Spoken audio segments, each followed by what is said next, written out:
minimum of the organizing condition must be English of the 5 to 10 degree and PG project forbidden. I explained on marking and benefits to all the distinguished guests, all the participants, and welcome you all to the 3-day International Web Conference 2021. Before we begin the program, let us put the law and invite them. Blessing. We will begin with a short prayer. May I now call upon a polished point in surrender of prayer.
Okay, now we will organize this separately.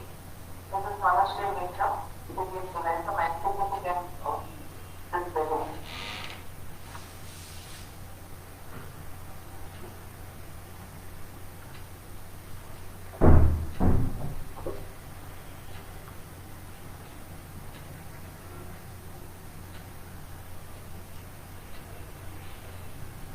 A very good morning to all of you here.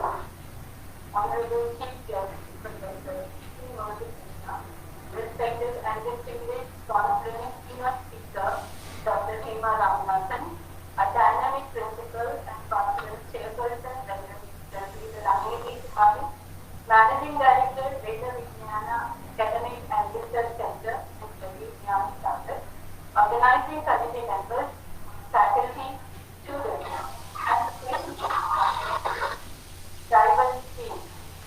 We, the Department of English, St. Pious MDT and PT College Tournament, welcome you all to the two-day conference on language, literary skills and knowledge necessary for professional English. With a vision to sustain human values through quality education and a mission to reinforce LSRW skills, cultivate a value-added life, face challenges, achieve excellence. We have organized this conference to enhance communication skills, critically through language and literature, cultivate a value-added life, face challenges, provide a platform to express innovative ideas and develop global concepts. Let me quote from my favorite poet, Maya Angelou. A bird doesn't sing because it has an answer. Because we have a song. We have a song. And today we have all come together not only to sing our ideas that can be academic inspiration for research, but also to listen to and participate in navigating such. Refine our existing concepts and maybe change their mind about some issues. Attending a conference is definitely something that should go on our feet, especially if you have given a talk, a paper, a poster presentation, publication in the next step. We appreciate and welcome all the participants for their interest in presenting the conference. Today we have some expert speakers, panelists, session chairs, faculty, students and professionals from various disciplines who will lead us to find answers to many questions regarding language and linguistic skills necessary for professional English. There is no better chance to get your work in front of the expert people in your particular field and have them candidly discuss strengths and weaknesses of your ideas. If you want to know about the very latest findings in your field before they are even published in journals, then a conference is the place to be. We also intend to bring out curriculum, a resource based on the outcomes of this conference, which is to discuss at length in the panel discussion, which is tomorrow. On this conference, we will address many aspects of communication, oral and written, and explore the possibility of a comprehensive English language curriculum beneficial for our graduating students to face challenges in the professional context. We have international participants who have supported the theme of the conference, and they also feel that people who come from a vernacular background or the rural background in India are the underprivileged who do not have the scope of getting good English communication skills and therefore cannot fare well in the job scenario. We request you all to attend all the sessions, participate actively in the interactive sessions, panel discussions, and give your valuable feedback at the end. With all the focus on getting papers accepted and the stress of presenting or giving talks, it can feel like an overwhelming or even scary experience. So we wish you all the best in your endeavors. As Scott Fitzgerald says, let's hope that a lot of foolish ideas will die here, and that will find an answer and a grand idea to move on. I conclude by saying that the conference signifies moving forward by taking one step at a time. You are trying to get from A to Z, but first you must get to the end. Don't let a locked door stop you from getting to where you want to. There's lots you can do with a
experience that Pious attend EP and PG college president is a dynamic, hardworking, and efficient administrator.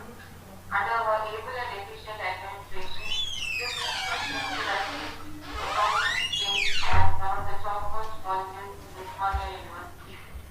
She has the potential to drive the staff in bringing out various activities for the academic growth of the college. This appreciation goes to her for all her efforts and determination with which the institution is elevated to get accredited with A+ grade by NAC. We are very fortunate, sister, to have you in our midst, and I humbly request you to address the participants. A very good morning to all of you. I wish you all a happy morning.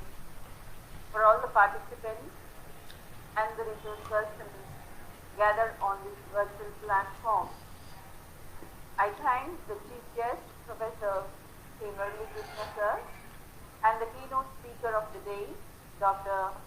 Hema Ramanathan, for consenting for today. And I welcome all of you for 3 days International Web Conference on language, literary skills, and knowledge necessary for professional English. Thank you all, and I implore the God's blessings upon all of you for your fruitful learning. And this is a great, rich experience to be part of this conference. I welcome you all, and I would like to introduce St. Pious Degree and PG College for Women, which had a humble beginning in the year 1993 with a small group of students. I hope some of you must have viewed the video which was played in the beginning. The members who could join early were able to witness few of the facts about the college.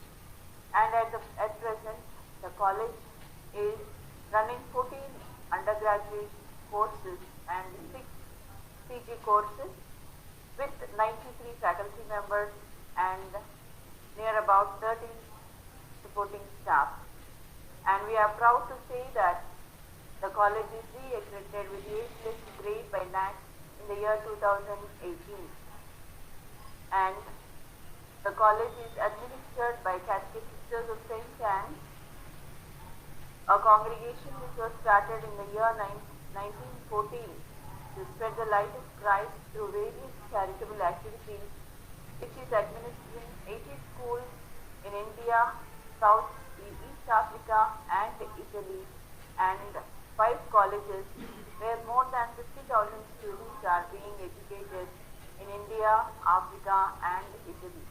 We also serve through hospitals and home for the aged, especially old age support scheme is a big benefit for all the aged people who have no one to take care of. And the college also is awarded with prestigious awards. To name a few, I would like to give you few details.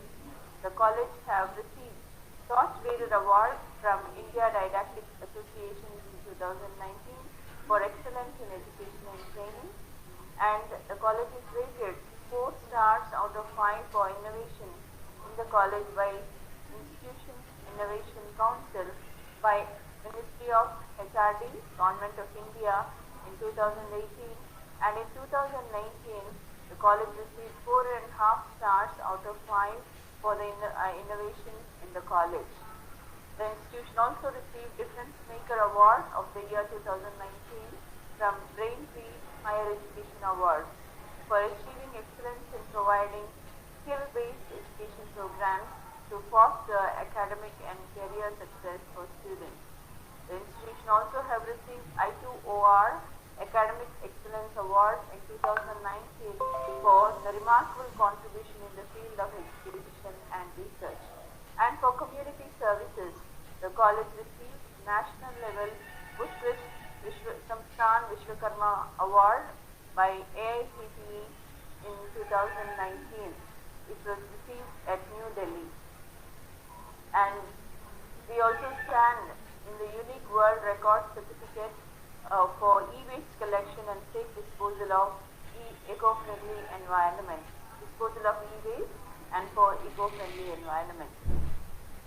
And it is also awarded for outstanding private institutions in Telangana by Center for Education and Growth and Research for outstanding and exemplary contribution towards education and research in 2019. I did this short introduction about the college, and I appreciate the Department of English for having come up with this two-day international web conference on language, literary skills, and knowledge necessary for professional English. So it is the need of the hour, and we find many of our students still lacking LSRW skills, and every person who is entering into the professional world need to improve their skills. So I also appreciate the Department of English for training our students in these skills, and the college also has English language lab wherein we give lot of exposure to students to test and to improve their language skills. And we also offer English literature course at UG level, and I appreciate the Department of English and congratulate and wish you all the best. And once again, I thank today's chief guest, Professor Murali Krishnan sir, and the keynote speaker, Dr. Hema Ramanathan, and also the collaborators who is collaborating with us, the Research Foundation. And thank you for making this possible on this stage. Wish you all the best. God bless.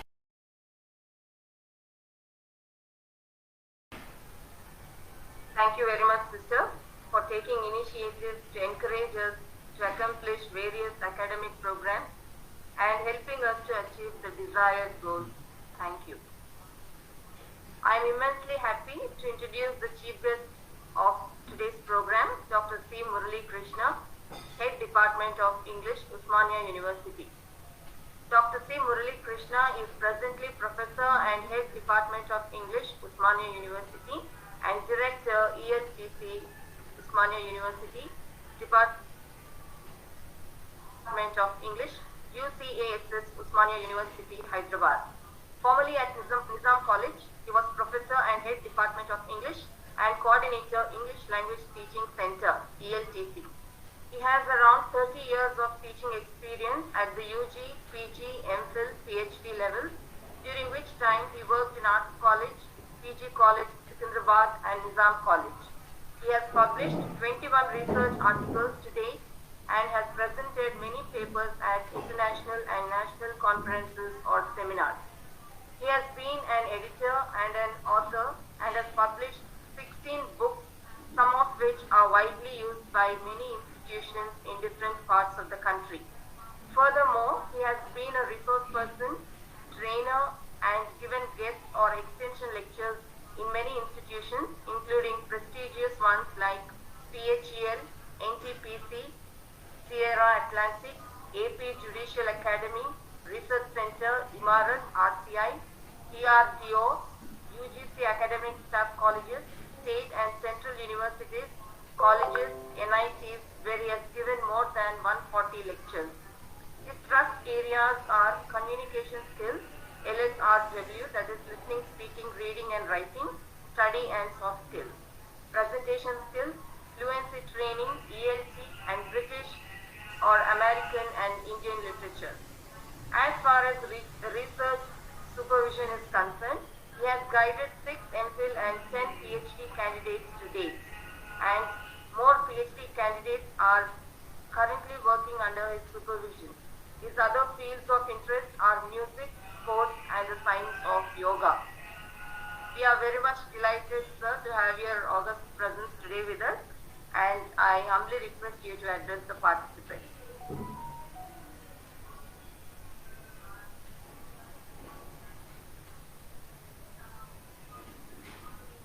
Thank you for that generous introduction. Can you hear me? Yes, sir. Yes, sir. It is audible. Okay. Thank you for that introduction.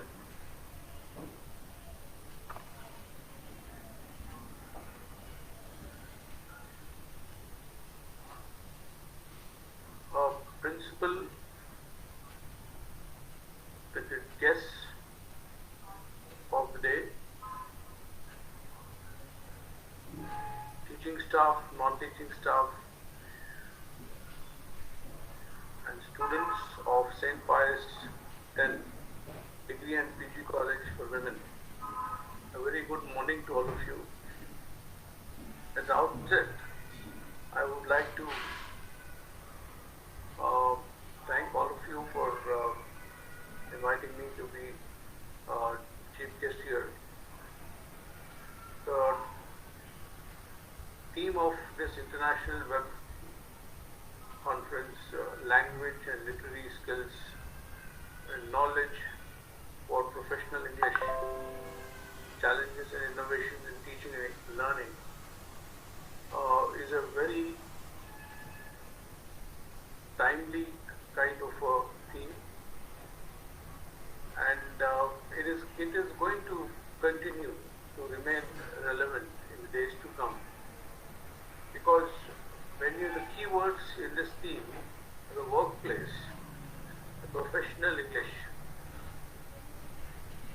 language alone will not solve problems. Proficiency in language alone will not solve problems. We need to remember that any language, not necessarily English. English happens to be the focus because of its historical and social reasons, the kind of surrender value it has acquired over the period of time. But any language, if somebody wants to be proficient, well versed in that language,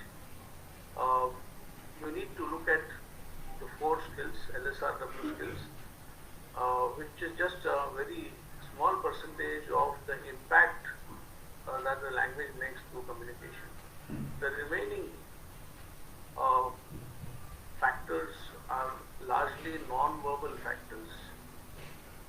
That includes your body language, your gestures, and also, more importantly, within non-verbal is attitude. Attitude is largely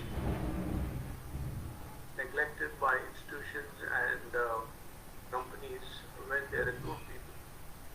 They are bowled over by the language flourish of the candidates. Very often they run into problems with the behavioral aspects of the people they choose. I would say it's a matter of luck that you find if you can find candidates who are both proficient in the language and also proficient in the attitude part of it.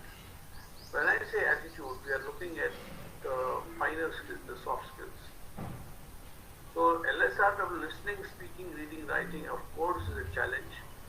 A large, wide base of a learner group needs to be empowered in these skills. Very few of us, very few of the students, few of the learners are good at the LSRW skills. There is a lot of work to do in that area, although it is such a common kind of a usage, LSRW, but every time the challenge remains, because you have so many number of people who are not so good in these skills. Having said that, what normally gets neglected is the soft skills part of it, the attitude part of it. Life comes to us in raw format, and you need literary skills, literature also. The kind of lessons that literature has for all of us is the other side of soft skills. Literature, soft skills, this instinct for humanities, these have become very vital in this age of information explosion, and also in this age of a vast, varied kind of differences among the people who are ruling the different states, different countries. The freedom of expression is being enjoyed by everybody, so there is a lot of conflict of opinion, and the social media is adding to the problems. Everybody, whoever thinks he is expert, has an opinion to offer, whether it is sought or not. And then there are these very vicious elements who are trying to exploit technology and create a situation where language is no longer a medium of communication but a medium of confrontation. In such a scenario, it's important to wear or to carry a very, very balanced outlook. That's where I think the role of soft skills, the role of literature gains immense importance. So as I was just telling you, life comes to us in a raw fashion. How do you make it edible? The edibility part, the edibility process is where literature and soft skills help us in fine-tuning our interpersonal relations. Whether it is in the class or outside in the workplace, interpersonal skills assume a lot of importance. We are today looking at a scenario where IQ is no longer a great requirement. People who have always had a very average IQ, but fortunate enough to have a very high percentage of emotional balance, emotional intelligence, emotional quotient as it is said, they have proved to be long-term success in life. They are the ones who have stayed away from workplace skirmishes, workplace confrontations, and on a personal note, they have also stayed away from depression and suicidal tendencies. So it is not a very superficial thing that we are talking about. Language, be it any language, not just English language. Language with all the four skills that we have to become proficient in. Alongside it, the communication part of it, which entails soft skills and our the instinct for humanities. These are very in-depth, very deep-rooted kind of a subjects that have a long-term impact on our civilizational progress. So, in that context, I think the knowledge of language, knowledge of literature, and possession of soft skills, an adequate set of soft skills, play a very important role. No matter how many times we have been hearing about it, no matter how many papers have been written about it, does not reduce the importance of these skills in our day-to-day professional and personal lives. So I congratulate the Department of English, which in collaboration with Veda Vignana Academic and Research Center, who have thought about this two-day international conference, focusing on this theme of language literary skills and how it is going to make an impact in the professional life of people. Professional English also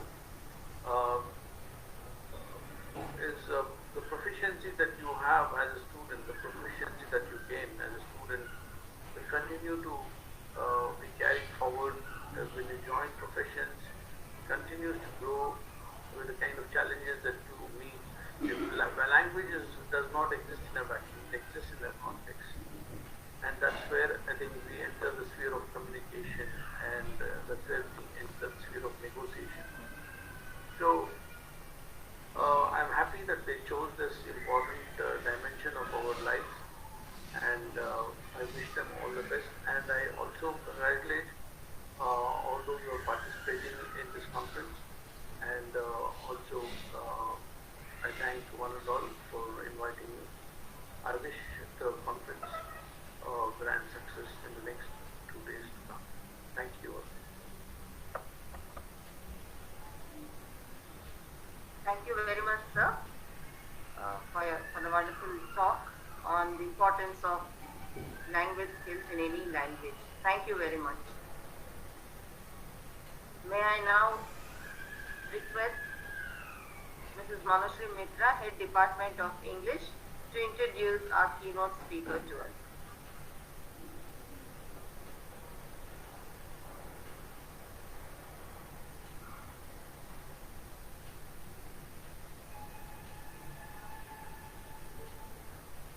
That was a lot of inspiration.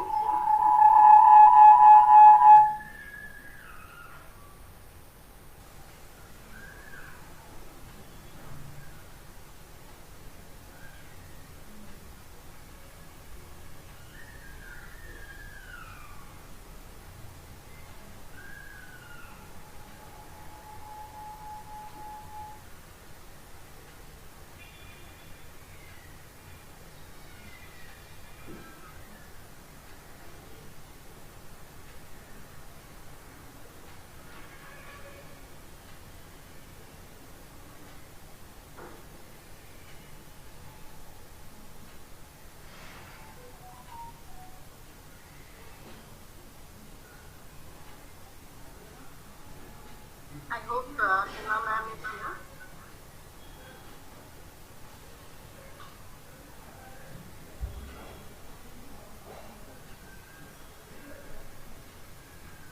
Dr. Hema Ramanathan.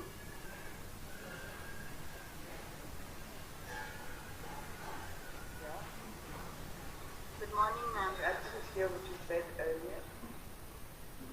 I said good morning, ma'am. Oh, morning. Morning. Thank you for joining at this time where I think it is quite late in the night. Right? No, I'm back in India now. Okay, thank you. Yeah. So let me take this privilege to introduce Dr. Hema Ramanathan. Dr. Hema Ramanathan believes that education is a public discipline, teaching is a social act, and research in education should mirror these concepts. Her academic focus is teacher education with an emphasis on diversity, especially language diversity and ELT. Her teaching career began over 40 years ago in schools in Chennai, Rishi Valley and Delhi, along with 5 degrees, including a certificate of teaching English from IFLU, that is English and Foreign Languages University, a master's in English literature. Further teaching experience was garnered in English language schools in Indonesia and an international school in Malaysia. A PhD from Ohio State University, USA, focused on teacher education with a minor in ELT. For over 20 years in the US, she taught teacher education at Butler University and the University of West Georgia, USA. Dr. Ramanathan has about 120 publications, including books, book chapters, academic articles, and reports over a wide range of topics covering English language teaching,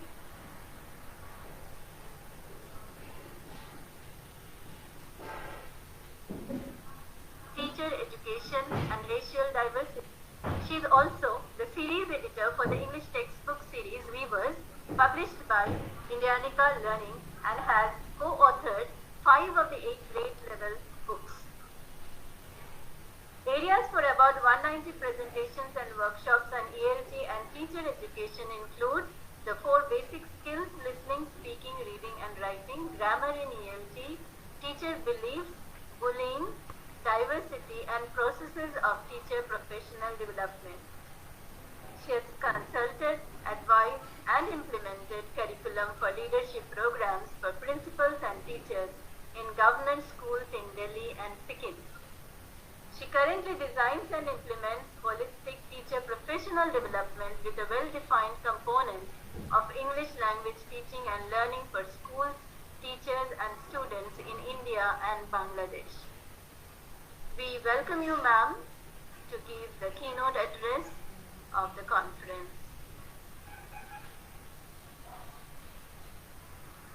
Thank you, Maurice. real pleasure. I'm hoping for all of you to hear me. If not, please message me on the chat if you have a problem. If there's a technical problem at your end, I'm afraid I'm not the right person to talk to. For whatever reason, if you have a question, please do. Would it be possible, Murashri, for me to share a screen? Could the organizer please do that? I would like to share my PowerPoint as we talk. I'm hoping that will be possible.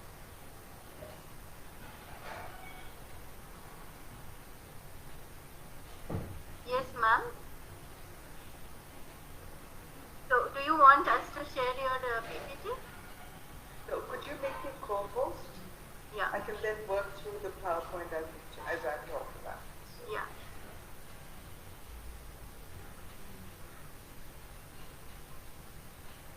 Yes, we have done that. You can. Great. Thank you. Okay. There are many of you here, and you're all from very different areas, fields, with different purposes being here. I'm hoping that, I know that this conference will be useful to you. I'm hoping that my talk will frame the issues that will be part of the discussion these 2 days. I think a keynote really needs to look at what the issues are and what the issues behind the issues are. And that's what I'm going to try and do today. Couple of things before I begin. One is I'm going to talk for about 30, 40, 45 minutes, as long as I think I have something to say. There will be a couple of instances where I'll ask you to note down something. You might want to get a piece of paper and a pen with you. Or there are a couple of times when I will ask you to do something on the chat, which I hope some of you can do at least. Second, if you have any questions, please put them in the chat. And at the end of the talk, I'll kind of zip through them and see which one we can address. The third is, will all of you please remain on mute, because it will be easier for everybody else to listen to what I have to say right now without any audio interference. So thank you.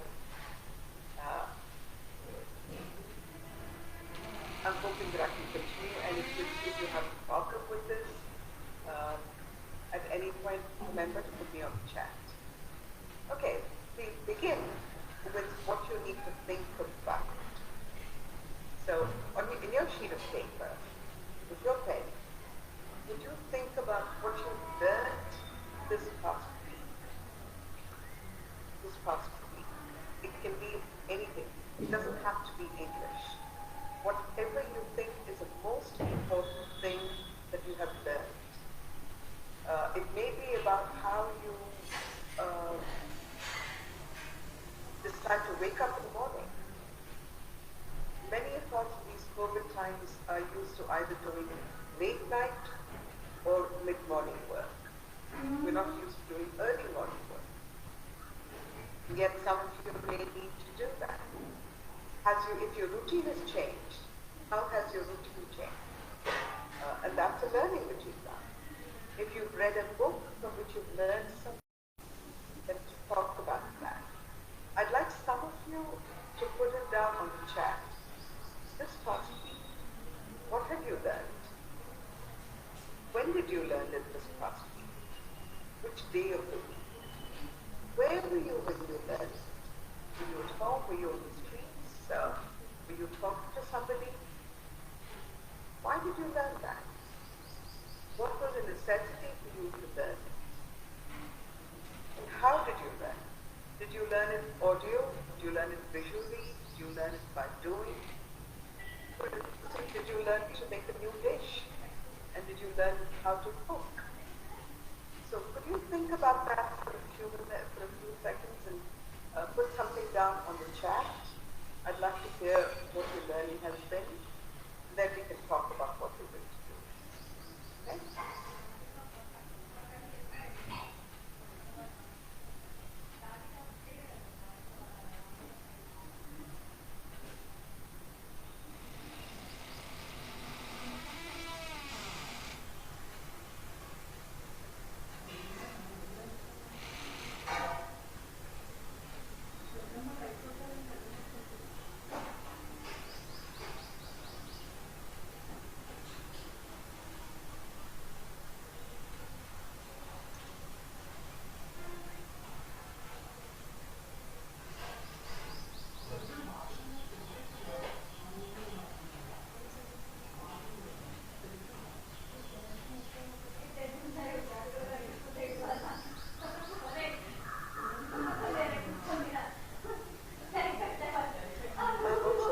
go to a gym, but you do it at home. And why now? I learned how to manage my time more. Oh, that's a really huge one. Believe in myself and also with everybody else. Right. That's another big one. Learn to wake up early, that's a tough one. Yeah, you go to the gym. Okay. Physically also, not just mentally, okay. Right? Reading a book, and at these times it's not always easy to focus on it. So, Sai Vaishnavi, that's a nice one. Ooh, learning to relearn and unlearn, being an effective professional. That is really important. And it's very interesting because I just sent in a book chapter, talking about what I have learned and relearned and unlearned through my professional life. So I'm on the same page with you, Dyaneshwar. Right. Okay. That's really good. Let's talk about what perspectives we have of these. What are the perspectives we have in terms of learning? What is the perspectives on teaching English, on learning English, where we come from and what we're doing with this? So we think the purpose of English is academic learning, right? And that's why we're all here. The purpose of English is to be in the workplace with oral and written communication. Again, it goes back to what this conference is about. So we have two purposes of English. One is as students and as teachers. The other is as professionals. Right? Okay. The other, let's look at the perspective of status of English. Murali Krishna alluded to it, in the sense that English is increasingly significant in the workplace. If you want to get ahead, if we want to get ahead in the world, if we want to get ahead in our professions, it's very difficult to do without English. Right? And yet, we find, and this is something that is said the world over, and even in English-speaking countries, we hear about young professionals who really don't know how to talk or write professionally. Professors often, and I had this in the US when I was teaching there, I get students saying, "Hey, Prof," and I'm thinking, "No, I'm not your friend. You don't call me hey." There are ways of addressing people in the profession, and we forget what they are. We forget what that means. We pick up the phone and we don't quite know what to say. Okay, and we start talking immediately without really making sure that people can hear us, that people are ready to hear us. So we have a status of English proficiency which is demanding in the real world. But in the real world, you also find that that status of use is going down. Okay? So those are two different perspectives of the status of proficiency of English. How well you speak. Okay. Let's look at issues of curriculum and pedagogy. And this is particular to India, but a lot of the non-English speaking worlds, where English is spoken as a second or third language, we find that it's only recently that the teaching of English has been seen as teaching the language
But then, when I'm talking now, for instance, when I can't see any of your faces, I don't know what you're thinking. I don't know if you're there at all. I mean, you're finding that you're sitting there listening to what I'm saying. So I don't know how you're receiving me. There's no way I can adjust anything of what I say to what your response to me is. So far, we've always talked about face-to-face communication, and now we find that's not necessary. Okay? And the second thing when we talk about professional courses, we talk about having to use English in the workplace, that these professional courses are supposed to lead us to. And yet, when we think about how much we learn about these professions in English, that's another question. For instance, we have textbooks. Practically all your textbooks are in English. And yet, in many, many institutions, the interaction between professor and student is not flexible. It's more often in the regional language. If you agree with me, I'd like to hear from you in the chat, either with a smiley face or a yes. And I'm going to wait a couple of minutes before I get that. If what I've said so far rings true with you, respond on the chat. And I'd like to hear that. As I keep talking, do that. This is one way that you have of processing what you're listening. Think about what that also means in terms of for you as a student. For you to learn about your profession in Telugu, in Tamil, in Hindi, in Gujarati, and then have to go out into the professional world, you find that that's not how you're really supposed to talk. But because you've not heard any of this in English, you don't know how to produce it in English. You've read it, but you've never heard it spoken. There are many terms that are used in professions, for example, that you've not really heard. You've read them in the book. You know what they look like. Genre, for instance. Many of us know how to write them, to spell it, and yet many of us don't know how to pronounce it. So think of words in your profession that you know pretty well, but you're not very sure about how it's pronounced. That's the next set of things that I'd like to see on the chat. Yes, Gyaneshwar, these are issues for ESV. And we are talking about professionalism and professional settings. Yes, absolutely right. So think of words that you know, phrases that you know, influential.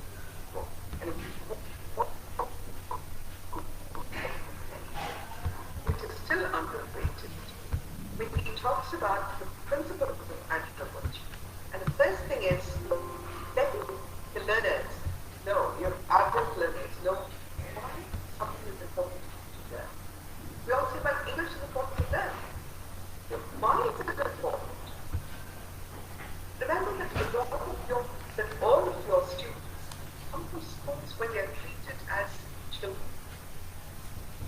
Whereas when they come into your classrooms, they're 18, they're 19,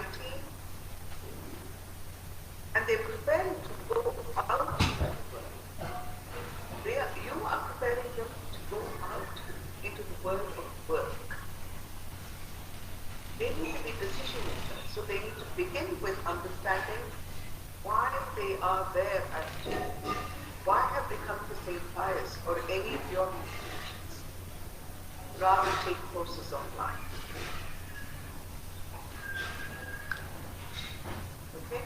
That's the second thing that we need to talk about. Readiness and motivation. All we have to learn. Which is why when we did that first activity of where were you when you were learning? What were you learning? And why is the learning important? I think it's important for you to think about, oh, I need to learn to meditate now. I need to learn yoga. I need to learn how to get up in the morning and go to the gym. Right? You needed to think about why it is important. And then you need to think about what conditions made it necessary. You need to be mentally and physically ready for work. And that goes back to the first thing. Relating the topic to learner's experiences. What does it mean to me to learn yoga? I'm 30 years old, I'm 50 years old. I've figured out yoga so far. Why is it important for me to do that now? Because so far, I've been able to go for a swim every day or 3 times a week. I can't do that anymore. It's not very safe for me. So to me, it is important to learn yoga so that I can do something at home where it's safe for me to do. Okay? Let's look at the fourth one, and this is really important. The reason why many of you are lurking right now and not responding to answers on the chat, with answers on the chat. We have a lot of inhibitions of learning, that adult learning. And the first thing we think about is, I wonder what people will say if I say this. What will they think of me if I were to do this? Right? So many of you agree, disagree, have ideas about what you've said so far, but only about 10 of you, which is 1/8 or 1/10 of you, who responded on the chat. And I'm hoping that many more of you are making notes as you talk, as I talk and as you listen. But many of us don't really come out, even though we are teachers and we're used to sharing, we don't come out very often to share what we believe in because we are inhibited. We need time to process what we think. Okay? So, and the last one, of course, is how do we process? How do we actually do that? What is it what help do we need to process this information? If we are inhibited about asking for help, how do we do that by ourselves? How do we learn the skill of being a self-motivated, self-directed learner? But these are 5 principles of anthropology that become very important. Essentially, Lee in 1991 picked up on what Martin Knowles had said, who came up with these characteristics of adults. Adults as learners, and adults are autonomous. You don't always like people telling us so. Yeah, I know. Are you ready? I know it's fine. You don't need to keep telling me that all the time. As faculty, we don't like to be told, it's your class, you need to get to class now. We know that. I'm on my way. But the bell rang 2 minutes ago. I know what I'm doing. We're self-directed. We don't need to be told everything all the time. Second, the other point is, as adults, we bring our life experiences and our knowledge that we've gathered from 20, 30, 50, 60 years of life into what we teach here. We don't check who we are and what we know at the door of the classroom. We bring ourselves with all that we think into the classroom. So as students, your students, faculty and professors, your students at 18, 19, 20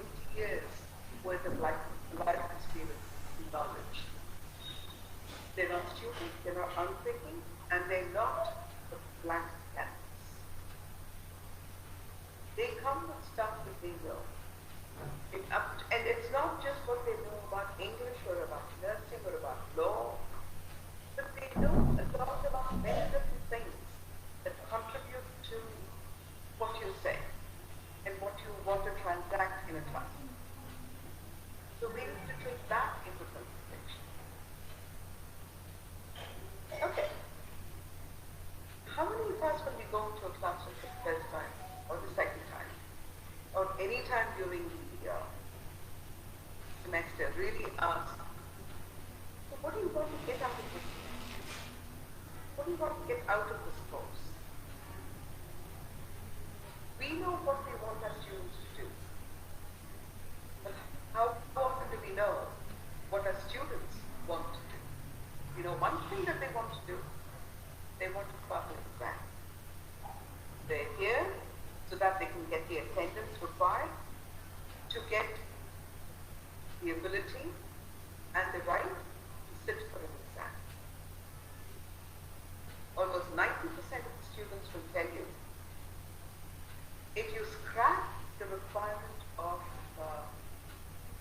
attendance, maybe 10% will access information that you put out. 10% may come into a classroom and say, I want to hear what you've got to say. 90% of them will say, if I can pass without going to college, I can do that. Which is why in the 80s, in the 90s, in the 2000s, we found this incredible jump in distance education. This is why MOOCs are so successful. They're oversubscribed. The pass rate, completion rate of a MOOC is very low. But people join MOOCs because they're goal-oriented and they know which courses they want to take and why. That comes with relevancy oriented. I want to pass an exam. I want to pass this exam because the next course that I want to take is independent dominance. They want to know, how does this work for me? What relevance does this have to me as an engineer? Don't ask me to read poetry. Don't ask me to read a play because as an engineer, that's never going to happen. Now, if you would turn around and say, well, role play is part of drama, and you need to know in a role play how you role play that of an engineer.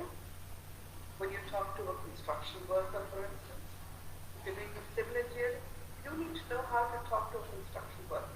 You need to know how to talk to other professionals, like architects. So it needs to be practical, and they are practical. It also needs to be relevancy oriented. Most of all, as adults, we need to be respectful. If I were to turn around and say, well, you don't know anything, I just want you to listen to it. Because I'm going to tell you all that you need to know. If I were to turn around and tell Gyaneshwar, not really, I don't know what you're talking about. If I were to tell other people, well, if you spend your time really doing yoga now, what all of you would do is turn off, go get a coffee, and wait for my coffee to be over. We don't take anything in but beyond respect. And this is true as faculty. If administration does not respect you, yeah. Salesperson begins with customers say no, yeah, probably. But you need to respect the customer and say, you're not being contrary to me.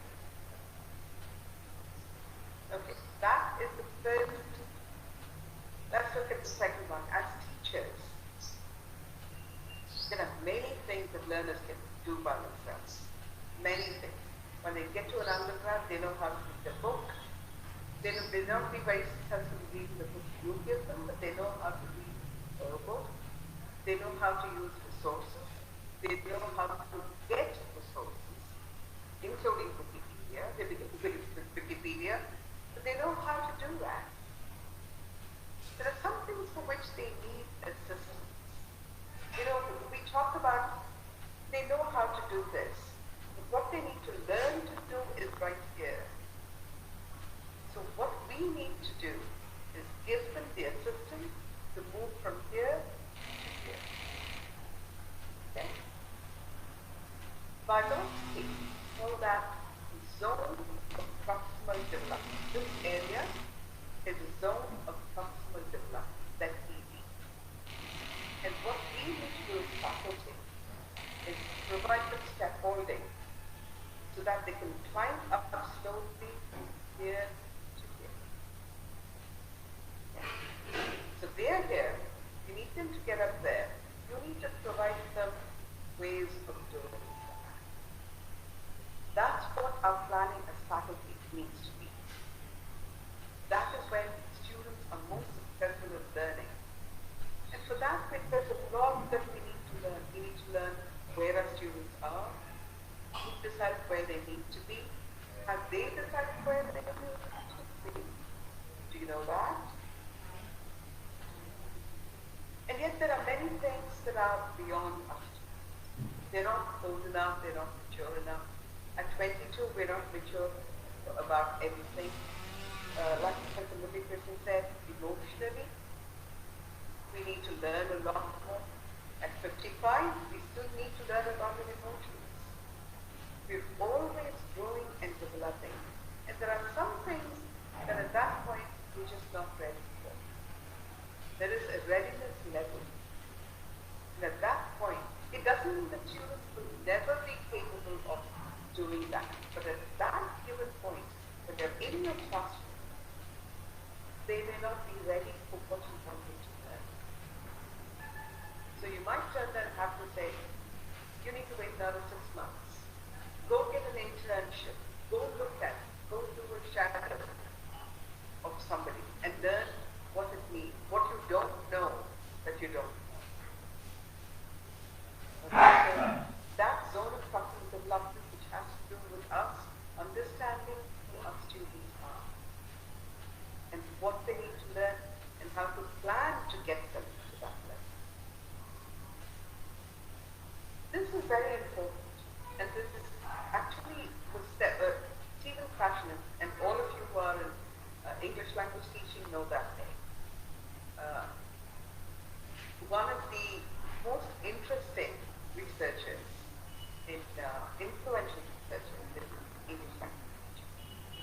And he's got 5 hypotheses, one of which is the effective filter hypothesis. That goes back directly to what we talked about as emotions. And that has to do with what we do as emotions in the classroom. How we deal with them. Emotional maturity. So, Krashen's theory is that we all have an affective filter. Affective, not effective. Affective in terms of affect, emotions. How that affects us. With that, for most of us, when we meet anything new, the affective filter is really hard, way off the charts. If you're asked to just go and do somersaults now, I wouldn't even try it. Apart from the fact that I don't know what to do it, I wouldn't even try it. So my affective filter for that kind of physical activity is very hard.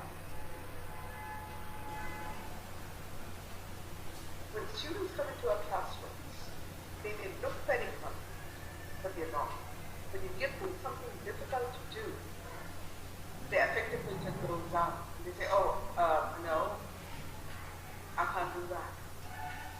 I really can't do that.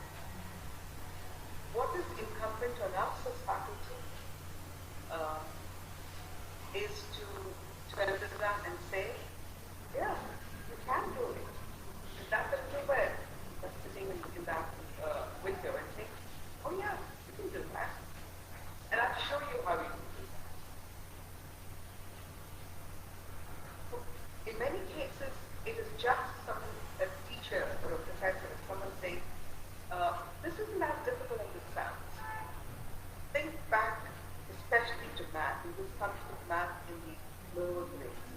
elementary school, primary school, where a lot of math teachers and science teachers in the upper grade say, these are very difficult things and you need to work very hard to learn them. You have a whole lot of students say, it's so difficult, I'm not even going to try. So you have students who go through middle and high school saying, math is really difficult. We have a lot of English teachers who say, I can't ever do math. So you give them a chart. They say, I know what this means. I never learned math. It is our job as teachers to lower that effectiveness, make people feel confident. Okay? And this goes on to the fourth that we're talking about, which is mindset. Karen Dweck, and this is a very, it's the most recent of these theories that I'm talking about now. Dweck talks about a fixed mindset, where it goes back to a fashion effective filter of I can't do this. But it goes beyond just I can't do this task. But fixed mindset, where students say, no, I'm not that kind of person. I can never do anything different. I can never become better. I can't make this any better. I will never become good at this. So by high school, we have a whole bunch of people, students, who turned out who were very good at humanities and say science, never going to do that because I'm not good at it. I never will be good at it. So when it comes to teaching English for sciences, we have teachers who say, I can't do this poem on substitute. I can't do this lesson on geography. I've never been good at the sciences. Why would you ask me to teach something that has to do with physics and chemistry? I cannot teach all this stuff of physics and chemistry. Don't ask me to do that. That's your problem. What you need is people, students and faculty, who have a growth mindset. To say, well, I don't know that now, but if I put time and effort into it, I can do it. I know it's hard, but I know that I can move it a little. Even if I never master this, I'm never going to be this guy. Okay? So we need students that will move from a fixed mindset to a growth mindset. And that's part of making them emotionally resilient. Resilience is very important.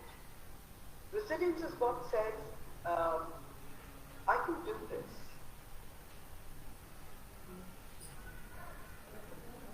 Okay.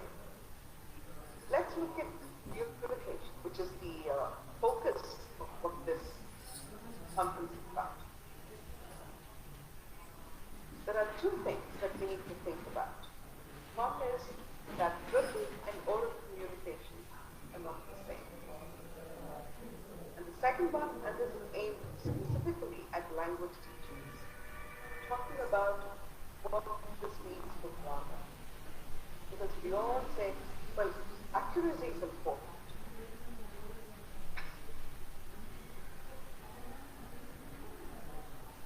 And I'm sure all of you will agree that the far side has a really wonderful way of doing something. What causes this win? Free sneezing. Truth is more complicated. Yes, when we talk about teaching and learning, the truth is more complicated than we see it, than we think it is. Okay, can I have, I'd like to, those who are here, before we go on looking at this, so far, can you put down on a 1 to 5 or 0 to 5? 0 is where this has no relevance to you, and 5 where this really is something you need to think about. Can you rate the confidence 0 to 5, because that will help me then adjust what I'm going to say for the next 10 minutes. So can I have a quick, in the chat, put down 0 to 5. And you can send it to me personally if you don't want other people to see it. Very quick. Right, not monitoring. Okay. So far it's been relevant. Okay? And I'm hoping there are some students here. Let's see what if they come up with something. Okay. Thank you everyone for responding on that. So let's look at what oral and written communication really do. I'm going to talk about two concepts. All those who are in ELT will know these concepts. I'm going to talk about mix and count. Okay? What is mix? That's basic interpersonal communication. And both of these concepts were designed of Toronto University of Odyssey. And he described two different modes and conditions in which we use language. The first one is really the way we talk to friends, the way we talk in informal situations, the way we talk about what is happening to us. And this is the yo mama kind of language. Oh, no, no, no. Oh, shut up. That's how we talk to friends. And that's how we talk in informal situations. Right? And the importance of this is, one, it is face-to-face. So it's dependent on physical. We have many other features, not just what comes out of our mouth, but what comes out of our face. For instance, I have no physical communication with you right now. You are able to see me, hopefully, and you are able to hear me, but I can't hear you, so I have no clue. But if we were in a playground, if we were, like Manushree and I were talking yesterday, on the phone, most of BIX is informal, it is conversational, it is listening and speaking, it is not reading and writing. And the emphasis is on fluency. Once I understand what I understand, if you understand, I'm moving on. You said that it's been relevant to you, what we've talked about so far. I've moved on. That was mixed communication. Right? I just want to know what I want to know. I don't want to know what you've understood, what is the most important thing. I'm not yet. Right? I'm not asking you to exert yourself cognitively. Just give me off the top of your head. Has it been useful to you? Okay? And there's been no specialized language. I'm not saying on a scale of 1 to 5, and you need to tell me A, B, and C. No. Just do 1 to 5. 0 to 5, I really didn't like it, and 5, this is great. That's all. No specialized language. Okay? Calc, on the other hand, is much more different. Okay? Calc is essentially formal learning. It's what we're doing now. We're talking about calc, which is very specialized language. You take calc to somebody or BIX to somebody out of the street. No, they won't get what you're saying. Calc is also content specific, discipline specific, and grade specific.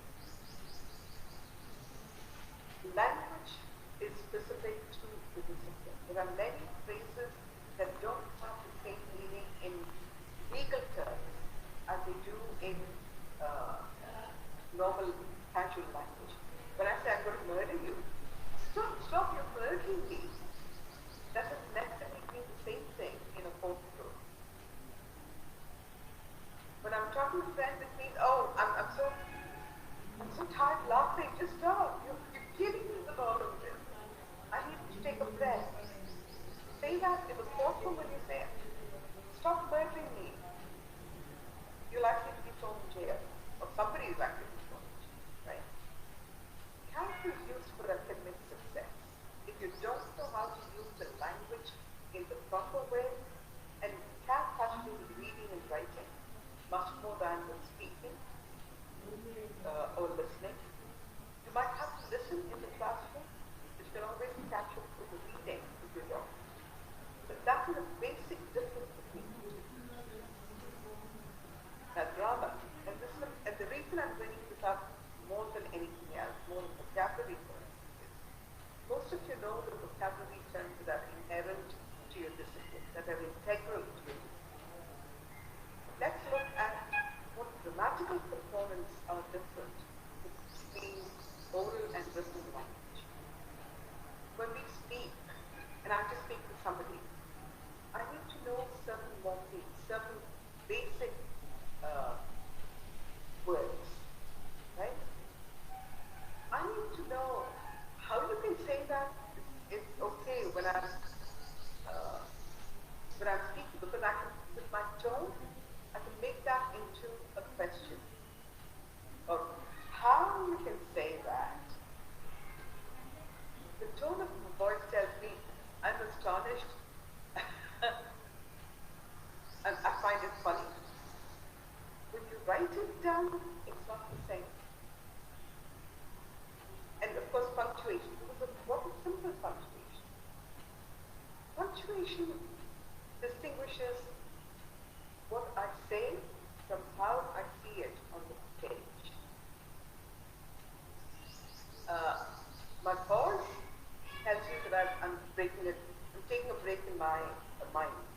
That's a long pause. Therefore, you put a full stop. Okay? When I say that's a comma.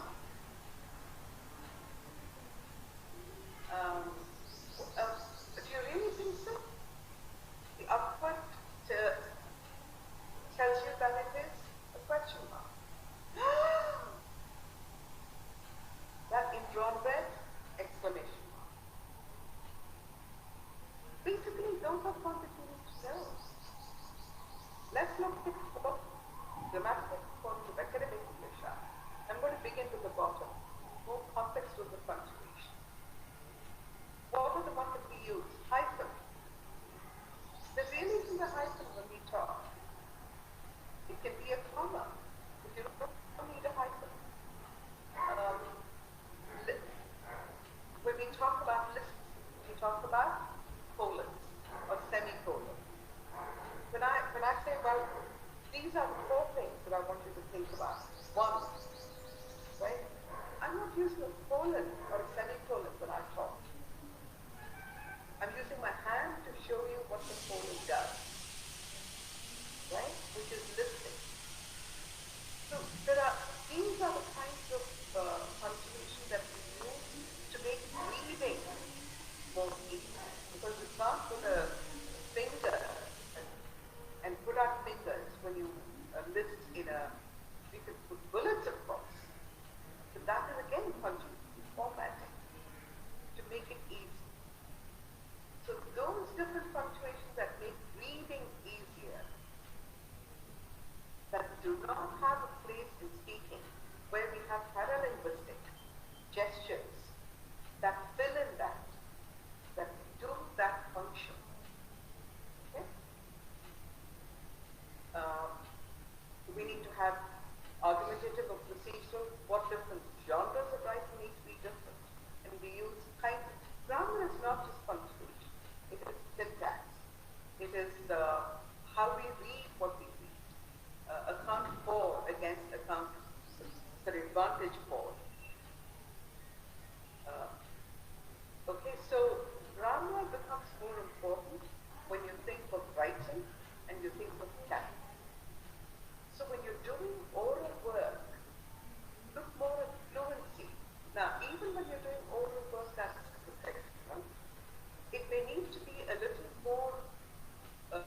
on to the next point, and I'm down to the last 5 minutes. I've almost taken an hour on this. What do we do when we apply these concepts to curriculum pedagogy, which is what this conference is all about? This is something that you probably could do, and I'm not going to ask you to spend time on this, so I'd love to hear what you have to say. This is if you were to look at this and think about, I'm going to move on to the next slide, which tells you what. So if you're looking at informal, and an informal concept in the professional life that you have, with whom would you use it? You would use it with a peer. Somebody at work who is a good friend. Not just a team member that you see maybe once a week. Somebody that you talk to regularly. Most of the times that we're using, we don't necessarily write to them. We may send an email with an emoji or a very short phrase, but most of the times we pick them up or call them or message them. And most of the time you brainstorm. A more formal action with peer is when we have a meeting, when we want to convey an emotion, when we want to share ideas. And we can do that in meetings and presentations, when we give instructions or directives, when we are part of the performance review. So look at the products. When we talk of products in the professional setting, products, not processes. When we talk of products, we talk about resumes and cover letters that we send out. We talk about email that we write to people. We talk about sales pieces done. We talk about responses to letters that we get from customers. We talk about meeting agendas and minutes that we maintain or read, or memos that we design, reports that we write, lists and inventories that we maintain. We talk about circulars, newsletters, press releases. Okay? These are all the things that we do. I'm going to leave this with you and not really talk through this, because I'd like you to interpret this to yourself, which is why I've color-coded it. Okay? Color-coded to see which of these are really where they stand in terms of is it face-to-face, is it context reduced where it's not face-to-face, how much does it really require you to think, and how much is not so difficult. What you need to do is nothing. You need to make students independent learners. You need to make them understand that what we learn outside in their profession, where they go for interns, where they go for observation, is also as important and related to what happens in the classroom. Okay? Yeah? If Akansha can put a question down in this, that should be fine. Or ask a question.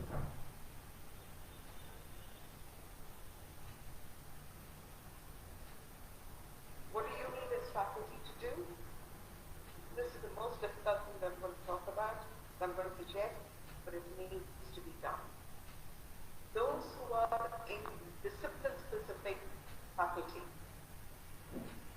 you need to talk to your faculty, your peers and counterparts in the English departments. You need to say, this is what my students are not learning. You need to let the English faculty work with you on building a conceptual understanding that you need to work on, with the language competence that you require, and how the English faculty can help you do that. Essentially, English faculty will get to the skills of listening, speaking, reading, and writing.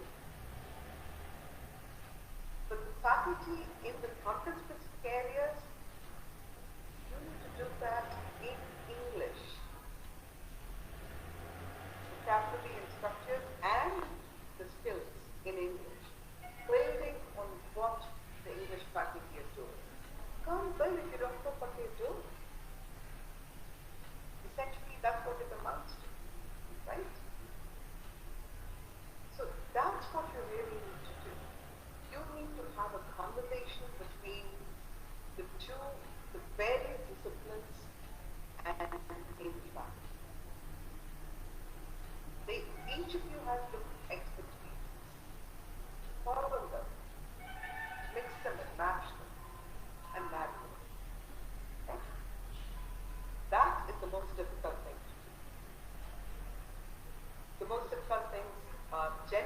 ones that really bear fruit in the end. So, I thought I'd finish with this.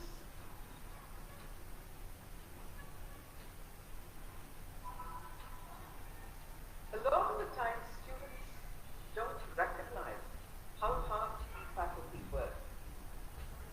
We also need to recognize that a lot of the work needs to be done so that it doesn't appear very difficult. It should be so easy to you as disciplined faculty to teach the English that is part of the content of what you teach. That students say, I used to think you were smart. I think you're smart, without really saying, oh, I didn't know that. Okay, I'm ready now for questions, for problems.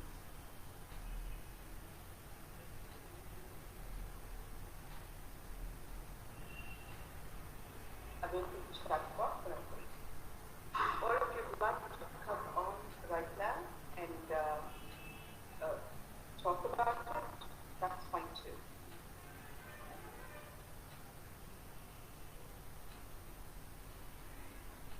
Unmute yourself, please, if you'd like to ask a question.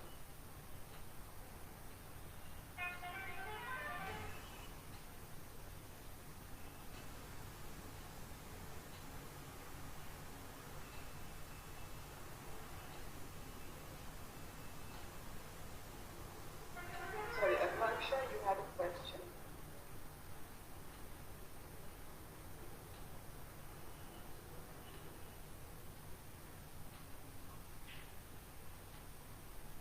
Remember what we said about, what I said about adult learners being hesitant? I can see that. You've got a lot to process. There's a lot that I've thrown at you in the past hour.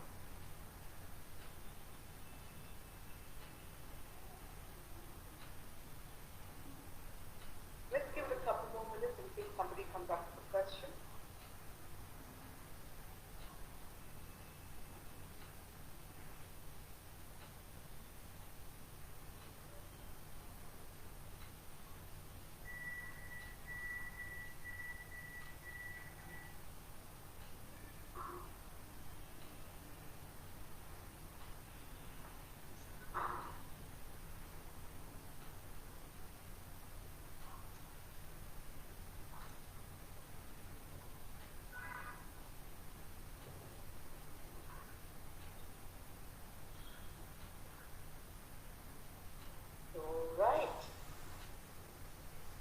Before we close the session, I would like to have a response from you like you did the first time.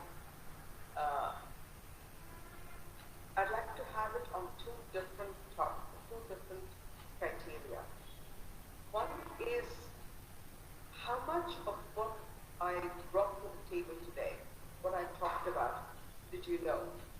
Do it again on 0 to 5. 0, everything is new, and 5 is, I knew it all. Sorry, yeah, 5 I knew it. 0, I didn't know that. So, can you please put down numbers on that? Right. Thank you, Dinners. Well, I'm glad I didn't waste your time, Dinners. Okay. Okay. Oh, Bambi, I'm so glad. Okay. Getting a lot more. All right.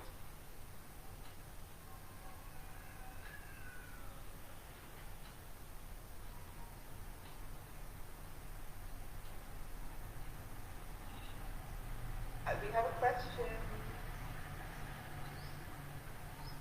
If I can get to the question. I'm sorry.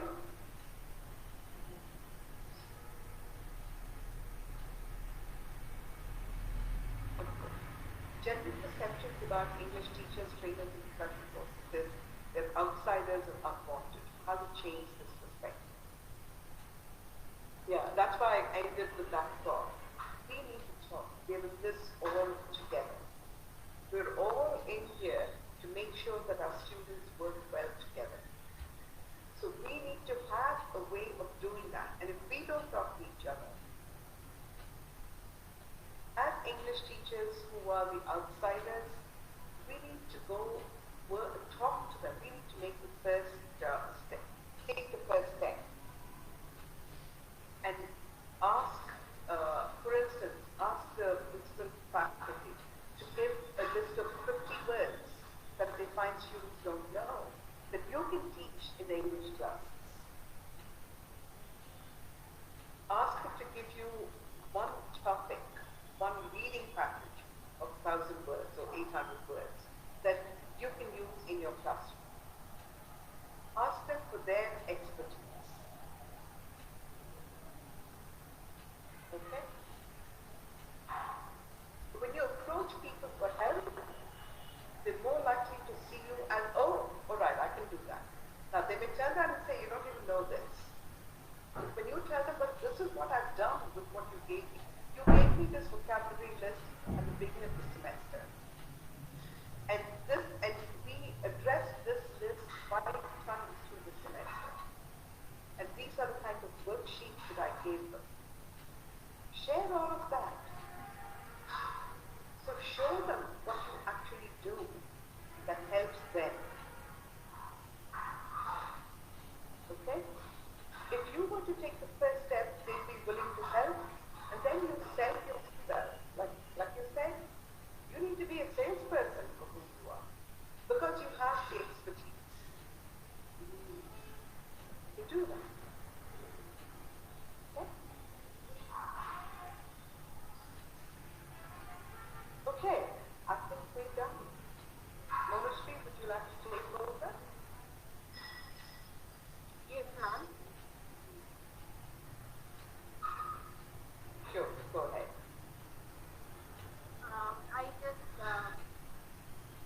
I would like to know here if there are faculty from other than English background. I just wanted to make sure that I think most of them. Put down in the chat box very briefly. Yeah. Okay. Tell us in the chat box if you are not ELT. And if so, where you're from, what the people you're competing with.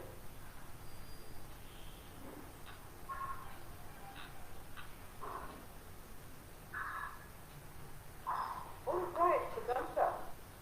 Okay, what discipline are you, Sugandha? Biotech. Interesting. Now, there is a whole bunch of vocabulary in biotech that is really interesting to use as vocabulary. When we talk about morphines and talk about vocabulary building,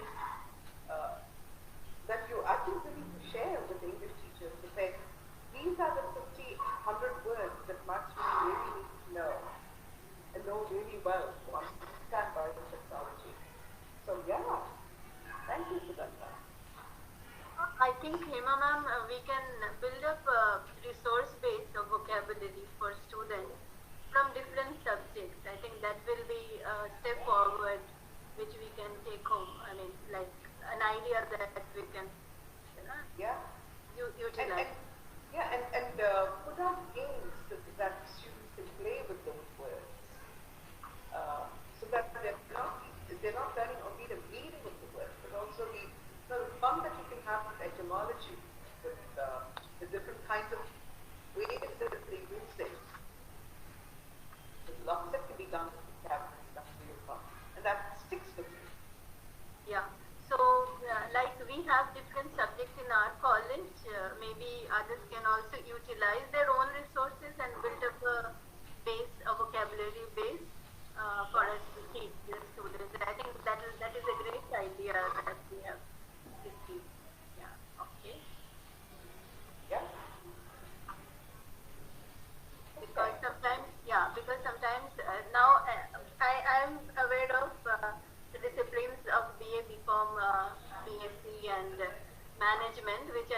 our college. Maybe there are other colleges like engineering, nursing, and pharmacy, and maybe they'll have a totally different set of vocabulary.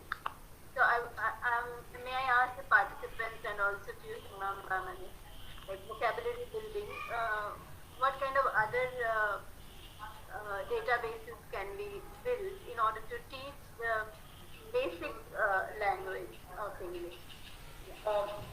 At this point, a lot of the times you're looking at building accuracy, not just fluency. I think looking at the basic structures that you need, the different kinds of genres that you need for each of those. Because the kind you need to know how to do different kinds of emails. You don't really need to do a memo if you're going into nursing, but you need to know how to write reports when you go into nursing. But you need to know how to write a memo when you go into sales, for instance, or into management. So I think looking at the different kinds of genres, especially the modern genres of writing, that would be useful if you were to classify it. That way you know who needs to learn what, and getting the discipline faculty to understand that everybody doesn't need to learn to write essays, which is what a lot of people think English language teaching should be. And English classes, you should be able to write an 800-word essay. No. If you have engineering faculty learning how to manuals and how to read and write those becomes more important than writing an 800-word essay. Yes, right? Yes. So looking at those kinds of genres which are discipline specific, the Indian context would be slightly different perhaps from say a US context in this. So looking at how that might be interpreted in the Indian context would be really good. So that would be Okay. So since we are thinking of global competency, I think what we face is usually that students come, they do not know what is a statement of purpose. That is never taught to them actually on the syllabus. They have to learn it anew when they actually face the situation.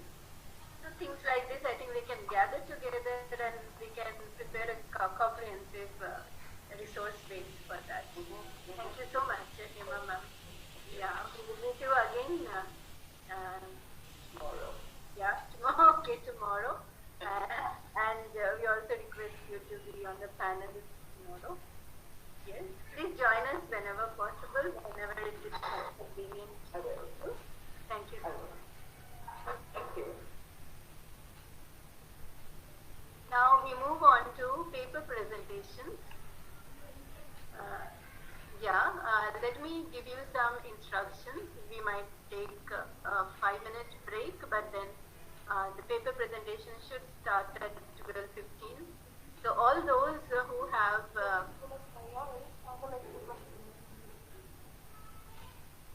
all of you who have given us your abstracts, we have sent you slots for paper presentations in the morning today that will start from 12:15, and there is a concept of breakout rooms. Maybe it will take some time for those who do not have prior experience to breakout rooms. So we are going to divide into 2 breakout rooms, and participants who are given slots starting with 1, like 101, 102, 103, 104, 105, 106. You can go to room number 1, you can choose it, and you can go to room number 1, and the session chair for room number 1 is Dr. Maitri, and those who can and there is room number 2, the session chair is Dr. Sarachandra. There will be separate introductions in both the rooms. to the chairperson and those participants who have their slots as 201, 202, 203, 204, 205, 206. You should choose room number 2. I hope I am clear to all of you. Yeah. If you have any doubts, you can unmute and you can ask us now before we go on to chair session's introductions. You can either put it on the chat box or you can unmute and you can ask.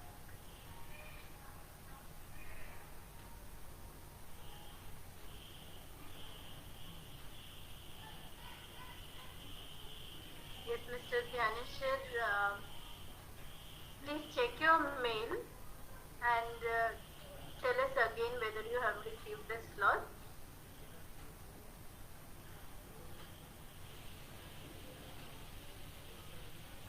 We have segregated the papers based on their topics, and that is how we have grouped you, because each chair session has specialization. I request all the presenters.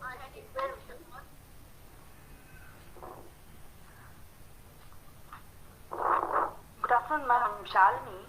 Yes. Am I audible, ma'am? Yes. I'm a PhD research scholar, ma'am. Yes. I don't have to present or anything, or only publication for us, ma'am. No, you should present also your papers because there will be a review. Yes. Yeah. Yeah, but I don't have any slot number or anything, ma'am. I haven't received anything like that, ma'am. Please check your mail.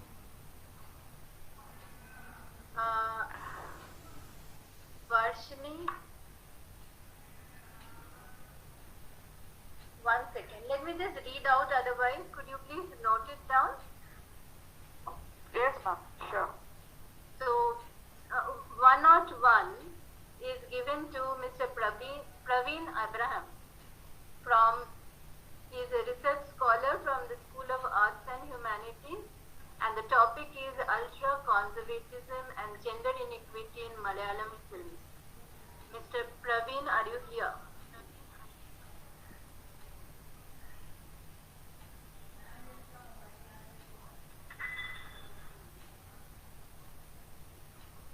Okay, the second participant is Mr. Raisen Matthew and Mr. Praveen Abraham. Both are research scholars from Lovely Professional University, Punjab. And their topic, they are joint authors, and their topic is the nexus of language and literature. This is slot 102. So both of you should go to room number 1 when we start the breakout rooms. Ma'am? Yes. I'm Preeti Matthew, research scholar. Yes. You told me out. Ma'am, I haven't received essentially links or something. No, there won't be any link. There won't be any separate link. We will allot you breakout rooms now. Let me finish and then you can choose room number 2. Alright? Room Sorry, number 2. number 1. Room number 1. Hello, madam. Please note down your slot is 102. Okay, ma'am. Hello, madam. This is Kumaraswamy Dasari. I haven't been allotted any number, madam, for presentation. Mr. Kumaraswamy, your slot is 106. 106. So you two have to go to room number 1. Okay, madam. And if I'm correct, your topic is evaluation of English in the CC method, right? Yes, madam. That's true, ma'am. Thank you. Okay. Coming to slot number 103, this is given to Anne Kurvila. And the topic is teaching and learning English during COVID scenario in India, challenges, limitations and solutions. I hope you are here, Ms. Anne. Slot number 104 is to Mrs. Anupama K. and Dr. Bhagavati, assistant professors from RBVRR College, and your topic is skills and knowledge that will be necessary to be successful in a profession. Your slot is 104.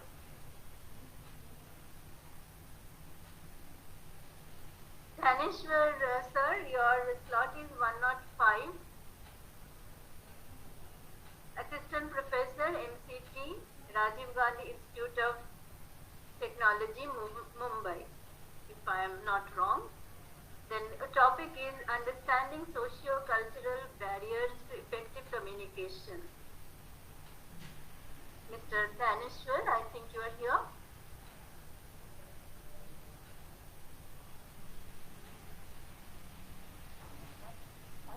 I got my slot. Yes. How do I join the respective room? Yeah, I will tell you that, okay? So I have given slots from 101 to 106. Okay, let me just brief you on the second room also, and then we will go to our respective rooms. Please be here in the main session, okay? Because we are going to start at 12:15, okay? Then session room number 2, Miss Leah Asho from Tamil Nadu, and her topic is role of task in second language teaching, learning and assessment. Okay, 202.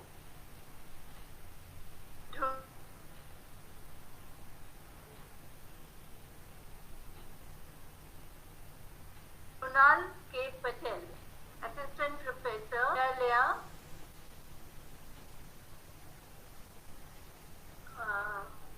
Patel Arts College, Nagar. Your topic is online platforms for interactive English language teaching during pandemic of COVID-19. Okay, I hope you are here and you have taken your slot. Then slot number 203 is Helena Elizabeth, student St. Albert's College, Ernakulam, Kerala, with the topic skills and knowledge and successful students acquire after course completion. 204 Mega Alexander, student St. Albert's College, problems faced by children in speaking English and in writing. Nino Joy, student 205, St. Albert's College, Ernakulam, Kerala. Problems faced by unsuccessful students during and after course completion. 206, Bhagya Sajiv, student, St. Albert's College, Ernakulam, Kerala. The principal aspects of a presentation in the present era. So all the participants who are presenting papers and whose number starts with 2, 201, 2, 3, 4, 5, 6, you have to choose room number 2. Okay, and before we start the presentations, please make sure that you keep the time limit. It is 10 minutes and your paper presentation will be reviewed by the session chair. If you have any doubts, you can ask me before we start to the breakout rooms. Now, one instruction regarding breakout rooms. The audience here, those who are not presenting papers, you have heard the topics that I just said. You can choose any one of the breakout rooms and you can attend the session. But please maintain that you keep yourselves muted. Am I clear? The participants who are not presenting can choose any one of the breakout rooms, whereas the participants who are presenting papers, please stick to your particular room, either 1 or 2, as I said just now. Am I clear? Yeah.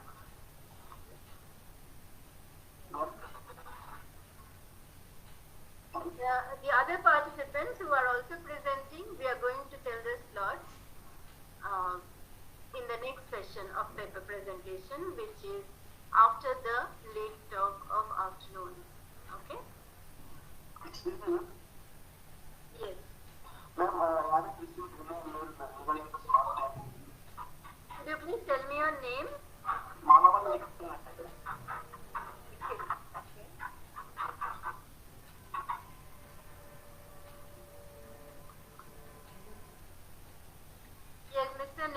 on FLU, right?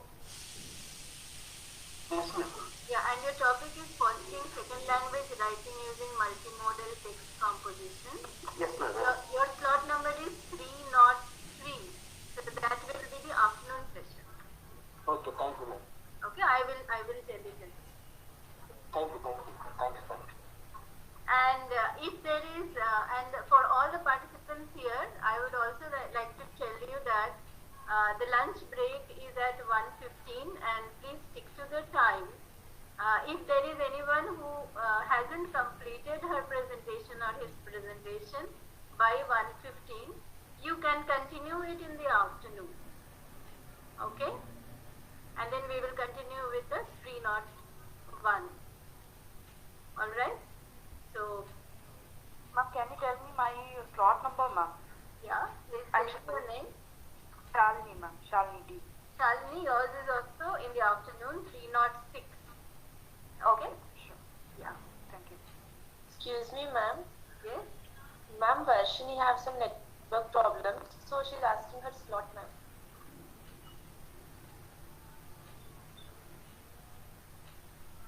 Varshini, just give me a moment. Can I tell you in the afternoon session, because yours won't be now? Can I tell you the slot then? Yes, ma'am. Yeah. Because now you can just attend the presentation because it's already time. We have to break into breakout rooms. Okay?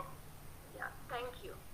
So those who have been allotted 101 to 106 and 201 to 206, please go to your respective rooms. We are going to break out.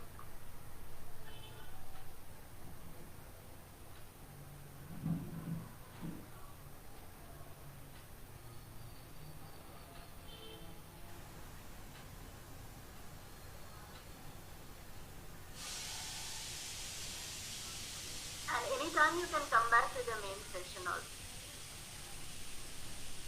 Excuse me, ma'am. Am I audible? Yes. How will we go through this 101? No. You need not go to 101. Just choose one. One in the sense? One. Breakout room 1. How that is possible? You will get a notification in the main window. In the main chat box? Yes. Okay. Tell me if you have got it. Ma'am, could you tell my slot number, ma'am? Room number? What is your name, please? Rupa, ma'am. You are not in the morning session now, in the present session. So can I tell it to you later? Yes, ma'am. Sure, ma'am. Thank you.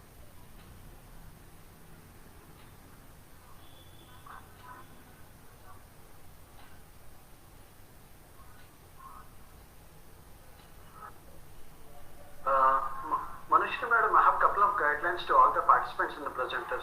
Can I? Yes, please. Yeah, thank you very much. So, a warm good afternoon to all the participants, presenters, as well as the technical and non-technical team of St. Pius Degree and PG College for Women. This is V.G. Sagar, V. Gnan Sagar, Managing Director on behalf of Veda Vignana Academic and Research Center. A few guidelines to all the presenters. Please do not rush up, or please do not be panic or tensed while you are presenting your article through PowerPoint presentation.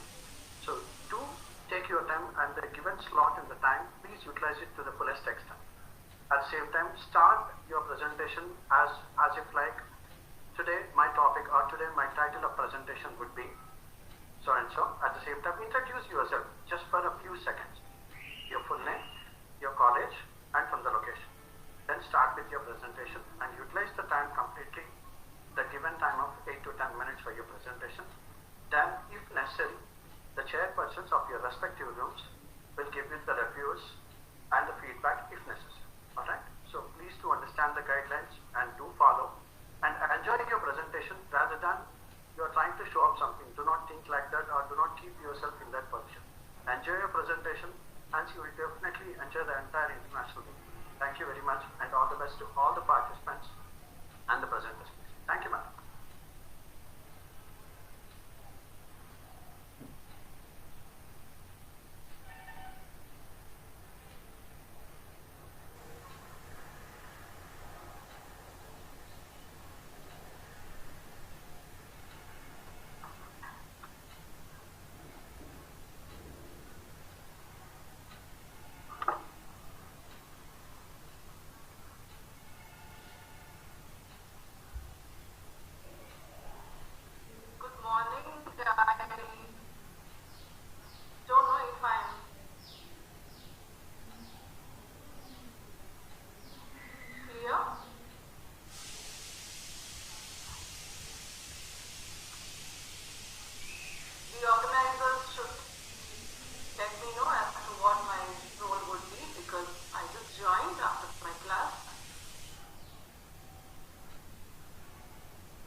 Elna Elizabeth, room number 2.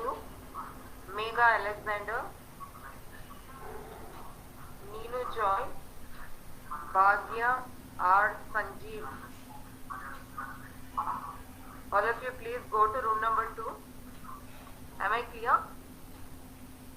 Anyone is there of all these participants? Leah Ashok, Runal. Anyone is there? Please respond.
Hello?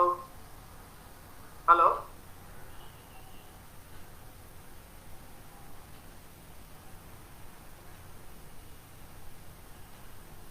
Hello?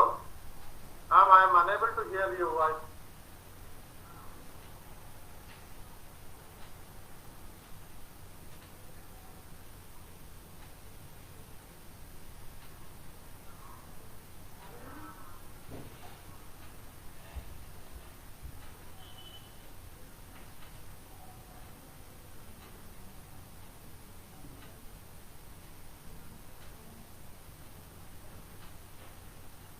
Hello?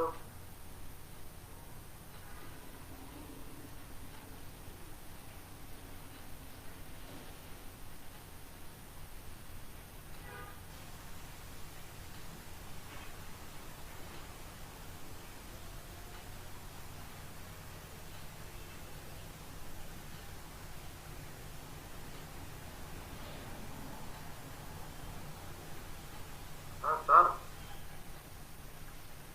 నేను join అయ్యాను but voice is not I can't hear anything. నేనైతే voice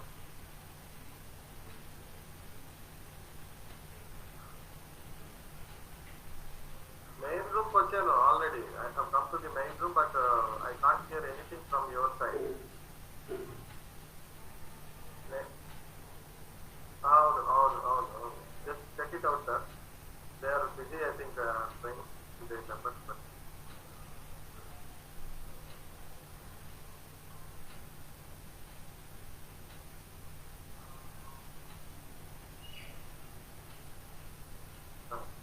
Cecilia madam ఉన్నది number, ఆ number connect కావట్లేదు WhatsApp.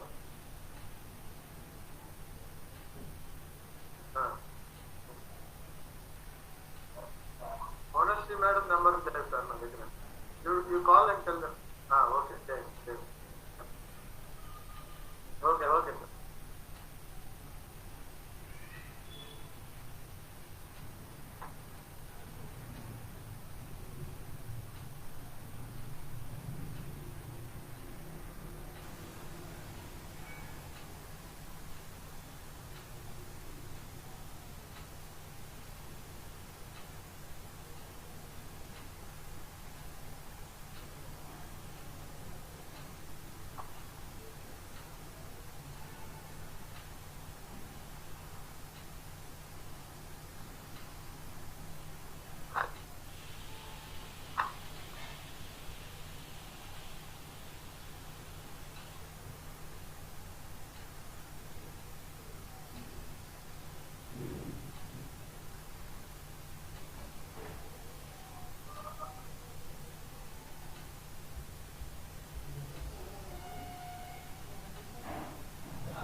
Good afternoon, everybody. I'm Anupama.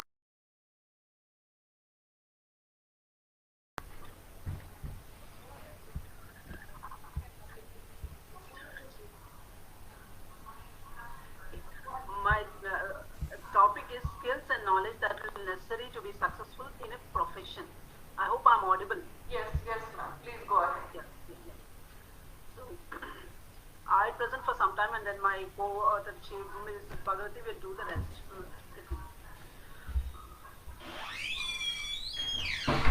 topic is skills and knowledge that are necessary to be successful in a profession.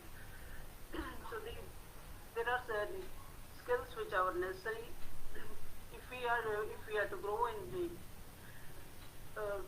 a profession. Academic qualifications are compulsory, but apart from that, soft skills is like more so needed, especially when technology has taken over it. So technology has made the work easier, but communication still retains its position, though the mode of communication has changed. This demands a keen observation and careful listening of every detail and put forth ideas in a very clear and concise manner. The other soft skills like agility, creativity, collaboration, decision making and setting goals, time management and emotional balance are the traits for the successful profession.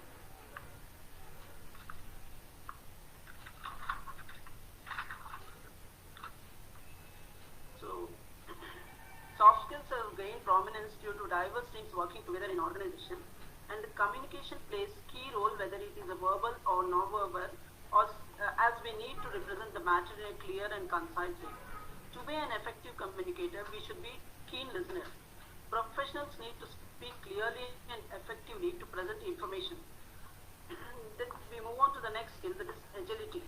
Jobs in present days, demand multitasking and a greater degree of flexibility. It is essential to understand different perspectives in the workflow and to contribute to the demands of the organization. We need to identify the gaps and create space for ourselves in the work area where we are dealing with. To sustain and stabilize ourselves in the competitive environment, it is necessary to continuously upgrade and update the skills according to the organizational requirement. I think this we all are doing right now because we are in the pandemic and we are learned to be moving to online mode from the offline. Collaboration is the next skill that we need. Professionals have to be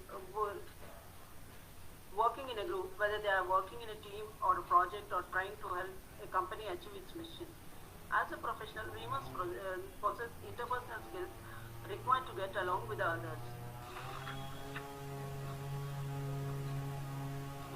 Emotional balance, and the other skill we need is emotional balance, which could also be termed as self-control on our emotions.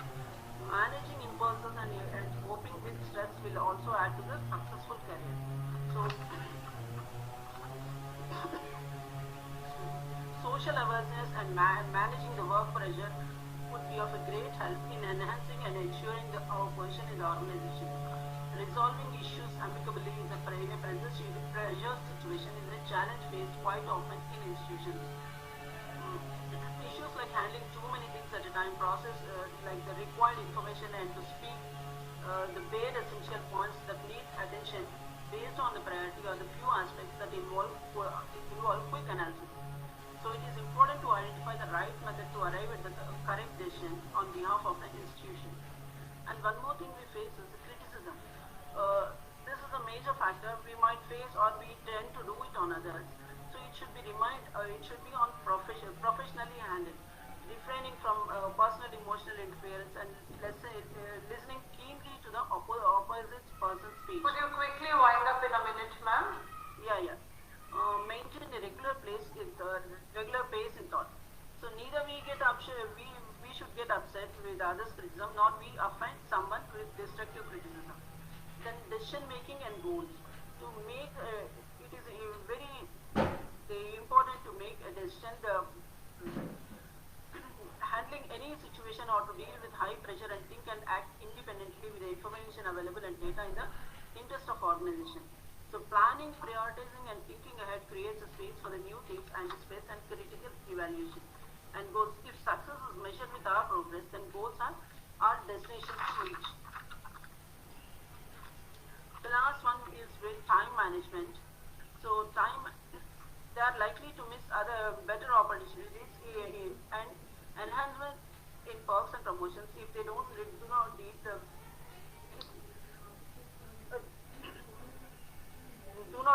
if they mess up with their time managing teams. Hence, time management gives us an opportunity for the better performance at a personal and exterior front. My conclusion is, modern times and tasks are driven by technology, hence it is expected to have enhanced soft skills and being a skilled individual at workspace. By limiting the hierarchy, the organizations are looking for the people, those who are capable of taking up multiple roles and responsibilities. Companies have been hiring the people with better soft skills like good communication, anger management, time management, decision making skills, and leadership skills and flexibility. So it is very, very essential to be good at communication. Thank you. That's my conclusion. Thank you so much. Can we have questions from any of the listeners? Yes, ma'am. Yeah, if nobody has, I have a question. Ma'am, you talked about the theoretical aspect of how skills are very, very important in everyone's lives, and it's like we are relearning the importance of skill development, right? So knowledge complemented with skill development only would give the desired result or the desired impact of education. Now my simple question is, suppose in a class you are handling undergraduate students, suppose you want to inculcate interpersonal skills in your students, how would you do that? Just a simple question. Yeah, man. Awareness is one thing, and then handling and doing it is the next part of it. Accomplishment is the most important thing. That's what I'm saying. Suggest something, a way or an activity. I do practically in my classes. Ask them every day to write 2 sentences about themselves. So what is their inculcate interpersonal activity skills in your students. Yeah, ma'am. Interpersonal activities only. I tell them to list them what they have done, what they are supposed to do. So just few sentences about themselves, which will make them think on those things. And next day they can see what better they can do, and in a week they can identify themselves where they are wrong and how to make it better for themselves. This is how I do for my class students in the class. Thank you very much, ma'am. Can we have the next participant, please?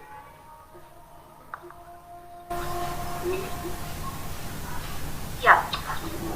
Thank you, ma'am.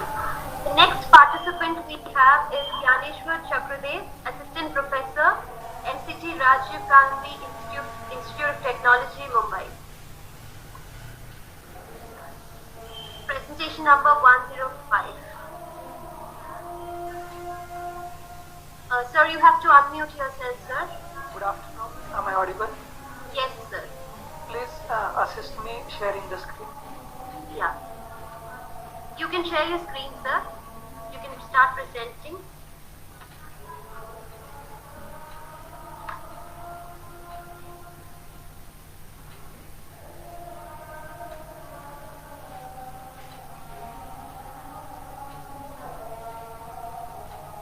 Good afternoon, everyone. I'm Gyaneshwar Kishanrao Chakradev from MCT's Rajiv Gandhi Institute of Technology, Mumbai, presenting a paper on understanding socio-cultural barriers to effective communication.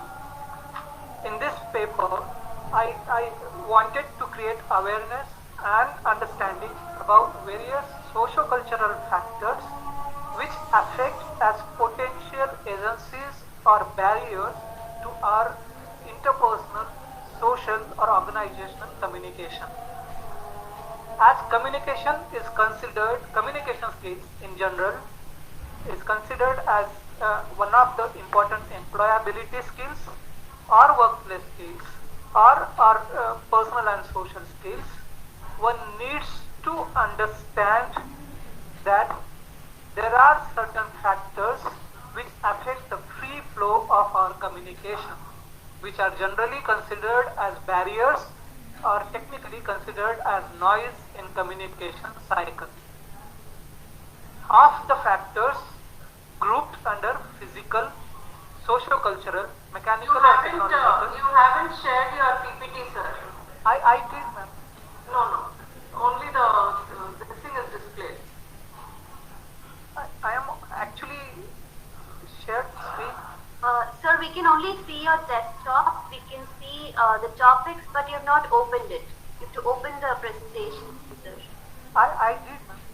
Okay, sir, could you please listen to me for a few seconds? Sure. Please do share the screen and then open your PPT and then say go to slideshow and then start from beginning. Please do that once again. Okay. You have the share screen below. Yes, I did. Sir, we are able to see you, not your PowerPoint presentation. All right, Maitri madam? Is it visible now? Yes, please. Yes, please. Now it is correct. Thank you. Thank you. Please. Thank you for reminding. You're welcome, sir. Yeah, thank you. As I told you, these barriers are grouped under 5 major categories. My focus is considering socio-cultural barriers, of which the first one is negative social stereotyping, which can be product of our family upbringing or social surrounding or environment. It may be a national philosophy in some of the contexts, where the stereotyping leads us to cast the impressions about a social group. Maybe an act of an individual is considered as act of entire community. In any of the communication situations with them, we try to communicate with the same stereotyped manners. In my I also, based on the experiences in my surroundings, like cliche expressions like Maharashtrians cannot be good at business, Marwaris can be practical minded, or the black is ugly to the Black Lives Matter, so white people should be racist, Christians are on a secret mission of Christianization, so on and so forth. Due to time limit and the legal and ethical issues, I won't wander into the individual inputs of it. I am just grouping it under negative social stereotyping, which is the first basis of our socio-cultural barrier. Second one is socio-cultural prejudices that we hold about the cultures within a meta-culture or cross-cultural ways. It may be our social manners, behaviors, social taboos and customs too. As and when we communicate, whether we communicating at the workplace or we communicating at our individual such situations, including our family and public appearances, knowingly or unknowingly, we are casting these socio-cultural prejudices. If we are not, we are already above these barriers. But considering the fact of our racist, gender-centric, ethnocentric, country-specific communications, India has witnessed a long haul of ban China slogans to Chinese investment into Make in India concepts too. There are always the parallels. The racial abuses has a long lasting history. Ethnic groups do clash. Our social customs and taboos do clash. Religious issues to creed-centric, to caste, culture, class and gender-centric. India too has gone a long way. Chairman to chairperson, wireman to electrician. These are all gender-centric. Sometimes there were the questions that why history always should be his story and why not her story. When Tennysonian concept says that man for the field and for the earth she, man for the sword and for the feeling she. What I want to state it here, these contributing factors can be men in our life, men as a universal phenomenon of human species. It can be media. Look at the image of police in parallel cinemas, web series and maybe print and electronic media. Look at the image of politics, politicians.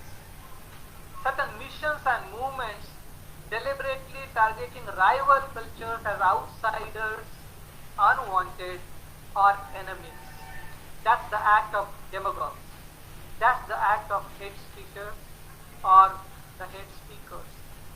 My purpose is, although the long list of socio-cultural barriers can be researched, discussed theoretically, or taught to the students as part of our curriculum, the duty of the teachers is to first enable the students and themselves to go for unconditional other acceptance and unconditional cross-cultural tolerance. Otherwise, we are risking a global employability scale for our students as well as for ourselves. Our practices of personal and communication situations should not harbor any of the stereotypes, prejudices, or what you call the cross-cultural barrier-bearing ideas.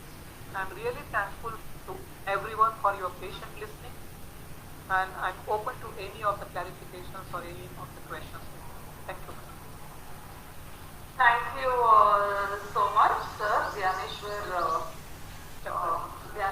sir. It was highly interesting paper. In fact, when you talked about the several cross-cultural or socio-cultural barriers, in fact.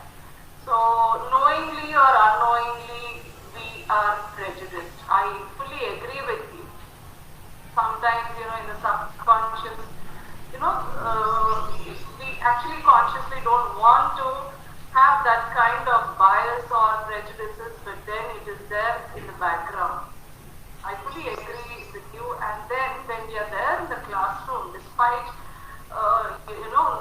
understanding that our students or our learners are coming from multicultural backgrounds, we try to make it more homogeneous and try to connect with each and every student. So that's the beauty of the teaching profession, I think. So when we say, I'm sure we are able to overcome that particular barrier over there, in fact. So now, having said that, but still, despite our education, despite our, what do we say, our kind of giving words of wisdom to our students, to the public, to the society around, there is this very, very, what do we say, I must say, a bigger factor in the background. You say it is a family, you say it is a caste, it is a home, but then there are certain stereotypical, barriers that are set in the mind. So however educated a person is, his or her prejudices come into action, come to the fore, and he or she behaves in a typical, observing those barriers. So how do you think, do we, at the micro level, how do we actually try to overcome these? First thing is that we should be aware of the power of communication, power of our words. When we understand that what we are saying directly, indirectly can affect the maybe welfare of community or an individual before us. He may be our student, he may be our colleague. Trying to overcome it, respecting our culture does not mean hatred for another culture. I won't use the word rival, because rival is used by the demagogue, hate speakers. Your customs is like if I call Ai or Ma for my mummy and somebody calls mother, I should have a due respect for somebody is calling mummy or mother. Instead of going to deconstruct it, is that mummy goes to the Egypt and that's the symbol of the dead people. How do you call your mummy as mother? You must be listening to this kind of spiritual teachings and trainings. What is my point of view is here, first you be aware. Teach yourself unconditional acceptance of other cultures, other communities. Like your success is not others' failure and others' failure is not your success. We should have a parallel existence, coexistence. Second one is cross-cultural tolerance. Definitely, I agree. Their methods for you or your way of social upbringing might be different from other person's upbringing. You must have read about the PIous, Toni Morrison. That's my research area. Wonderful, yeah, right. So how people condition some people to believe that they are ugly unless and until they are like that. Right. So this notion should go, and socio-cultural barriers or psychological barriers won't go by external remedies. It's our own conscience, universal or individual, which will teach us something that we should have welfare-seeking policies, not the policies which hamper social upbringing. Thank you so much, sir. Thank you so much. You answered it so well. Thank you. Can we have the next participant?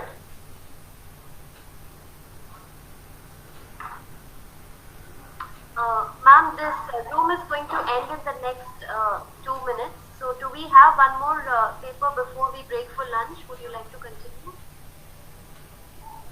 No, I can finish with one more paper. I mean, is it going to technically break? Anything of that sort? Yes, because the session was arranged for 1 hour. Right, but we began late, right? We did not start in time. Right, that's what. So I'll just break the room and go to the main stream, ma'am, and then you can proceed with one more. Okay, so with that, the session would be over, right? No, you will automatically go to the main session, ma'am. I will just close this room. We will automatically go to the main one. It will complete with one more. Yeah, is this going to be the last paper for this session? Yes, ma'am, the last paper for this session. We'll do that. Yeah. Madam, who is the presenter, ma'am? Kumaraswamy Dasari, Assistant Professor, JDC, Graduate Degree College. This is me, madam. Okay, I'm in the meeting, madam. Thank you. So, madam, shall I start, ma'am?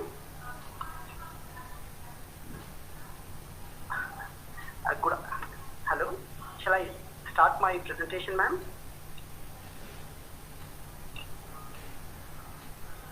Hello?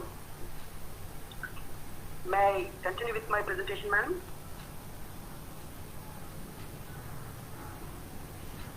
Am I audible to you, ma'am?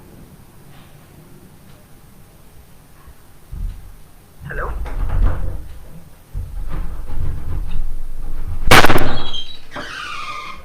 Hello?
Sorry for the inconvenience.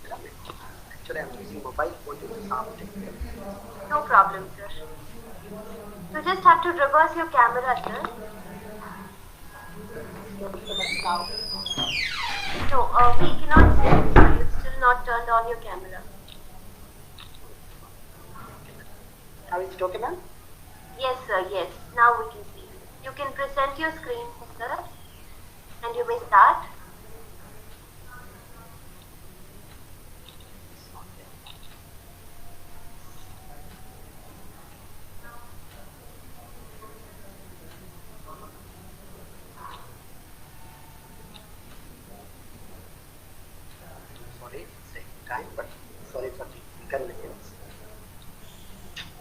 There, no problem. I'll continue with my presentation over again, madam, in the absence of some technical problems. So,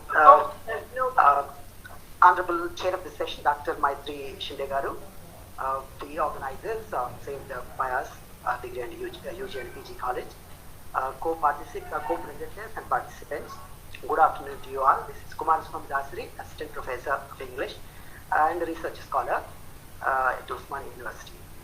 So the title of my presentation, my paper is Evaluation of English in the CCA Method. Sir, could you share the screen, please? PowerPoint? Actually, there's a problem in sharing the screen. That's all right. Otherwise, I'll try to share once again. Yeah, you may please continue, sir.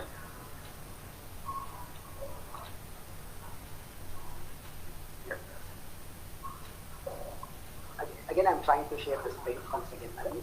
Please bear with me.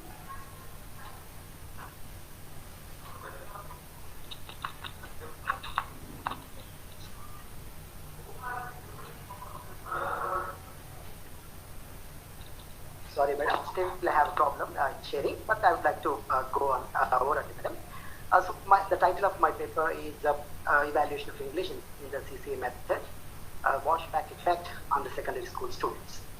So the washback, which is also referred to as the backwash, is known as the effect of testing on teaching and learning processes. This aspect of testing is evaluated in terms of, in the light of the implementation of the CC. CC stands for Continuous and Comprehensive Evaluation Method, which is in vogue in the state of Telangana for the last 7 years. So the gist of my article is about to study the effect, the washback effect, whether it is beneficial or harmful in testing English language at the school, especially at secondary school level.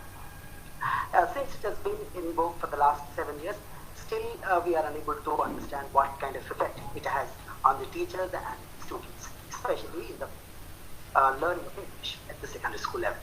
In that, with that statement of the problem, my research for my paper proceeds further. The main objective of my research is to study the washback effect on the secondary school students due to the evaluation procedure adopted for assessing English at the school level. And the hypotheses were formed in this. There is no significant null hypotheses were formed, madam, as part of my article, where the main variables are gender, district, class, and medium of the instruction of the students of 8th, 9th, 10th class students, and their opinion with regards to washback effect. Their opinion with regards to washback effect in the process of evaluation of English in the CC method. So, having these hypotheses and objectives in mind, the research methodology that's been adopted for this article research work is a mixed methods research was adopted, which is in the words of Creswell and Plano Clark. It's a convergent parallel design, which offers me the opportunity to use both types of data, that is qualitative and quantitative.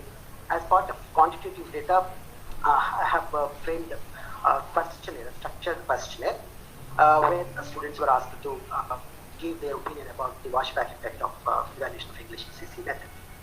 And for qualitative data collection, I have used a classroom observation. As part of this article, I have observed 12 classrooms where the evaluation of English, how it has been conducted actually in the classroom context.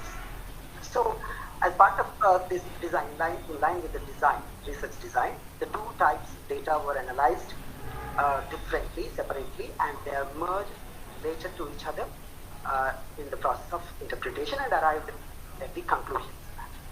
So, for example, we have 600 students as part of sample, madam, 300 each from Karimnagar and the Siddipet districts, since I have chosen these two districts as main variables. So, after having done all the interpretation and analysis part, what the main findings, since I have I don't have exact figures with me as unable to share the screen with you. In the article it was presented, madam, around 50 to 54% of students from Siddipet and Karimnagar districts viewed that they have received some positivities from this evaluation method. Especially, they have modified their learning styles due to this flashback effect of evaluation of English. Even as per a gender-wise student respondents, majority of the respondents viewed that they have improved their learning skills, especially language skills, because of the beneficial backwash effect of the CCE method. Even the same results were found with regards to class-wise data analysis, especially 8th, 9th, 10th class students. The responses were analyzed in the light of washback effect. Could you elaborate what this washback method is? Madam, washback is the characteristics of any testing method, madam. Along with the validity, reliability, discrimination, practicality. This washback effect is one of the criterion, or one of the characteristics of any testing method, any testing system.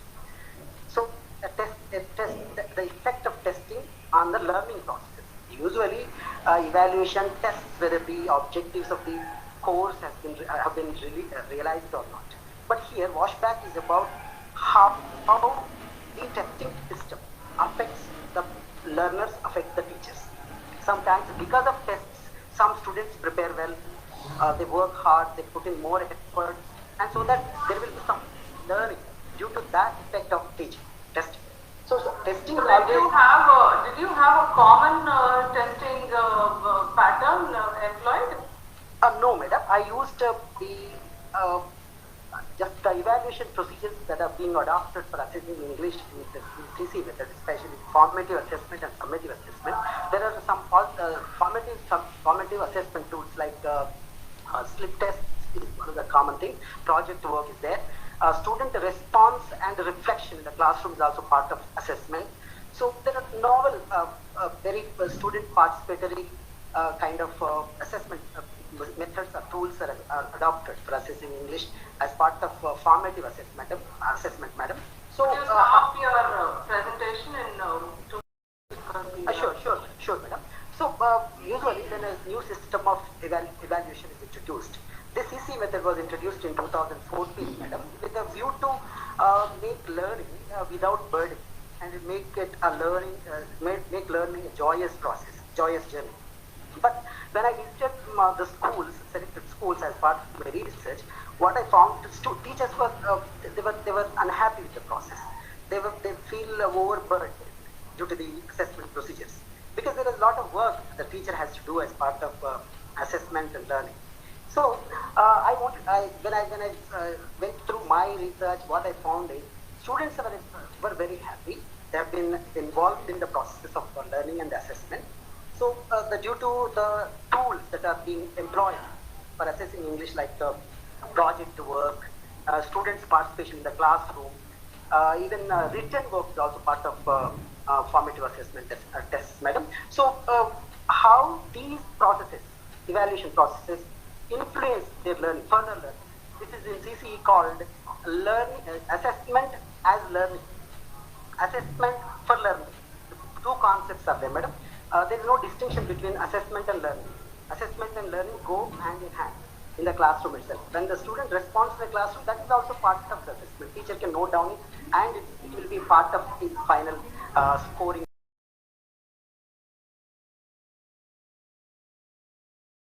You conclude the paper, sir? Yes, madam. There are some conclusions. Basically, students are happy with the CC method. They have been enjoying learning language skills because of the employing the tools, assessment tools like project work, participation in the classroom situations, and of course, as part of project work is a big thing in my research work, madam. There are some problems also in that because its cost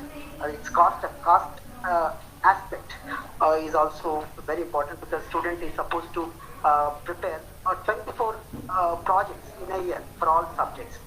So if I go into the details, maybe a bit longer talk, madam. But there is also harmful effect I have observed during my classroom observations. What I have observed is some of the students, not all students are actively involved.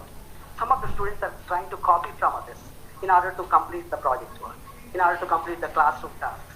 So there is also a harmful backwash effect in CC method. But as a whole, what I found from my work is there is positive and a beneficial washback effect of the assessment procedure being adopted in the CC method. There are implications as well based on my findings in the article. Teachers and students, especially the school administrations, even at a broader level, they were also part of my research. They should look into how students are perceiving, how students perceive this aspect of evaluation system. Teachers are feeling burdened, but students are enjoying learning. So there is a conflict of interest between students and teachers. So as a whole, my article talks about washback, the positive effect of assessment procedure being adopted for assessing English at the secondary school level. Students are enjoying learning. And Thank you so much, Mr. Dasari. Having heard your paper, it's quite interesting. Now, is it part of your PhD work that you're carrying this research? Yes, madam. Yes, madam. Okay, you're doing your PhD. Yes, madam. Okay. Right. Now, have you seen that, in the process of your research or analysis, as you talk about the CC method or continuous and the comprehensive evaluation method, now, have you incorporated any kind of suggestions or recommendations in terms of curriculum design?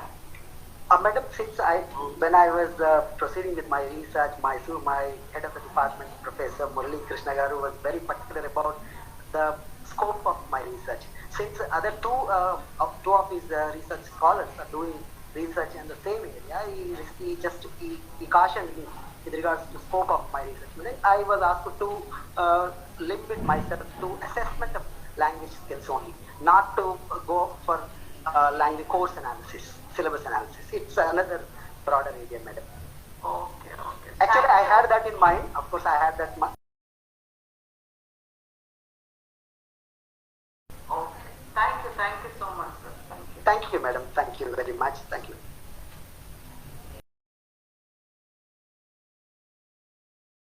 Thank you, sir.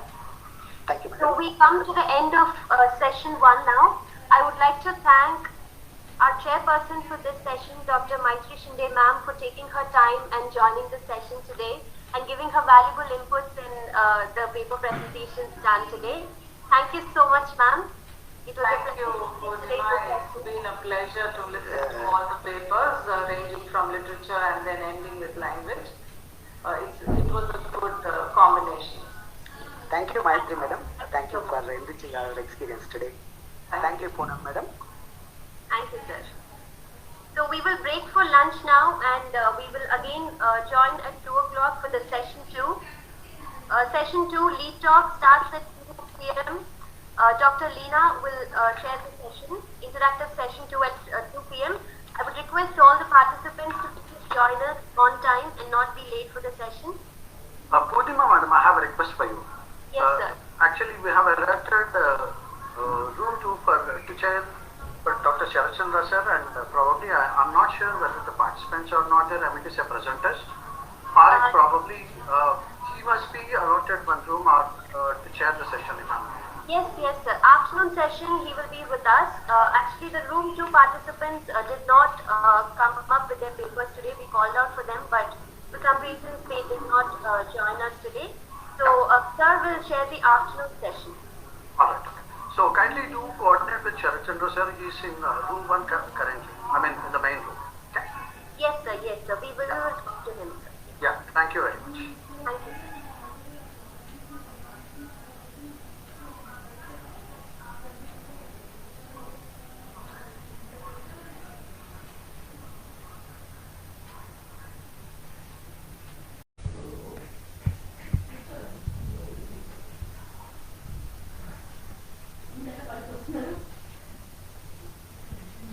ఫేస్బుక్లో screen share చేస్తాను.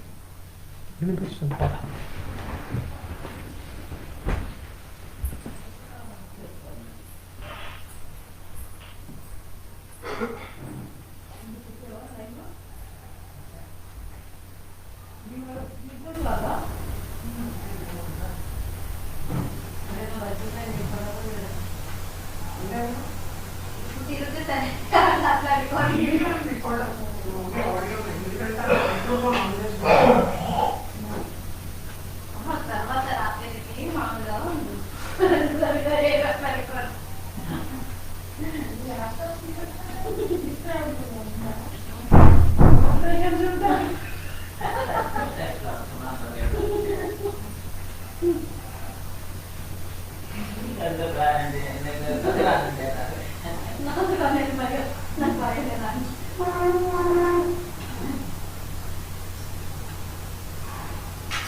Afternoon, everyone.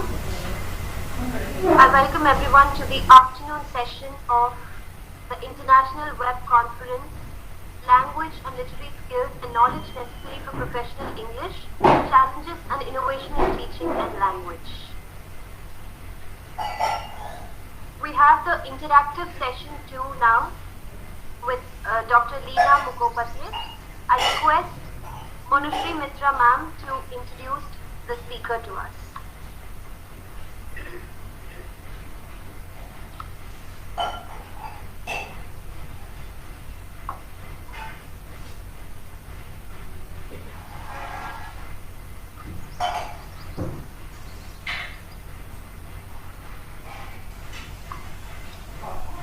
Good afternoon, everyone. I welcome today's speaker, Dr. Leena Mukhopadhyay. I just wanted to check how many participants have already joined our session before I take the privilege to introduce our speaker today.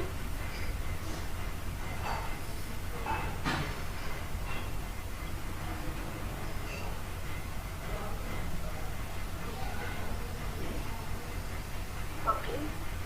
For the participants, we had posted a feedback link in the morning session. Those who have not filled their details in the feedback link, we are going to post it again now. So you can just utilize the link and fill it up for the morning session. And after the afternoon session also, we are going to post another link. So please, this is for your information that after every session, we are going to post a feedback link. Please fill it up. Thank you. To start this session, let me introduce Leena to all of you. A talk based on using technology to develop and assess college writing. Dr. Leena Mukhopadhyay is a professor and head Department of Training and Development at English and Foreign Languages University, Hyderabad. She is currently working on a multi-literacy and language education project led by the University of Cambridge. She also researches in the areas of language assessment and evaluation and second language acquisition and has over 30 publications in these areas. I think this introduction is too brief for Dr. Leena. She has many achievements in her career. Maybe you will come to know about it when you listen to her. Without wasting much time, I would welcome Leena ma'am to start her talk. Thank you. Thank you, Manushree, for your kind words of presentation and introduction. I think we need more time on the presentation. So can you please tell me how much time can I spend on presentation and how much time will there be for the question answer session? Yeah, you can take 45 minutes for your talk, and we can have another 15 minutes, 20 minutes for interaction. So then it's okay to go a little beyond 3, is it? Because it is 2:10 now. Yeah, sure. No problem. Thank you. Thank you. So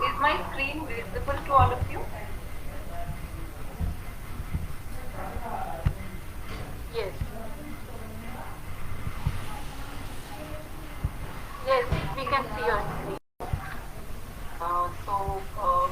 Good afternoon, everybody. So, as Monoshri just read out the title of this presentation, I was thinking about a presentation that would be user-friendly and also things that the college students would be able to absorb. So I came up with this topic because this is something that we are doing very regularly now due to the pandemic situation, and we have to change to online pedagogy and assessment almost overnight across the globe. And several of the teachers have shared their experiences and their reflections on how to go about using technology for educational purposes.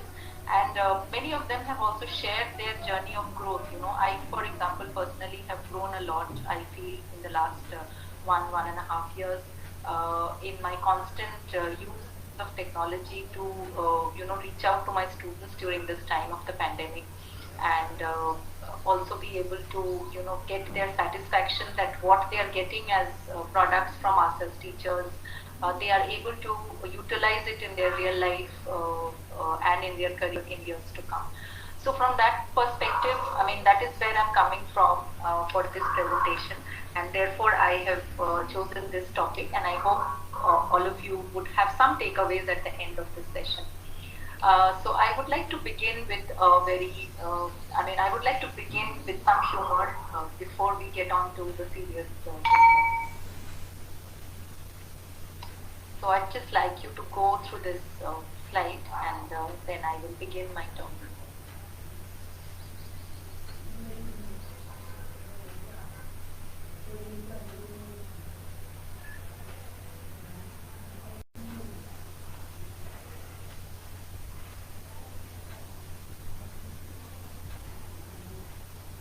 So I hope you had the time to go through this comic strip from Peanuts.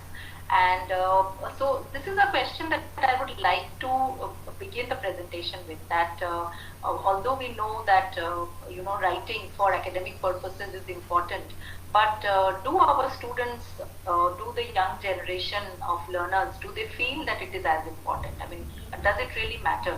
Because they might be of the opinion that a lot of it is generated anyway on the internet, and there are lots of help, technological helps that could be used in order to develop one's writing. So does it really matter that we painstakingly take time to develop the skill? Because writing is a complex skill, and because it is production, it comes only after comprehension has taken place.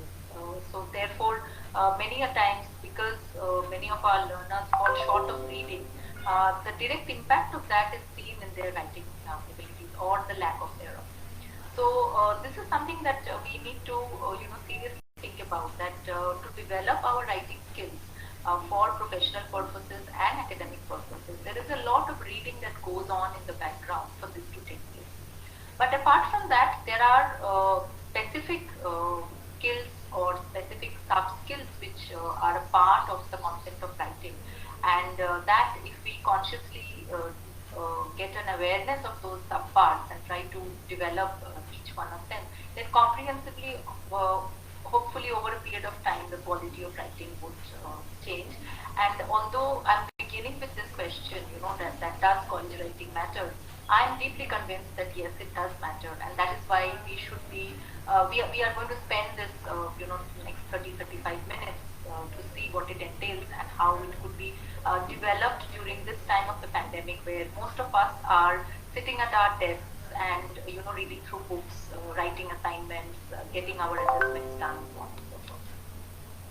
So this would be the overview of our presentation today, that we would look at the concept of writing and writing for academic purposes, so that you do in college, and some of the issues, critical issues that are involved in the development of this particular skill. Then I would like to show you the concept of academic writing in terms of global standards. So we would look at this document, Common European Framework of References, and I would like to trace the concept of academic writing skills vis-a-vis a global standard, so that you are well armed with the information that how do you compare your writing skills or writing levels with a global standard, which is very, very essential for us at this point of time. Then the third part of the presentation, I would be looking at a few of the social web 2.0 tools to develop student writing, and would conclude the session with the use of technology, some ideas how to use technology to self-assess writing and then develop writing. So it's like a cyclical process. So we make an attempt to develop writing, and then we get feedback based on the self-assessment, and then that feeds into our writing development. So it's like a cyclical process. So let's look at the first aspect, academic writing. So college writing, for example, essays, reports, assignments, dissertations, so on and so forth, any writing which is a formal piece of discourse that is graded or scored in a formal manner would come under the rubric of college writing, and it certainly involves the use of academic language in writing. So it is so academic language in writing would be somewhat different from language that we use for social communication, for example. So that's why we need to pay specific attention to academic language in writing. Although our communicative skills or spoken skills, social skills do play a large part in our building of academic language in speaking as well as writing. So academic writing is a high-order, multi-level cognitive linguistic skill, and we are going to spend a little time to see what is the cognitive aspect and what are the linguistic aspects of this construct of academic writing. And this is a very, very important statement that I am making, and it is based on, so every statement that I would make in this presentation, they are all based on empirical research. So research has given us these directions. Research in applied linguistics, second language acquisition, second language writing has shown us certain trends in second language learners across the world from which we can generalize. So this is a generalizable hypothesis, one could say, that development of academic writing skills is incumbent on one's vocabulary knowledge, and the vocabulary knowledge for academic writing is a mix of general words, so which comes from the British National Corpus. So we usually refer to the British National Corpus, but some researchers also refer to the American corpus. That is, also another list that some researchers refer to, but the kind of work that I have been associated with be usually both the PNC corpus list and a list of academic words, which is also called academic word list, AWL. And so research shows that the development of academic writing is deeply connected to the development of one's vocabulary knowledge. So academic language, to put it more specifically, is the language that we use in classroom and workplace communication. And every text that we read across disciplines, maybe literature, language, geography, psychology, economics, across disciplines, whatever texts we read, they are all written in academic language. It is also the language of assessment. So whatever assessment is done at a formal level for higher academics, they all contain academic language of a particular language, which is the target language. And here I'm referring to English as the target language. It is the language of academic success, because these all features are interrelated, and it also is the language of power, because the way in which we can express our voice, our opinion, our argumentation, that constitutes our identity as a researcher, as a workplace employee, or a classroom participant, maybe a teacher or a learner. So it is certainly the language of power, because through it we can express our thoughts and opinion in a intelligent, systematic, logical manner. So why is academic language so important? Again, research shows that students who master academic language are more likely to be successful in academic as well as their future professional settings. However, students who do not learn to comprehend and use academic language may to struggle academically and be at a higher risk of dropping out of school or higher education. So they might not even reach the level of college or university education. So it is also incumbent on the school and high school teachers to develop the academic language of their learners in a very, very conscious and systematic manner, because when students lag behind their ability to comprehend texts in an academic context and write about them, then chances are that they would be at a higher risk of dropping out and not making it up to the higher levels of education. Hence it is very important that academic language, mastering academic language is very important, and we need to reach at a certain level. So let us now look at this concept that academic writing is a linguistic cognitive skill. So first let us look at the cognitive aspect of the skill, and thereafter we will look at the linguistic skill. So we would refer to now a very seminal taxonomy of education, namely the Bloom's taxonomy. Harold Bloom had come up with this taxonomy at the beginning of the 20th century, and later it was revised by his students in the year 2002, and this is what we refer to, that it is a seminal, it is a foundational taxonomy or a tabular representation of the different cognitive skills that every learner or every child associates himself or herself with when they are in the field of education. So to progress knowledge and language, there are 6 cognitive levels that learners navigate through various tasks and through various production that they do across disciplines. And so the nature of these cognitive skills are like they cut across disciplines. So this is not only special to the English language classes but across disciplines. And then therefore this is a very robust kind of a imagery or a robust kind of a template that we work with across disciplines. So there are 6 cognitive levels, beginning from the ones which are more which are basic or cognitively undemanding, to as we go higher up it becomes more cognitively demanding. So we have the 6 levels of remembering, understanding, applying, analyzing, evaluating, creating, and the revised Bloom taxonomy includes the cognitive dimensions of academic writing. So when we partake of an assignment that we have to do as a part of our college course, then we would be navigating through these levels of cognition, of cognitive levels, in order to complete our assignment. So the cognitive dimensions of academic writing are included in all these 6 levels, depending on what is the complexity of the task. So if it is an essay writing task, based on your understanding of a particular construct in the subject economics, for example, and you would have to define or describe a particular concept, then it would be at a lower level where you need to remember information and show your understanding. However, if you have to make a comment, if you have to compare and contrast 2 different models of economics in relation to the different human society, you need to compare and contrast between 2 models and then give your idea or opinion about the 2 models, or which one is a better one and why. Then you would have to use higher levels of cognition, like you would have to analyze the models, and then you would have to apply the certain parameters to identify which one is a better model and why it could sustain in the human society, so on and so forth. But by and large, most academic writing tasks would have a combination of these levels.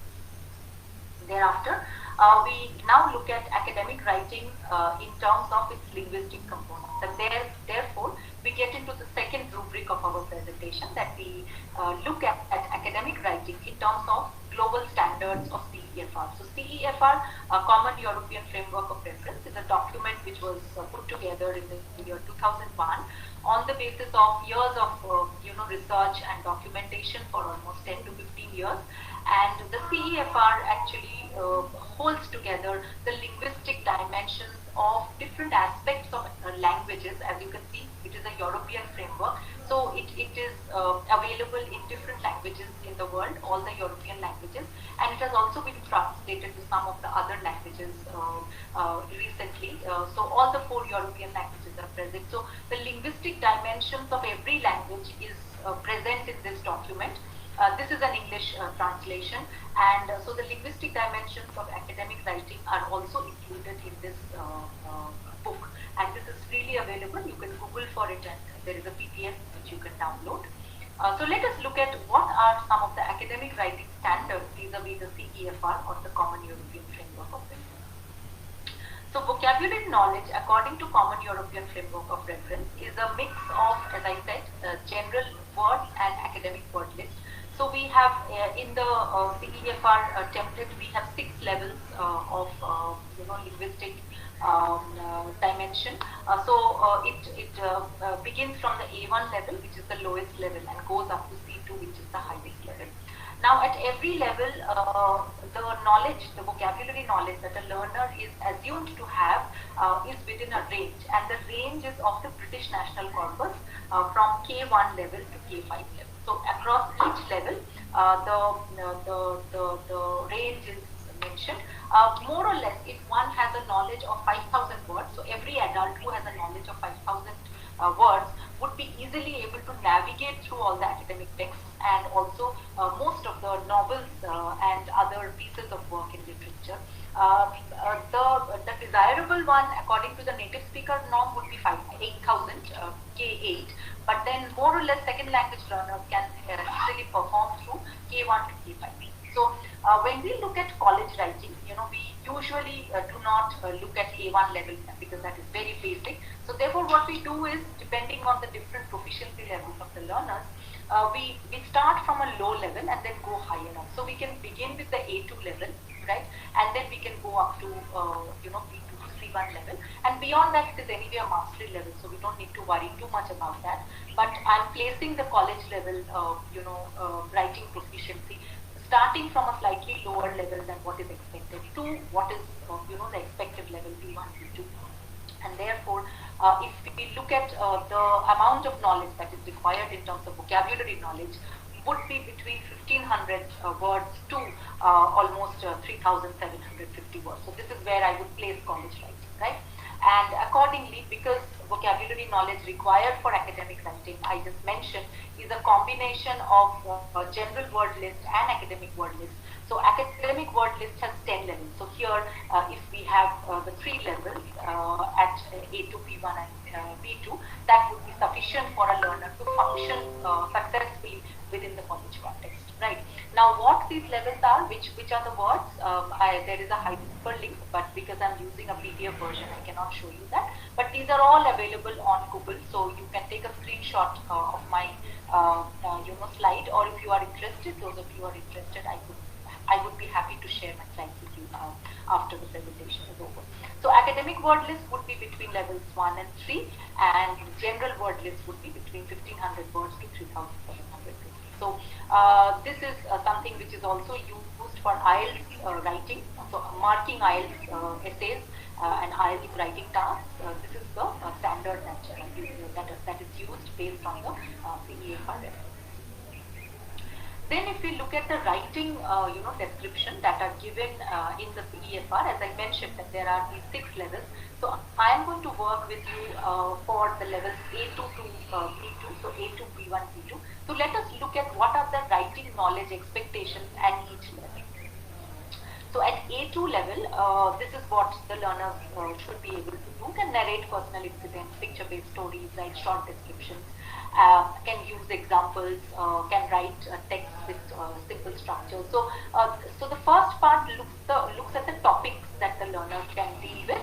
The second part looks at the writing sophistication, that what are the kinds of things that the writer can do. The writer can describe, the writer can define, the writer can give examples, the writer can elaborate, so on and so forth. So at the A2 level, a learner who is at A2 level but still might be at the college, is not that proficient with writing. It is okay even to be at this level. But once I know that, okay, what is the level where I stand, then I would know what are the things I would have to do in order to improve, or on which features do I need to have extra practice, what are the kinds of tasks that I should do. So this is an estimate of learners at the A2 level.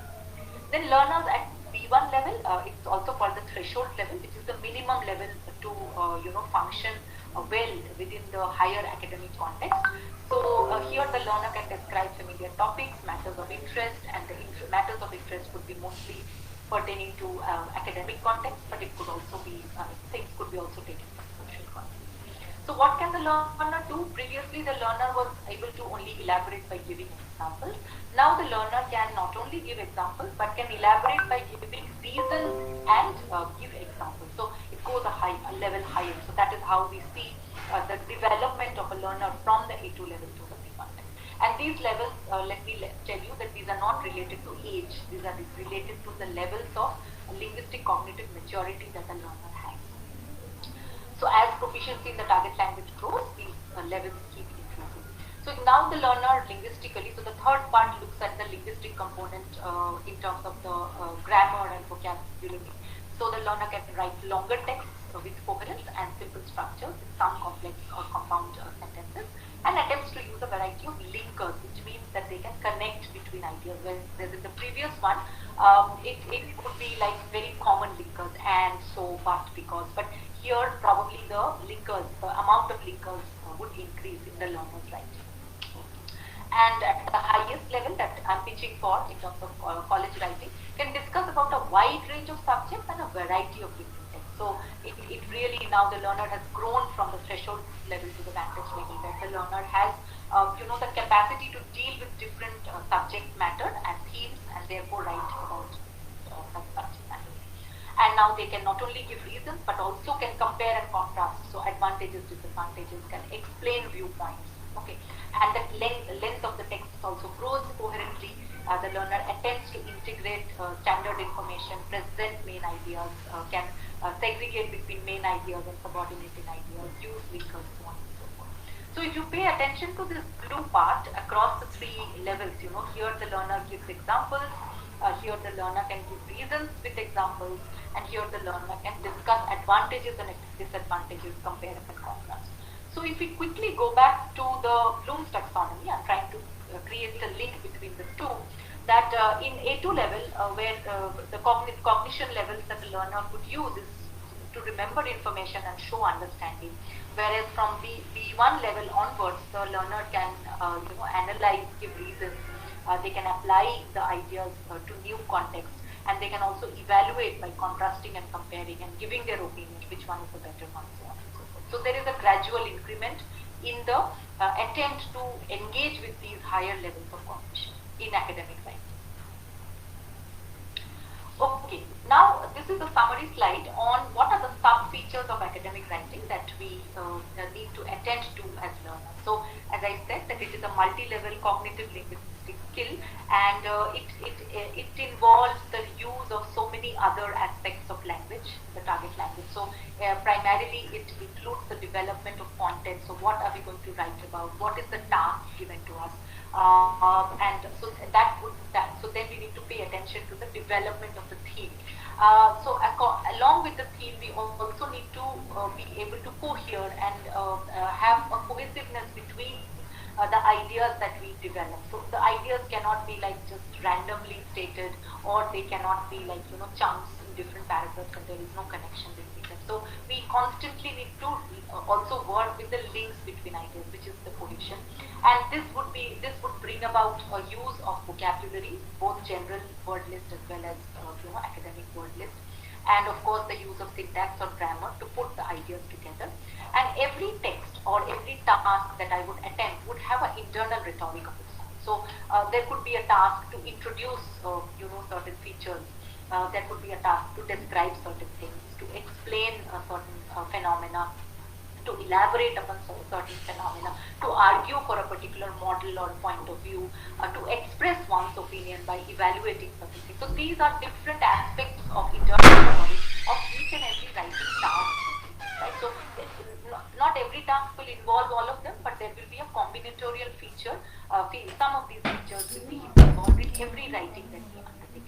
So these are so many things that the learner has to constantly maneuver, constantly take care of while doing the process of academic writing. And therefore, as I mentioned, that it is complex cognitive linguistic skill. And mastering this or getting a good hang of this skill is not that easy. It is time consuming, it is quite a painstaking process, but at the same time, without this, we are not assured of future academic success or professional success, and therefore we need to pay attention. Okay, now we come to the third part of the presentation, where we are going to look at the concept of Web 2.0 tools in order to develop student writing. Okay, so this is something that we can access by using technology and sitting at our home, and be able to use it with other students. So therefore we are using Web 2.0 tools as opposed to there was a time when there was a version of this as Web 1.0 tools. So 1.0 tools, the main difference between 1.0 tools and 2.0 tools is that 1.0 tools would only give us information, the World Wide Web. When it started making a lot of, when it started getting into education and also technology related jobs and things like that. So at that point, it was mostly for information purposes. But these days, the Web 2.0 tools it has become so significant for education, for both teaching and learning, because they are interactive modalities, and therefore they have a lot of strength, they have a lot of power to mold the ways in which we look at teaching and learning processes across disciplines, and more so in language education. So we can help our learners, or if you are a student who is attending this presentation, so you yourself can use Web 2.0 tools for initiating collaborative meetings. It is a very powerful mechanism to do this, and all of this that I'm discussing is based on previous research in second language writing. So second language writing shows that students can attempt college writing to develop academic language as a social process. So they usually feel that whatever we study, and whatever we are assessed on, everything is a very individual process, it's a lonely journey. But actually it isn't. A lot of learning can happen, especially the university that I come from, we pay a lot of attention to, in fact, I would say we pay almost 50% attention to peer learning resources and peer assessment, so that we are able to establish to our learners that every learning is not a individual alone journey, it's not a lonely journey. So therefore, students can get together, and make this attempt of developing their academic language as a social process. So usually we use the social process to develop our social skills of communication. We don't do it consciously, but it happens that way. And many a times we use social processes for other things, to express our likes and dislikes, maybe for traveling purposes, maybe for leisure purposes, things like that. So here academic language can be developed as a social process, and that is where Web 2.0 tools can come in. So I'm suggesting that the use of Web 2.0 tools, again this is what research shows, like chat boxes, which we use for casual communication or everyday communication, can also be used for educational purposes. So chat boxes like Gmail, WhatsApp, meeting spaces like Google Meet, Skype or Zoom that we are doing now, and then a list of wikis like G-Docs, Google Docs, Google Sites, to create writing groups where discussions on how to solve a specific writing prompt can take place. So our first attempt would be to create a group where certain writing tasks can be solved together. Okay, and by solving the tasks together, it will be a social process through which the academic language will be, developed, or there will be a motivation to develop academic language. So once the group is formulated, then each member can contribute to text building, because these are asynchronous documents and anybody can work on it at any point of time, right? So it is a shared kind of an existence. So it is all there in the iCloud, and anybody can enter the space and can contribute to text building or composing and give each other feedback. They can give each other feedback constantly while writing, or maybe through Zoom, meetings or Skype meetings, or even in WhatsApp messages. And at a later point, an editor can give the text a final shape after everybody has discussed, deliberated. The same sequence of pedagogic tasks will serve as a scaffold for the students through the stages of writing. So at every stage, students will have their own peer group where they can discuss, deliberate upon, they can share each other's ideas, and all of this. In order to do all of this, although they might use a lot of language for social communication, they will also be motivated to use academic language, and therefore the academic language will get a real life space to be used by the students, and in the process, without even consciously thinking about it, they would have already developed a lot of it. So each of the writing stage, starting from planning, drafting, getting feedback, revising and publishing, all of this can be done through the Web 2.0. So you can take this quiz, to find out whether you are ready for using Web 2.0 tools to write collaboratively. So you need to first identify which Web 2.0 tools you could choose from. So as I already mentioned, that these are some of the tools based on which a lot of research has happened in the field of second language acquisition to show that learners have a developmental trajectory. So we need to know which Web 2.0 tools am I likely to choose. Then do I have a few members to begin with? Can I form a few members? So those of you who are attending this, after the presentation, you could get together, form a membership, you could create a writing group, and you could begin straight away, right? If you feel that this presentation has been meaningful for you. Then where do I know where to access writing prompts from? So where do I access writing prompts which are related to college writing? So where do I get to such prompts? So this is a website that I have given the link of. It is called IELTS.com, where there are lots and lots of subcategories of IELTS essay themes, and within each theme there are lots of tasks given. So you could take those prompts, which are not necessarily a one-line statement, but they usually have a some kind of a rich description of a context, and then you have to take a position and then you have to build your. So you could begin by using these writing prompts. You don't even have to wait for your teacher, to give you an assignment to start work on that.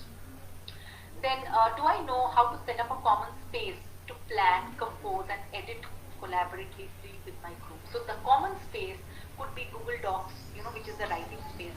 But for talking space, for meeting space, you could use the chat boxes, or you could use the meet spaces like Gmeet, Skype, Zoom, whichever you find accessible. And all of these are free of cost. You don't need to pay anything for them.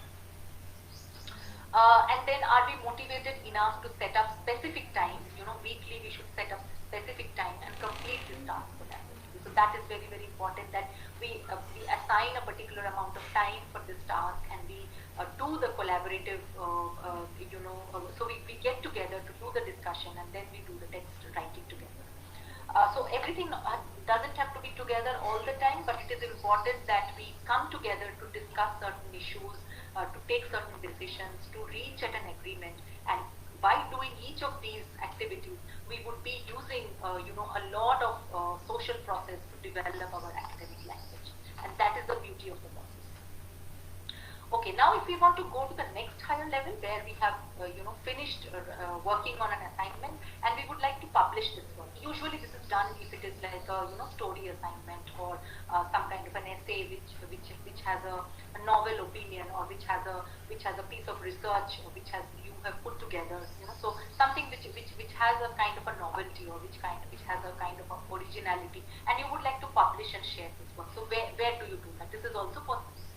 And you could go to a site like blogger.com, and you could keep posting here, and then you could get comments from others across the globe, and then that builds your confidence, and that also makes you feel that okay, you have a voice, other people are listening to reading what you are writing, so on and so forth. So there are multiple ways in which you could motivate yourself to create the concept of collaborative college writing as a social process.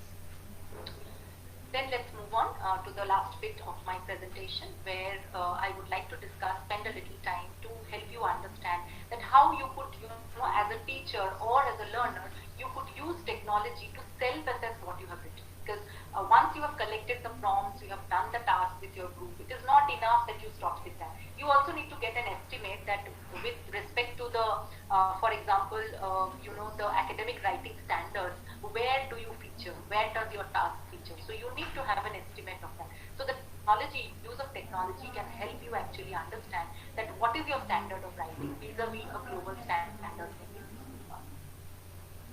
So let us see how we can do that.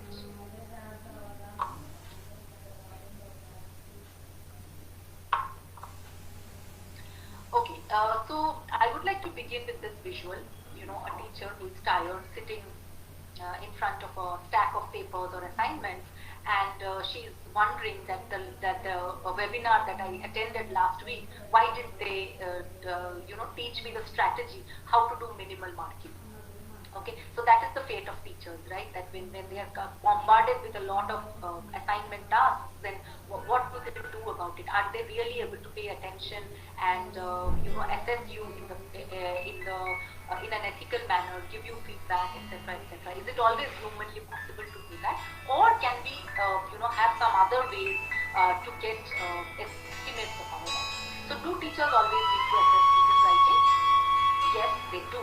We cannot do away with that. We cannot do without teachers, but there is a second mechanism by which we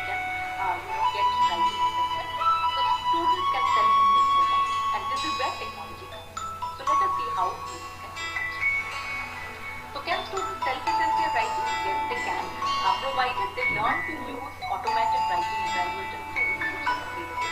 So usually the AWE tools, automated writing evaluator tools are paid tools, but there are some which are also available for free, and they are very popular, and also they are very robust. So I would be referring to 3 such tools in order to help you understand what kinds of feedback you can get about your writing when you use technology to self-assess your writing. Okay, so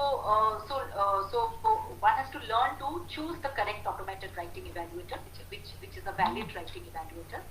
Then by doing so, a learner can develop language awareness of one's writing knowledge and skills. So where do I stand with respect to the global standards? So that is a kind of a language awareness that I get. And I also am aware of where did I go wrong, what can I do to make it better, so on and so forth. And also use the AWE feedback to focus on sub-features of writing and develop academic writing over a period of time. So the use of the automated writing evaluator is like a cyclical process. So you develop a piece of writing, collaboratively using the Web 2.0 tools. Then you employ the automated writing evaluator, you get the feedback, and then again it goes into your cycle of writing. So writing is a process of drafting and redrafting, right? So over a period of time, it is like a sculptor's job. That the more a sculptor spends time sculpting on the stubborn piece of rock or the stubborn piece of solid material, the better the end product is, the kind of statue that the sculptor is able to bring out. Okay, so this is the role of using automated writing evaluators. So what we can do is, like I mentioned, that these are the sub-features that we need to pay attention to. So our automated writing evaluator can give us, feedback on each of these features. So I have chosen a feature, automated writing evaluator feature, which can help you with your grammar. One which can help you with your vocabulary, and another which can help you with the rest, the content development, cohesion, internal rhetoric, and therefore I have suggested 3 automated writing evaluators. Okay, so the first one, I don't know, maybe some of you are already using it. It is a Google extension. So if you go to the Google extension and you type Grammarly, you will be taken to the web page, and you simply need to add this extension to your Google account, and every document that you use on that account will automatically be covered by Grammarly. So which will give you very sane feedback about your formation of sentences in terms of their grammar, subject verb agreement, tense usage, and then it would also give you instruction about punctuation, and also some better suggestions where you have used passive sentences, for example, where it is not required. Okay, and this is actually interconnected to all the documents that you use on that email account. So it will check for your grammar knowledge in every email that you compose. Then everything that you do in the Google Docs will also be automatically corrected by Grammarly. So this is a very, very robust way of looking at your knowledge of grammar while writing. Very useful. The second one is called Lexical Tutor. I will talk about this, which will give you a sense of your knowledge of vocabulary and how you can make it better. And then the third one is called a Virtual Writing Tutor, VWT, and this is so I've given the web page of each of these tools, and this can look at various aspects of your writing. I will show you an example at the end of my presentation. So Grammarly is something that looks like this. So this is a part of the Google extension, as you can see. I'm referring to this, and so when your document will be checked for grammar, it will give you this kind of a green signal, and before that it will have a red signal, and it will go like on a clockwise direction to show that it is working on your grammar aspects of your writing. So it is fairly easy, and the more you use it, the better you are able to appreciate what it does for you. Then I was referring to the second one, Lexical Tutor. So Lexical Tutor, what does the Lexical Tutor do? The Lexical Tutor, I will take you back to this slide that I was referring to. Yeah, so the Lexical Tutor actually gives you a breakup of where you are in terms of your word usage.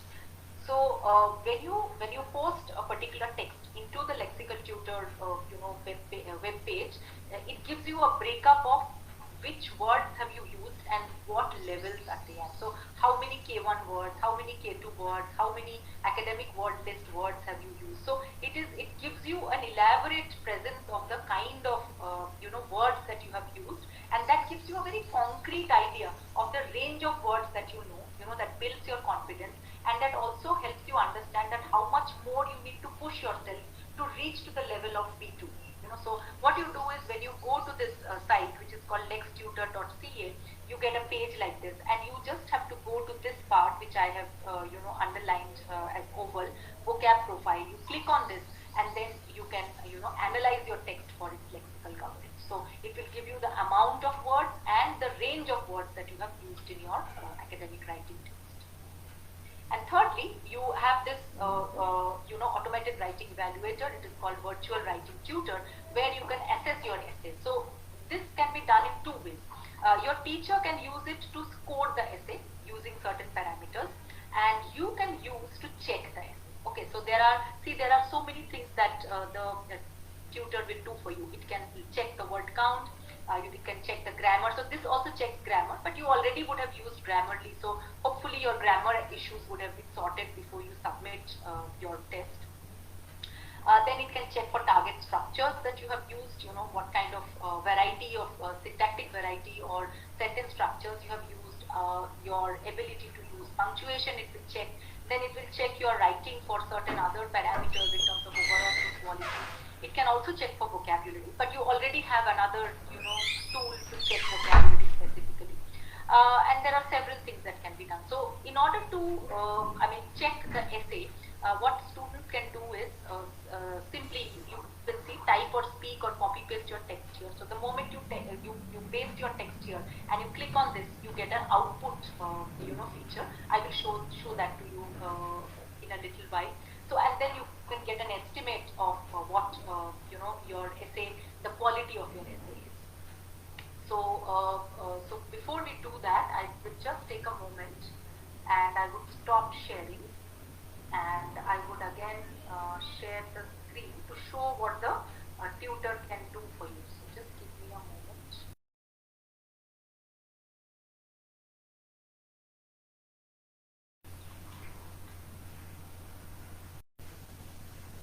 Yeah, so this is a screen. I hope you can see my screen. So this is what the virtual tutor, writing tutor can do for you. So this is like an essay that has been written by a learner.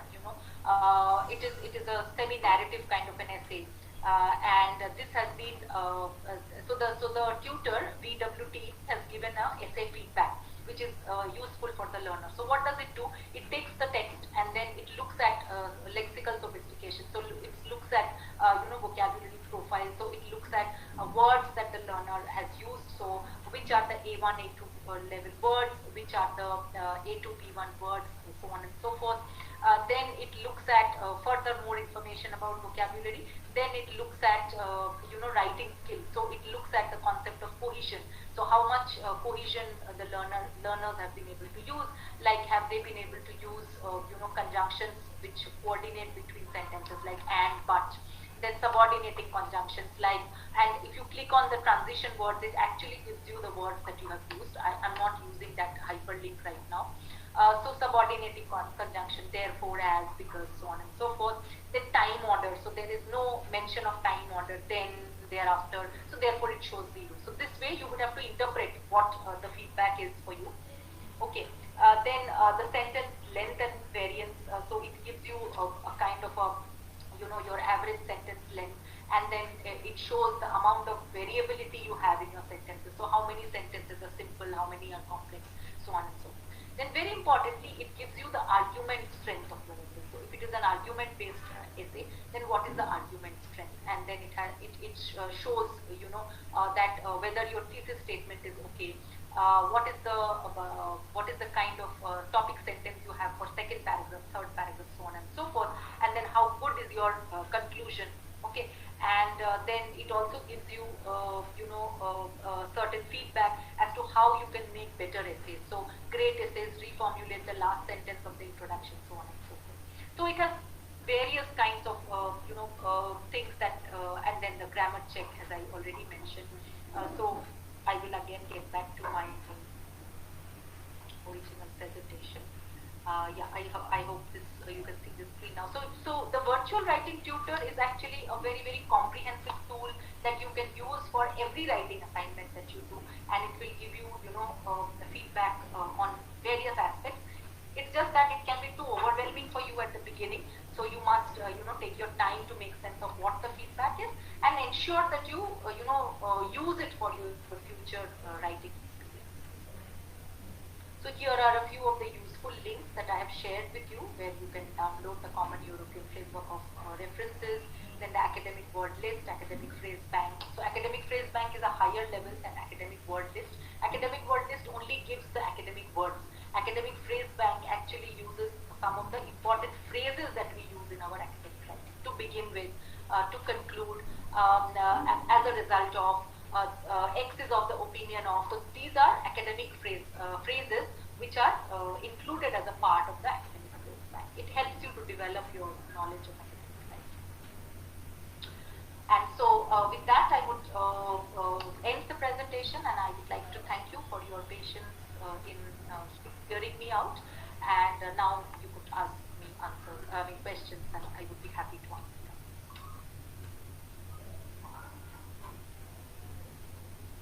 Participants can unmute and ask questions or put their questions in the chat box. I hope I kept to the time. Yeah, it's precise.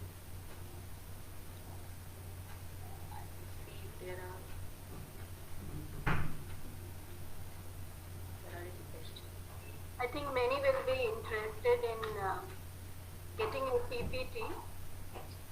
Doctor, so could you please yeah, I would send it to you. Yeah. Share it. Yeah. Okay.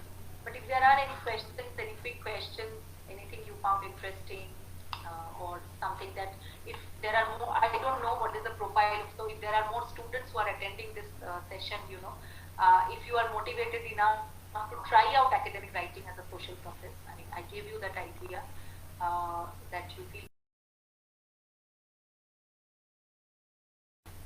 Yeah. Thing is, I think this CEFR is quite interesting. The European system. Is it also there in our Indian? Is there a basis or a comparative thing in our country also?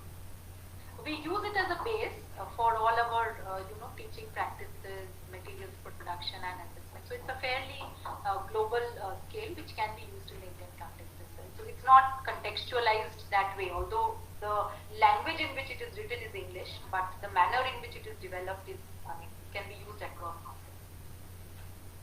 Okay, because the vocabulary that we have here, I think comparison to the other standards or the global standards would be very difficult. I don't know, but then the one which I showed based is the language learner. So the one which I showed is not of native speakers. It is based on research on second language learners across the world. So these are comparable. So if it is not there, then the attempt is to reach them. Okay, thank you so much. There is a question to the presenter, how to consider limitations of online writing evaluation tools. Could you please help them out?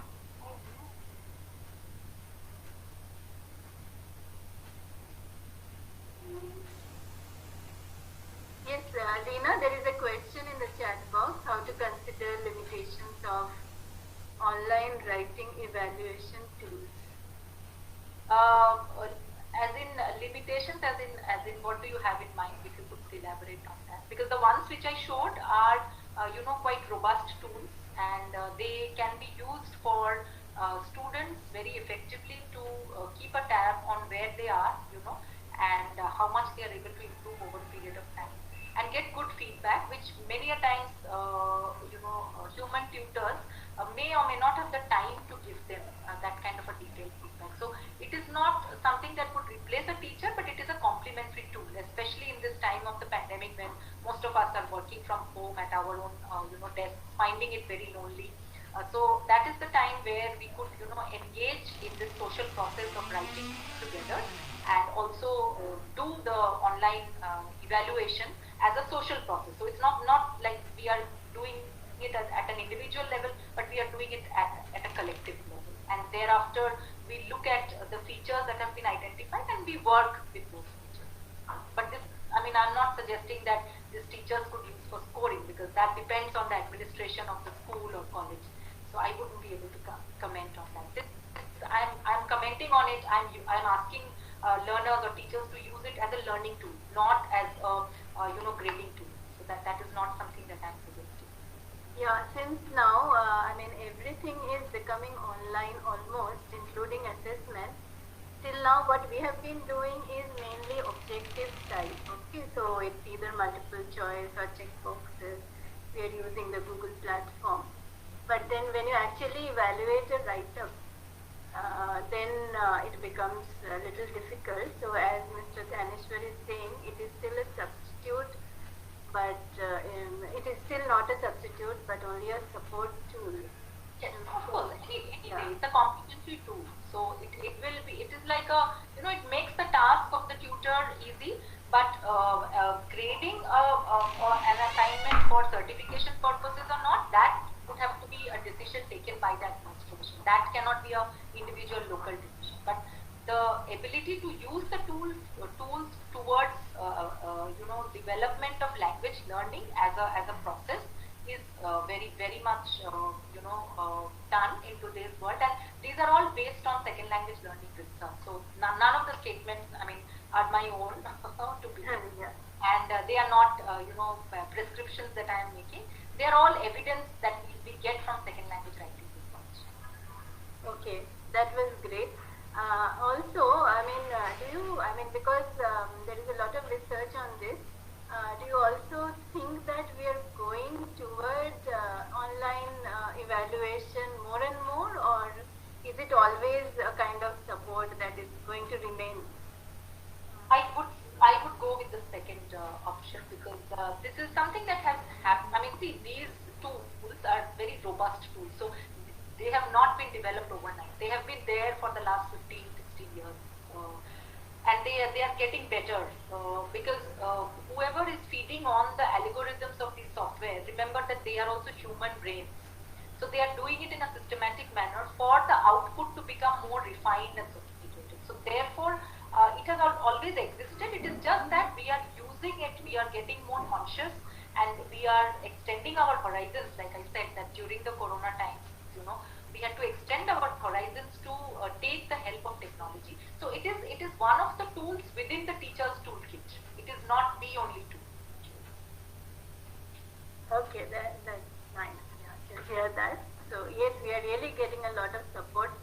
We hope we will get more and more such tools so that our work becomes, I won't say easy, but more comprehensive maybe. Yeah. So that we can keep a database also of everything, from just making it manual to making it yes. Yes. Yeah. More than the variety, what I would suggest is a deeper knowledge of the use of these tools. That what kind of an impact it has on my mind, and if I am able to keep a track of that as a learner and as a teacher, I think that would be very useful, and that is where research comes in. That we look at the simple tools, like for example chat boxes. There have been several studies to show that what is the kind of learner development in academic writing, for example, or academic oral communication as a result of using these social web 2.0 tools. Okay. Thank you for that beautiful insight into the technology of assessment. I don't know if anyone else has any other questions. Otherwise, we will stop. Thank you, Monashri. Thank you for having me here. And it was great interacting with all of you. And I hope there has been some inspiration, among probably. Yeah, sure. I think to some of us it is quite an eye-opener. So we will really look into it, and maybe later we will get back to you again with more questions. Sure. Thanks. I will Yeah, sure. Thank you so much.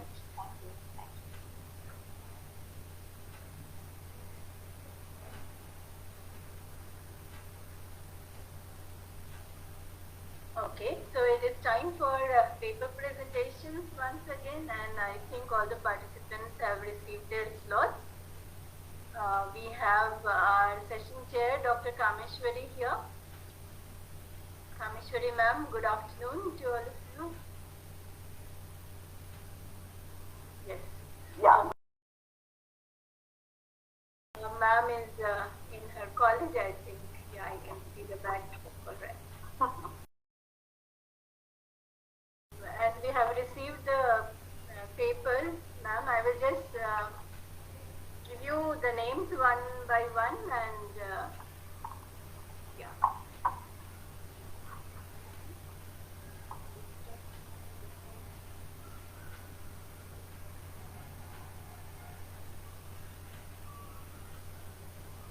Yeah, ma'am, we have to begin with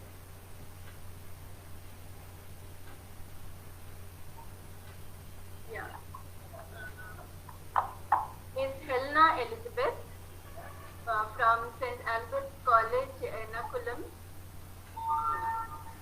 Her paper is on skills and knowledge and successful students acquired after course completion, and followed by Megha Alexander, then Bhagya Sajeev, Devika Radhakrishnan, and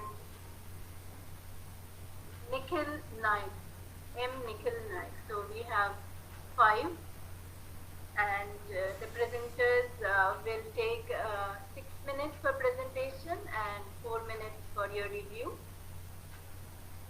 And they may present their PPT slides or an e-poster, that is the instruction given.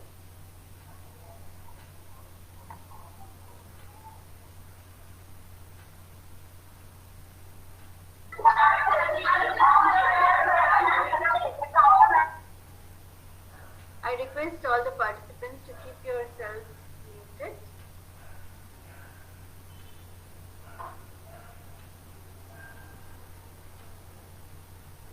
And before we begin, let me also give you the slots for the next participants.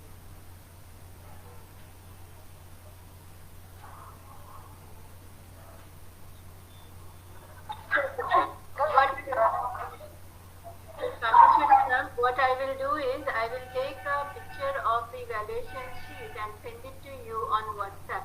Yes, fine, that will be fine. Yeah.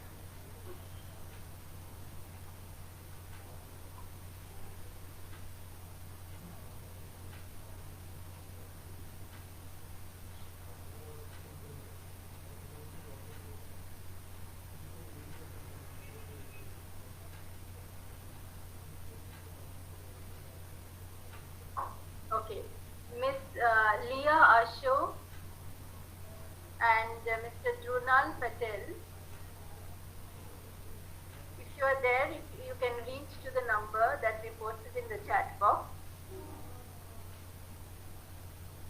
And I think Professor Ruchika Rathod is slot number 302, whether I think you have requested to present it tomorrow. And next is Krishna Priya, slot number 304, Alisha Muhammad, slot number 305, Shalini, slot number 306. So if these people are ready, you can inform us and we will have a parallel session. So please reach out to us in the number that we have provided in the chat box immediately and let us know whether you are presenting or not, because we don't want the sessions to get crowded tomorrow. We have mainly one paper presentation session tomorrow at 12:15, but then only if there are participants, we will extend it to the afternoon. So please let us know as soon as you can. Thank you.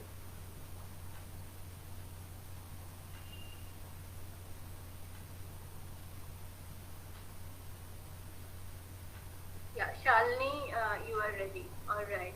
Yes, ma'am, I'm ready. Yeah. So we can have a breakout room. I think Kameshwari ma'am and Dr. Sunita ma'am is also here. Ma'am, are you there? Hello. Yes, Monashri, I am here. Good afternoon. Good afternoon, ma'am. Yeah. So we are going to break out into 2 rooms. Okay. Like we did in the previous session for paper presentation. Right. Room number 1 will be Kameshwari ma'am and room number 2 will be Sunita ma'am. And I request the participants to join. 3 of you can join the first room, that is room number 1.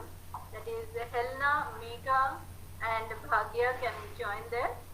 And Devika, Nikhil and Shalini, you can join room number 2. Okay? And I request Kameshwari ma'am, you will see a pop-up in your screen where you can choose a breakout room. You can join room number 1. And Sunita ma'am, you can join room number 2. Monashri, can you? Yeah, I will just break out into the rooms and then I will let you join. Okay, fine.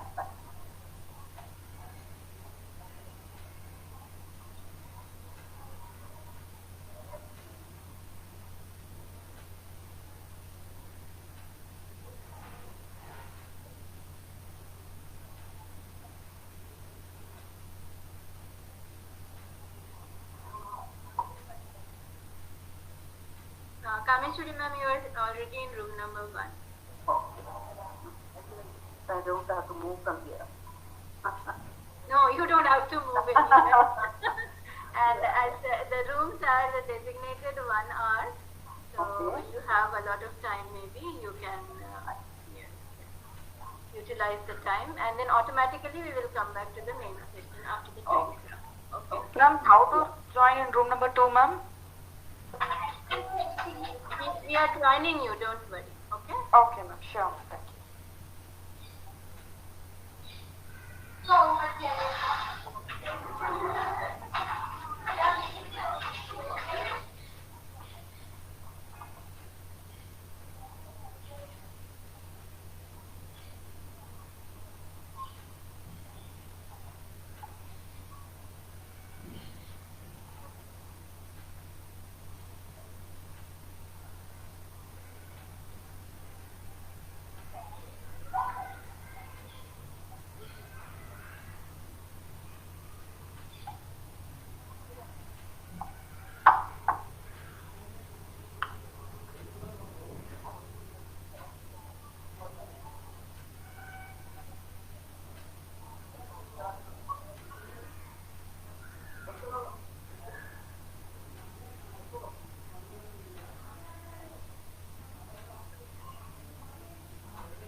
I request all the participants to join either room number 1 or room number 2.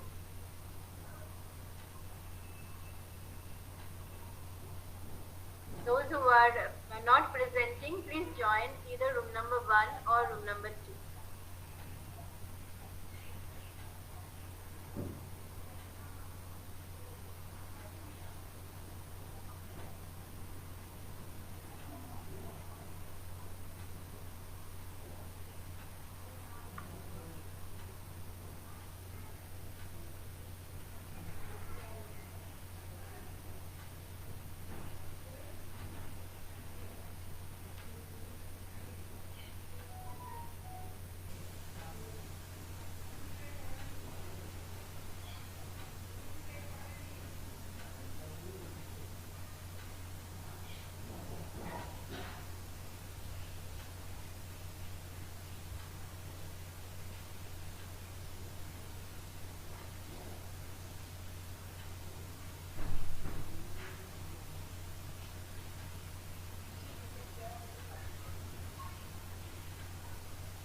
please join room 1 or room 2. Please accept the request as we assign you to the rooms.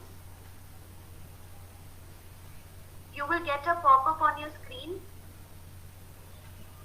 Please click on that and join either of the rooms.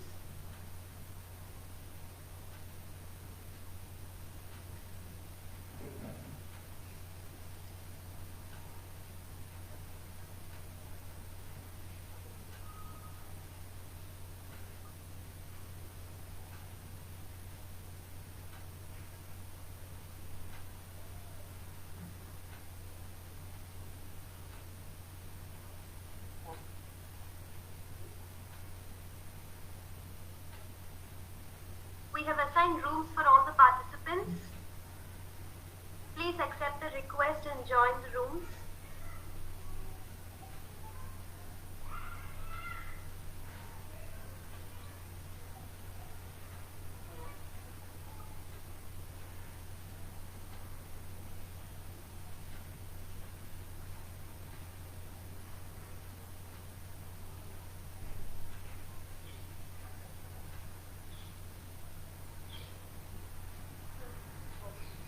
There are a few participants who has not accepted the request, the assigned request in room 2.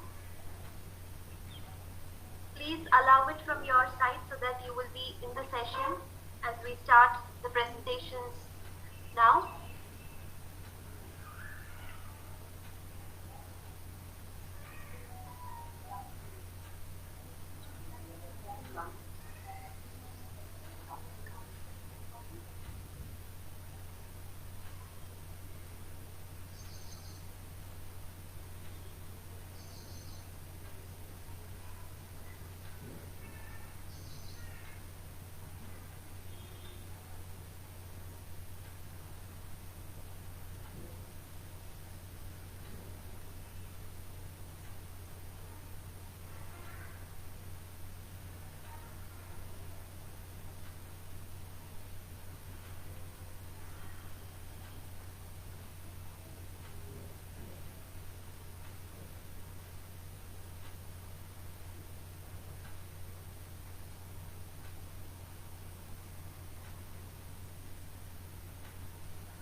Hostel, OU campus. She was a former secretary and correspondent for the College of Teacher Education, Andhra Maila Sabha, OU campus. Ma'am has held various administrative posts. She graduated from the OU College for Women and her post-graduation was from Nizam College. Her MPhil and her PhD from Osmania University in the field of post-colonial literature. Her research specialization is African women writers. She has 34 years of teaching experience at intermediate, undergraduate and postgraduate levels. She has taught English proficiency course in the Ramakrishna Mutt. To her credit, she was the course writer for all the above said levels of General English and ML English literature. She has published more than 30 articles in various national and international journals. She gave many extension and guest lectures in different colleges and has published many books. She was a member of many academic and governing bodies in the colleges. She is a subject expert for the selection of candidates for the recruitment in degree and PG colleges, engineering, railway and AP service commissions as well. She has even taught English communication and writing skills for foreign students in the Arts College OU campus. She judged many competitions for schools and colleges. She was invited as a chief guest for many programs in various institutions. She conducted workshops for engineering colleges on soft skills. Ma'am was one of the UGC NAC team members for extension of autonomous status to colleges. She is humble, dedicated, and a committed teacher. She has given lot of guest lectures and is continuing to do so till date. She is very good in the ability of personal relationship with her colleagues, friends, students, and non-teaching staffs. We are very, very happy to have Sunita ma'am with us in this session today, sharing the paper presentation, and we are looking forward to hear your valuable inputs, ma'am.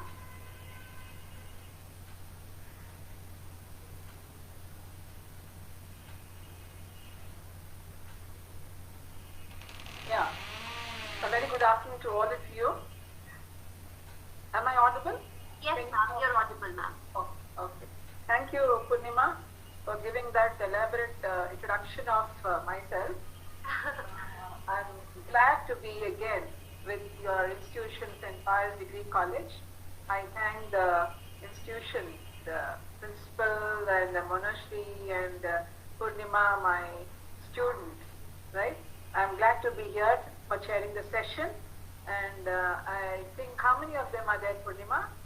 We have 3 papers, ma'am. Okay. Okay.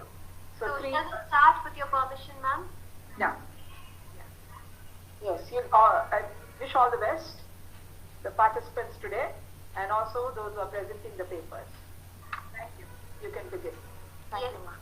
I am sharing the assessment paper with you, ma'am, the evaluation sheet with you on your WhatsApp, ma'am. Okay. Yeah. So we will start with Bhagya Sajeev, if she's ready. Bhagya, are you here?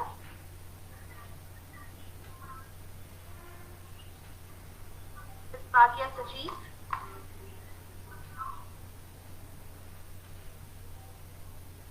Devika? Is Devika here? Devika Radhakrishnan? Yeah. Devika, can you please start? So, if you do not have a problem, you can keep your camera on as you give the presentation. It will be easy for the reviewers to review.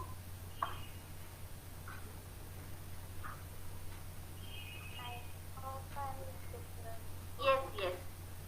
Yes, Devika, you may start now. Good evening, everyone. Respected dignitaries, faculty, and the research students of St. Pious College, and other faculties and participants. I am Devika. I am pursuing MA English from St. Albert's College. So here I am going to do the proper presentation on the topic skills and awareness that a professional needs to achieve success in their career. Can I present my PPT? Yeah, you can present your Devika, can you speak a little louder? Okay, ma'am. Tell me your title, please. Slowly. Tell me your title.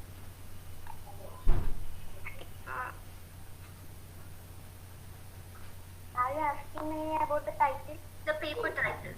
Your presentation. You're speaking on what?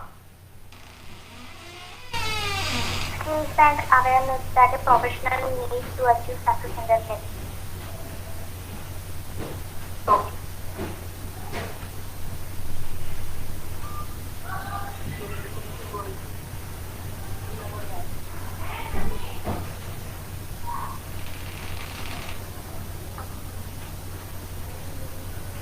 Is it available? Yes, we can. Yes, Devika, we can see. You may proceed.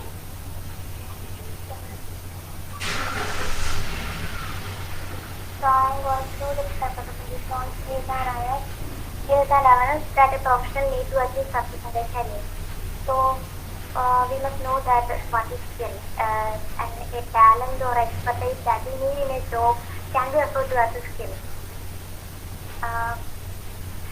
We have our own skills, but while we enter into a profession or to do a job, we must acquire some skills. A talent or expertise in a job or task can be referred to as skills. Skills stands for service.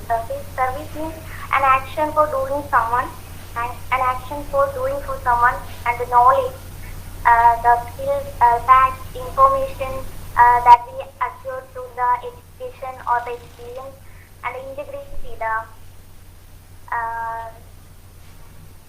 uh, the ability to be honest, or the strong moral principles, and the literacy ability to write and read, and the linkages, maybe the connections that may be related to the connections that relate to relations or any other thing. So that's what skills stand for. Skills can expand your professional competency and allow you to perform your job well. You can gain and improve skills with education and experience. The more advanced you are in performing certain skills, the more likely you are to get those progress in a job. Skills like job skills allow you to do a job. So, there are skills like job skills and life skills. The job skills is allowing you to do a job, as well life skills allow you to do everyday tasks. Skills which are divided into soft skills and hard skills. Professional skills which include 7 basic skills also are discussed here.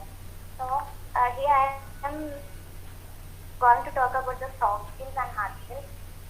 Skills can basically divide into two, soft skills and hard skills. Soft skills here represent personal skills necessary for certain activities like teamwork and motivating others. Moreover, it is combination of people skills, social skills, communication skills, attitude, mindset, career attributes that enable people to navigate their environment, work well with others, perform well, and achieve their goals with complementing hard skills. Soft skills. It is can be referred to as a personal skills like communication and time management and flexibility that comes under the soft skills. However, hard skills can be referred to as a technical skills. It is like learned abilities acquired and enhanced through practice, repetition, and education. Hard skills are important because they increase employee productivity and efficiency and subsequently improve employee satisfaction. One who knows to operate the machines or operate the computers, or one who are have the one who know the well-known proficiency in doing or dealing with other languages, will and one who achieving the degree certificates will come under the hard skill section. And next one is professional skills. The professional skills refer to how much knowledge, information, skills, and abilities the employee can pick up while on the job. Here are some basic professional skills. That is one of them is critical thinking. It is that if this is a problem in a business field, we must understand what is the problem, and we must think how can we solve that problem. So that solution, that a problem will arise, and we must think what's the problem and how can we solve that. That is the critical thinking. And next is the flexibility. Here flexibility is not about the body, it is about the if a problem arises in a business field, we are developing, we are creating solutions for solutions quickly. That means if a problem arises, if a problem arises, I'm creating one. Sorry.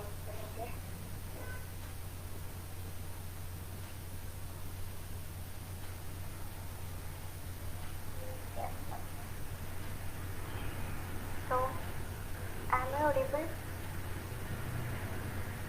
Hello? Yes, please, you are audible. Yes, you are. Okay. Can hear you, Devika. Go ahead. Okay, ma'am.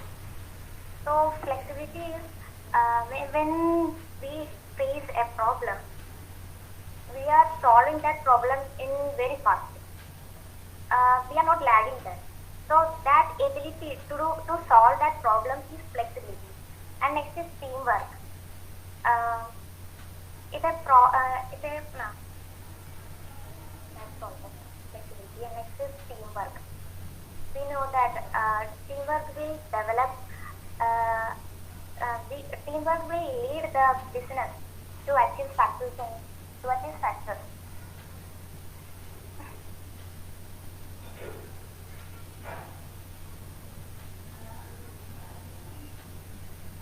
if a group of people are together, then they will produce different ideas, different concepts, uh, different ideas and different concepts. It will help to solve the problems very quickly.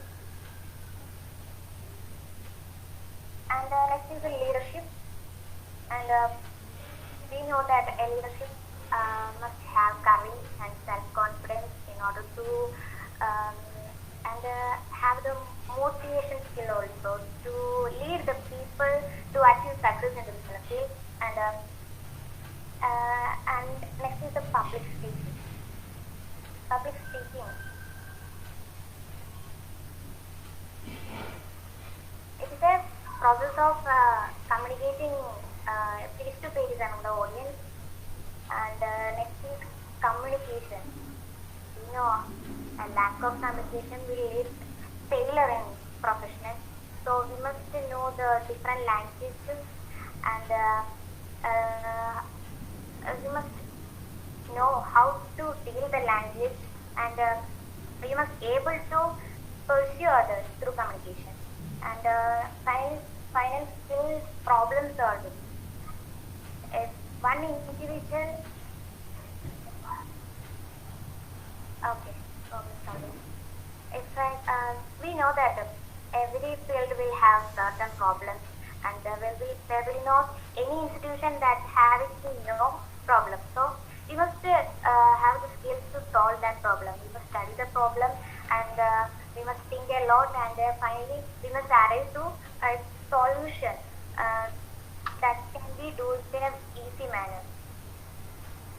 So conclusion is that to having skills for a professional is very important to develop the progress in his or her career, and individual professional skills are extremely important in the business world.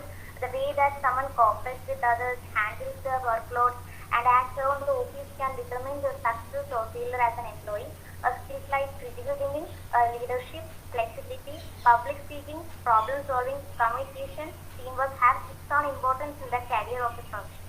That's what I want to convey through the. That's what I convey to.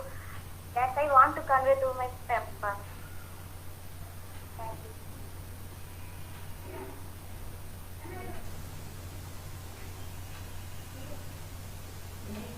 Okay, you're done with it, Devika? Okay. Yes, thank you, Devika. Shall we go with the questions? Or after all the presentations are over, shall we continue with the questionnaire?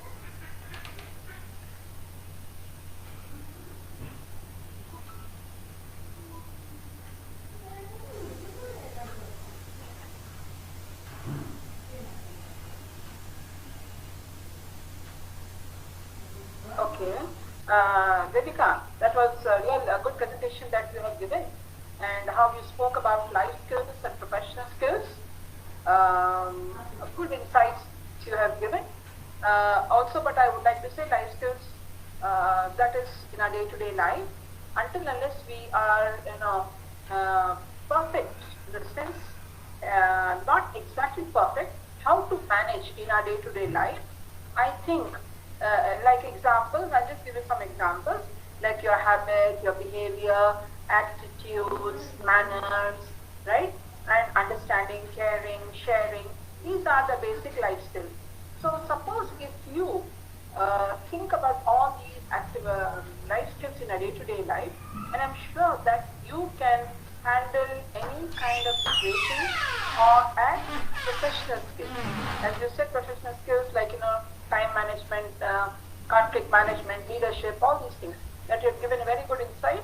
I think that's excellent presentation, but a little bit more of confidence that Devika should improve, right?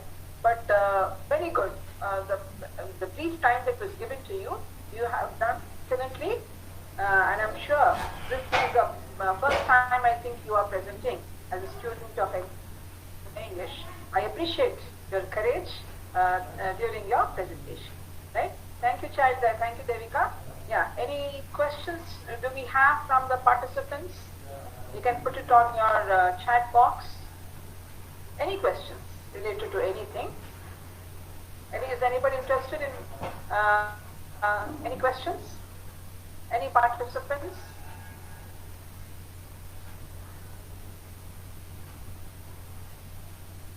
I think there are no questions, Devika. Your presentation reflects that it was very crystal clear, I think, that everybody could understand your presentation. Yes. Shall we go to the next speaker then? Yes, ma'am. Thank you, Devika, for your presentation, and thank you so much, ma'am, for your valuable feedback on her paper. Now, we move on to the next paper by M. Nikhil Naik, Research Scholar, EFL University. Nikhil, are you there in the session? Yes, ma'am. Yes. Nikhil Naik. Nikhil Naik, Research Scholar from EFL University, Hyderabad. His topic is fostering second language writing using multi-modal text composition.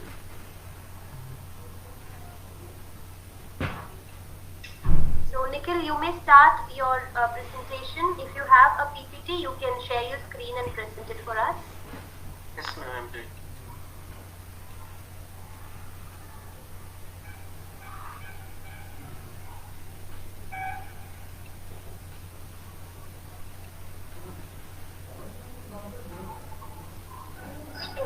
We can see your presentation. Okay, start.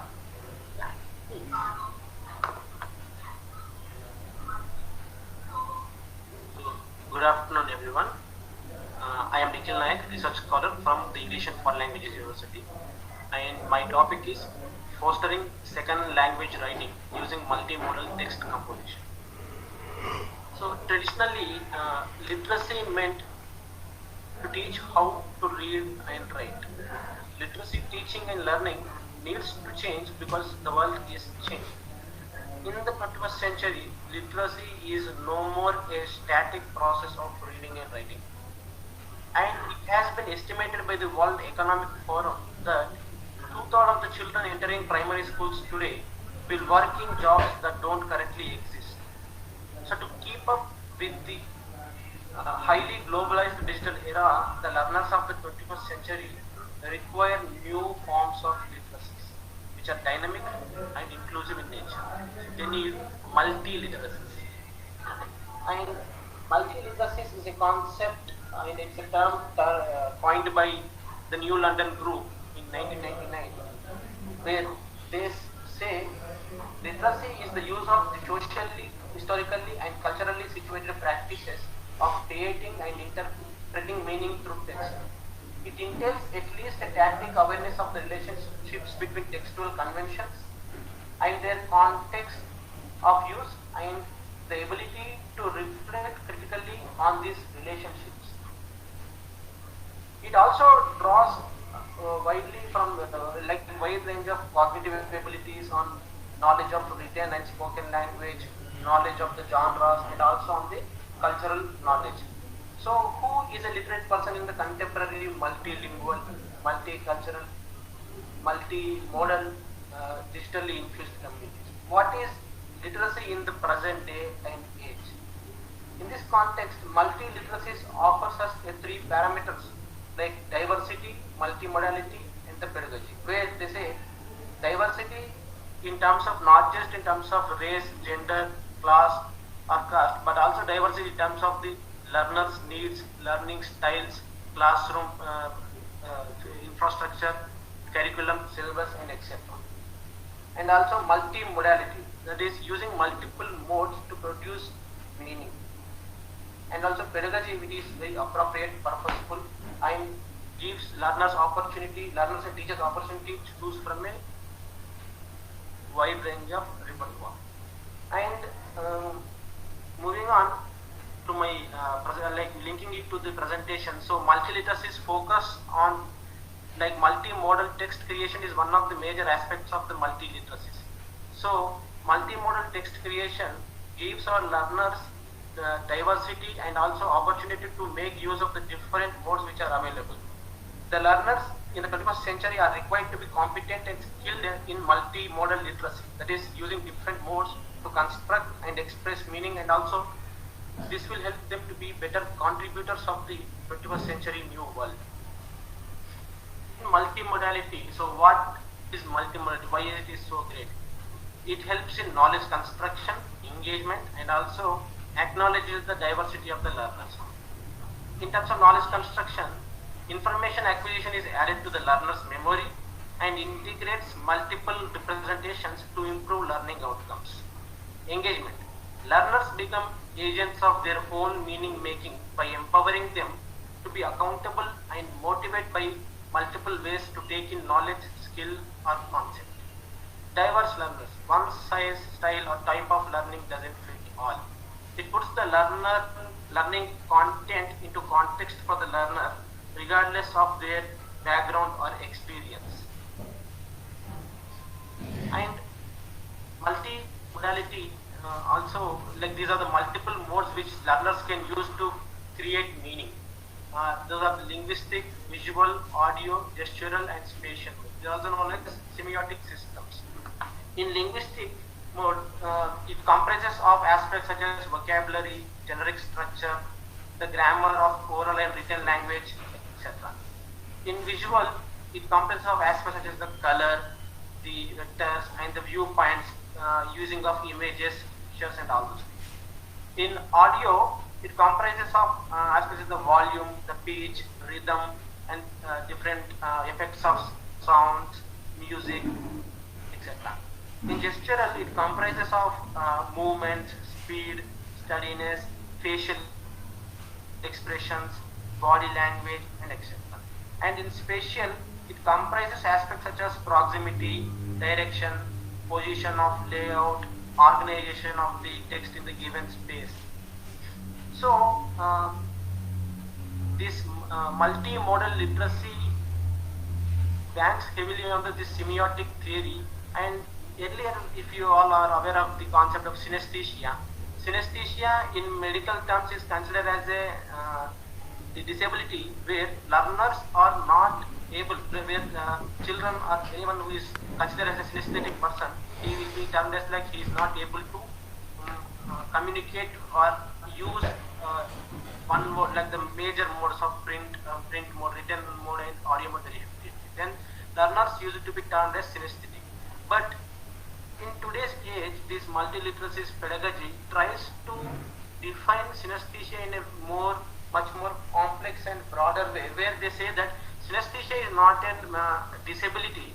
It is just that learners are different. They are not able to express themselves efficiently in linguistic mode, but if those kinds of learners or disengaged learners be provided with other modes of meaning making and expression through visual, audio, gestural, and spatial modes, then they can also be a better part of the learning community.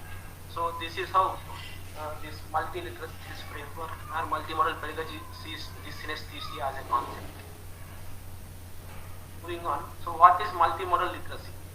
Multimodal literacy considers literacy as a process where knowledge is socially situated and constructed.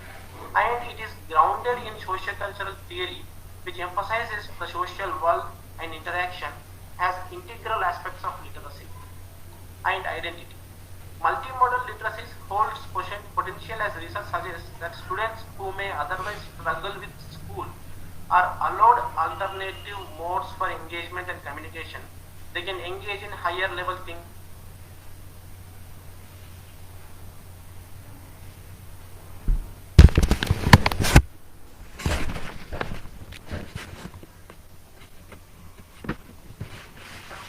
And flexibility to express themselves and also to create their own identity by using the different modes that which are available for the learners. So it gives them opportunity to reform their identities when provided with alternative modes for meaning making.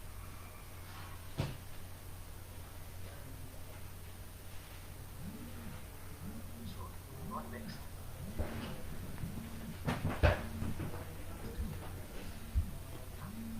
Now coming into the multimodal composition. Now what is multimodal composition with respect to English language teaching? generally in our classrooms, when we give learners a writing task, it is only in majorly it is only in the print mode where learners have to just write and submit. But multimodal composition is a new way of writing. It's a hybrid writing where learners can make use of the other modes in their writing.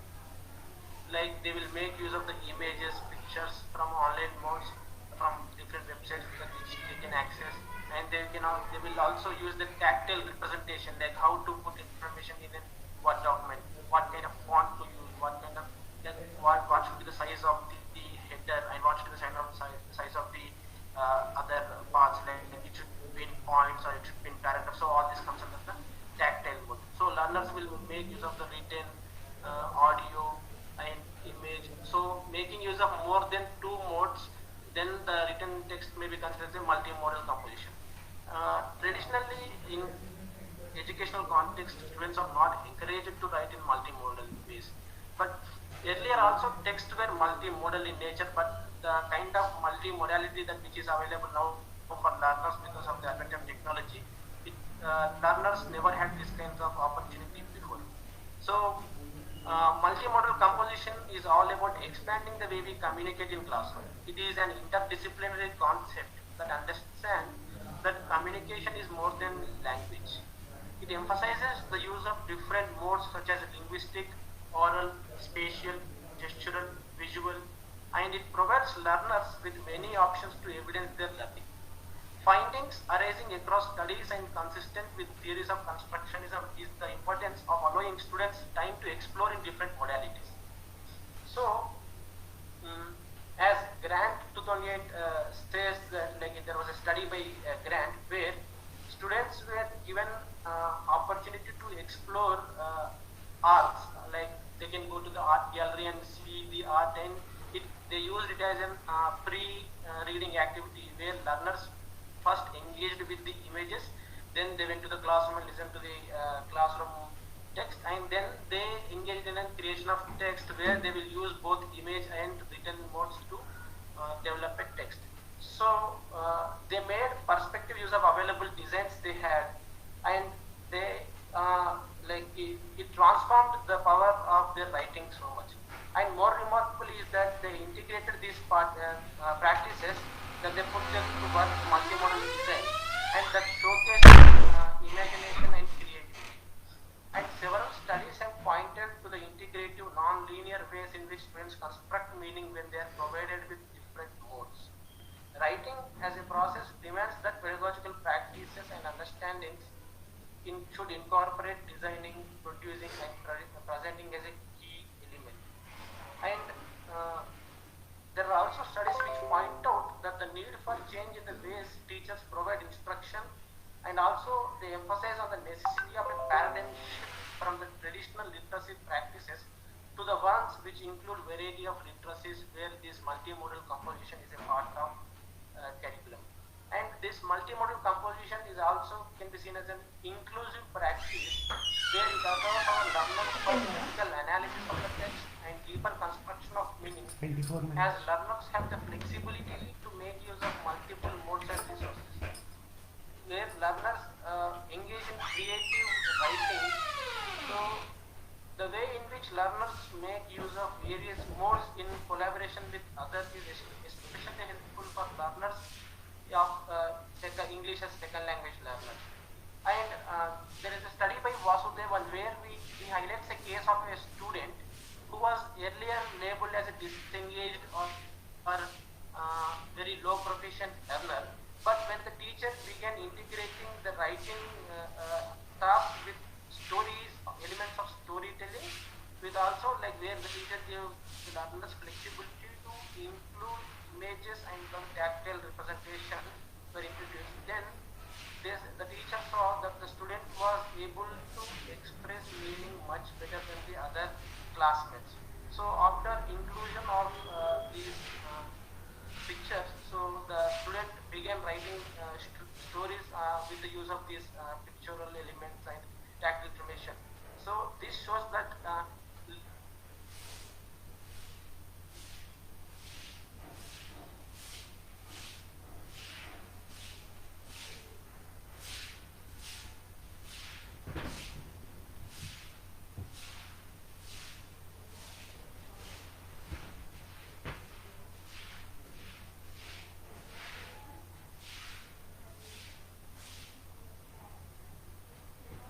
Nikhil, have you done with your presentation?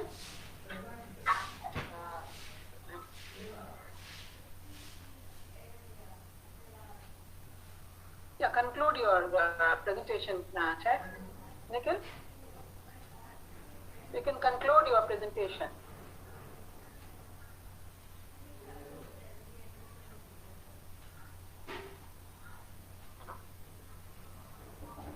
Yeah, Nikhil, are you there in the session? I think we lost connection with Nikhil.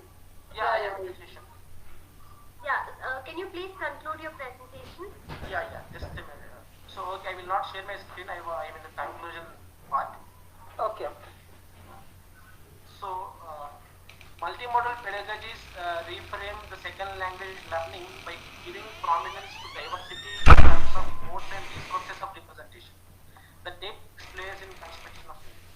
Multimodal writing should be incorporated into curriculum as it is an all-encompassing in nature and recognizes the diversity in classroom. To implement multimodal composition in classroom, we need to adopt alternative assessment models which have proper alignment between instruction and assessment. Thank you.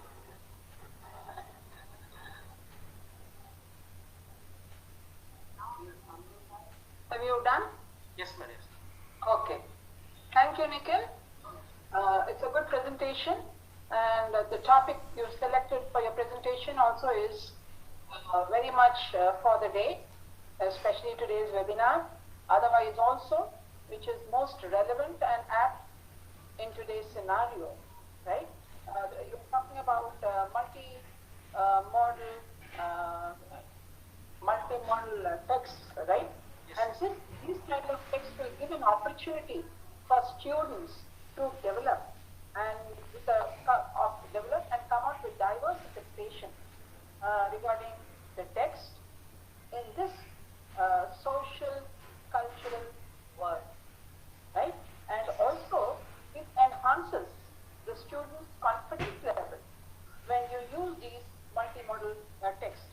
And apart from that, it also helps in critical thinking or critical evaluation of the text. And more so, this supporting multimodal literacy is the most important aspect of education today. And the present generation of the 21st century are very, very fortunate and very confidently they are making use of the technology, and they're coming out with very, very good interpretations and innovative and creative ideas. And this not only helps, but it is considered as Nikhil said, multi-modal text, which helps and combines the kind of models, that is the visual, the audio, and also the linguistic aspect of the text, which is the primary importance or significance in today's world of technology. And I think I should give room for the participants if they have any queries. And that was a wonderful presentation, Mr. Nikhil Nayak. I think you are a research scholar. I wish you all the best, and you will come out with good prospects and a good future in your research. All the best. Thank you. Nikhil? Thank you. Yeah. Thank you so much. Yeah. Any questions? If you have anybody who were in this webinar, any participants or any teachers, even teachers also, anybody who are in this participating in this webinar, put your questions on the chat box, and I think I would, along with Nikhil, I can also help Nikhil in answering any kind of questions. Yes.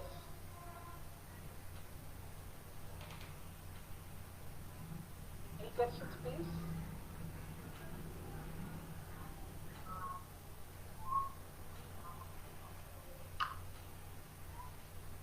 Yeah, do we have any questions from the participants? We're looking forward for some questions.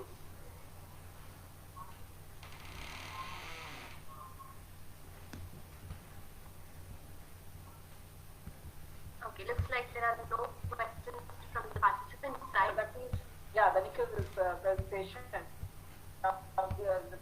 to start pondering and thinking about workplaces, multimodal text. It's an eye-opener for the participants, and they will, I think, later they may have some questions. And if anybody, participants, if they have any questions or queries, you can even put those questions to my mail ID. I think Purnima just put on my mail ID also. If they have any kind of queries, they can even interact with me later. Sure, ma'am. I will do that. I'll put your mail ID. Excuse me, just a word. First in mail, I will give them answers. Yes, ma'am. But anytime, anytime. Sure, ma'am. Yeah. Hello. Yeah. Thank you. Thank you, ma'am. Yeah, even I have shared my mail ID in the chat box, so if anyone has any queries later, so they can also mail me. Yes, sure. Definitely. Thank you, Nikhil. Thank you, ma'am, for your feedback. Thank you. Yeah. Now let's move on to the next presentation, which is by Ms. Shalini. Yes, ma'am, I'm there. Yeah. Sorry, ma'am, we don't have much details about you. Can you please tell me which college are you joining us from, ma'am? Yes, ma'am, I'm from VIT Chennai, ma'am. I'm a PhD research scholar. Okay, ma'am. Can you hear me, ma'am? Yes, ma'am, I can hear you. Yes. Chennai. You may please start your presentation now. If you have a PPT, you can share your screen and present it for us. Yes, ma'am.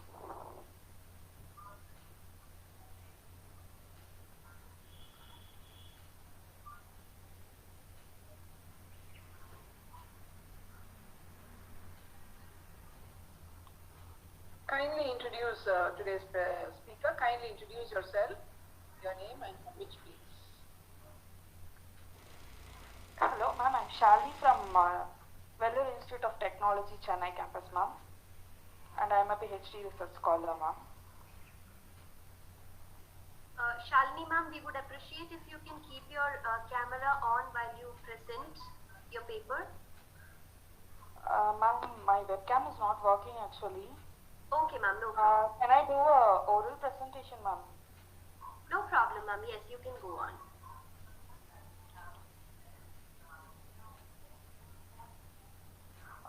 My topic is about teaching of soft skills through drama.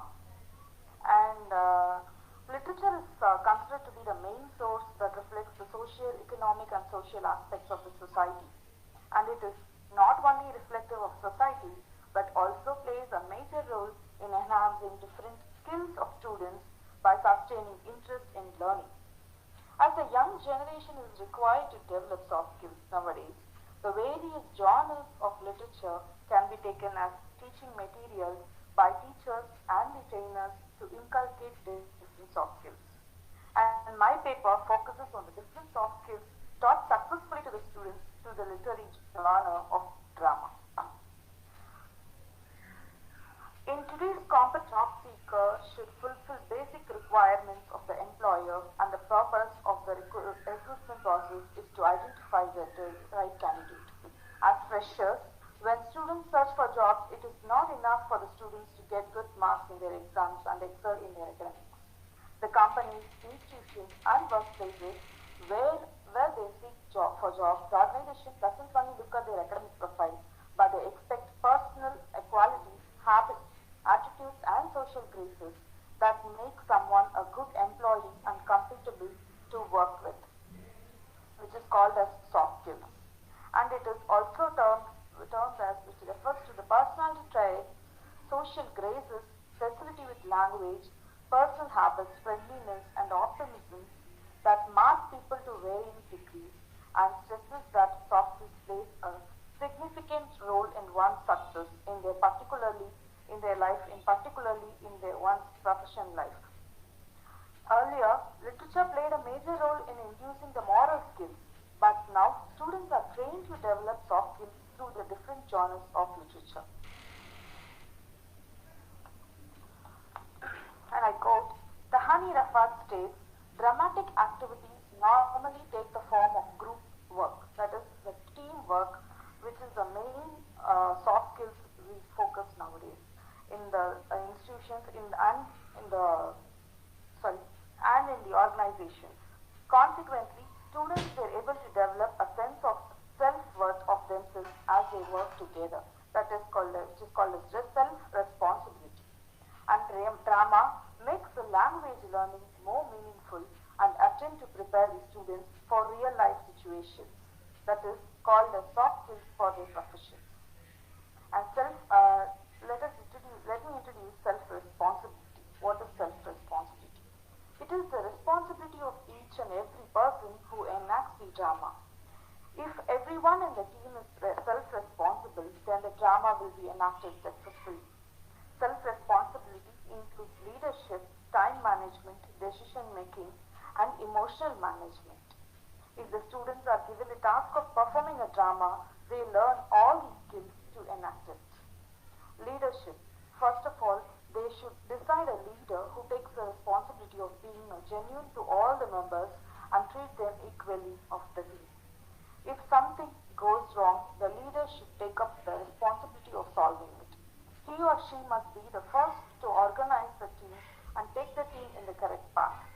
The plot of the drama, the characters, the acts, the time for each act and scene in the drama, the musical effects, the dialogues are the components which are important for performing the drama. These things should be discussed with the team members by the leader, and decision making should be fair in solving any problem in the team.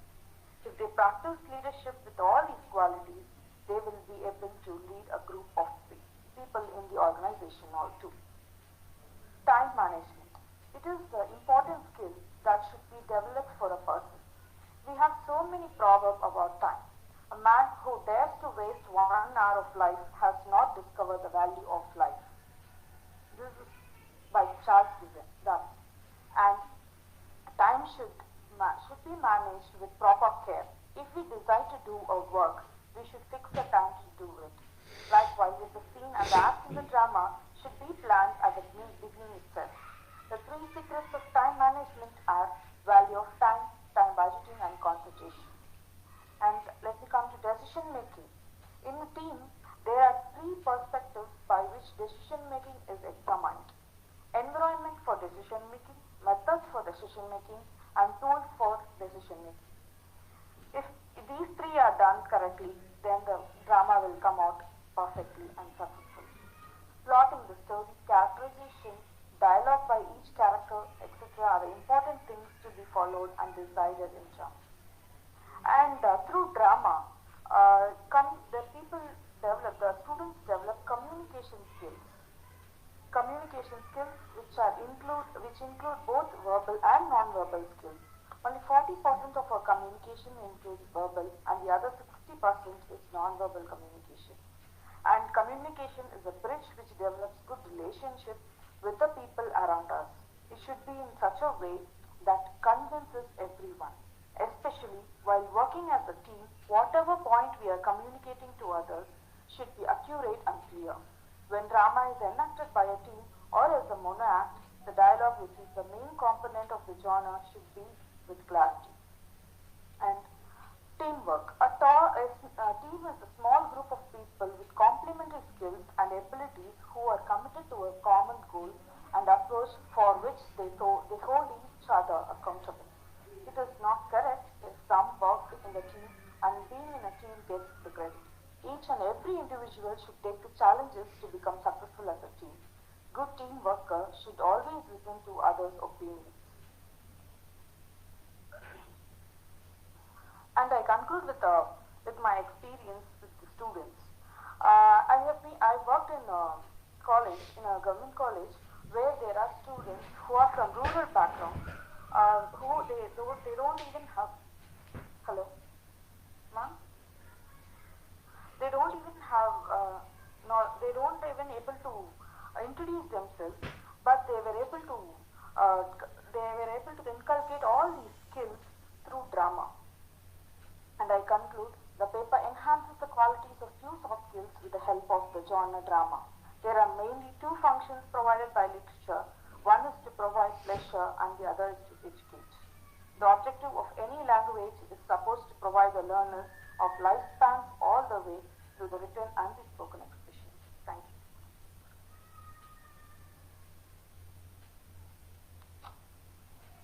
Yeah, thank you, Shalini. I think you have managed very well, and your topic is very appropriate, and especially focusing on the time management, teaching soft skills through drama. Well, that's really good, and I think the students, participants will definitely make use of, because recently one of my scholar has submitted a thesis on life skills and soft skills through drama, and there she spoke about, because it's like an ocean, skills, right? Life skills and all. So then she was talking about the latest research of drama, what is called as the process drama, who Lee Petru explains about the hypothetical foundation of what is this process drama. And through this process drama, as Shalini said, most of them have a very rural background. It's not only in your state, in Vellore, but anywhere that matter, everybody is facing the same problem, because now education is being given much importance, apart from their ancestral profession that the young generation is taking. They are attaching importance to education. So, and they need a little kind of guidance. I think drama is one of the, I can say, a major tool to every child or every student or every learner for that matter, to develop these soft skills, or rather even life skills. They are trying to upgrade themselves and improve themselves, especially when it comes to language. I think, and they are even doing some short-term courses like the proficiency course or spoken English. They are joining these institutions, and they have really made use of these courses, short-term courses. And here the role of English teacher plays a very, very vital and important role. So a little kind of guidance that the teachers of English should have, to give them a right kind of direction on in all aspects, and tremendous patience that they have. And I think Shalini has given, I think when you know about what is the process drama, I do not know what is your topic for research. Is it something on this only? On drama? Yes, ma'am. Yeah, good. It's not decided, but I have an idea about it.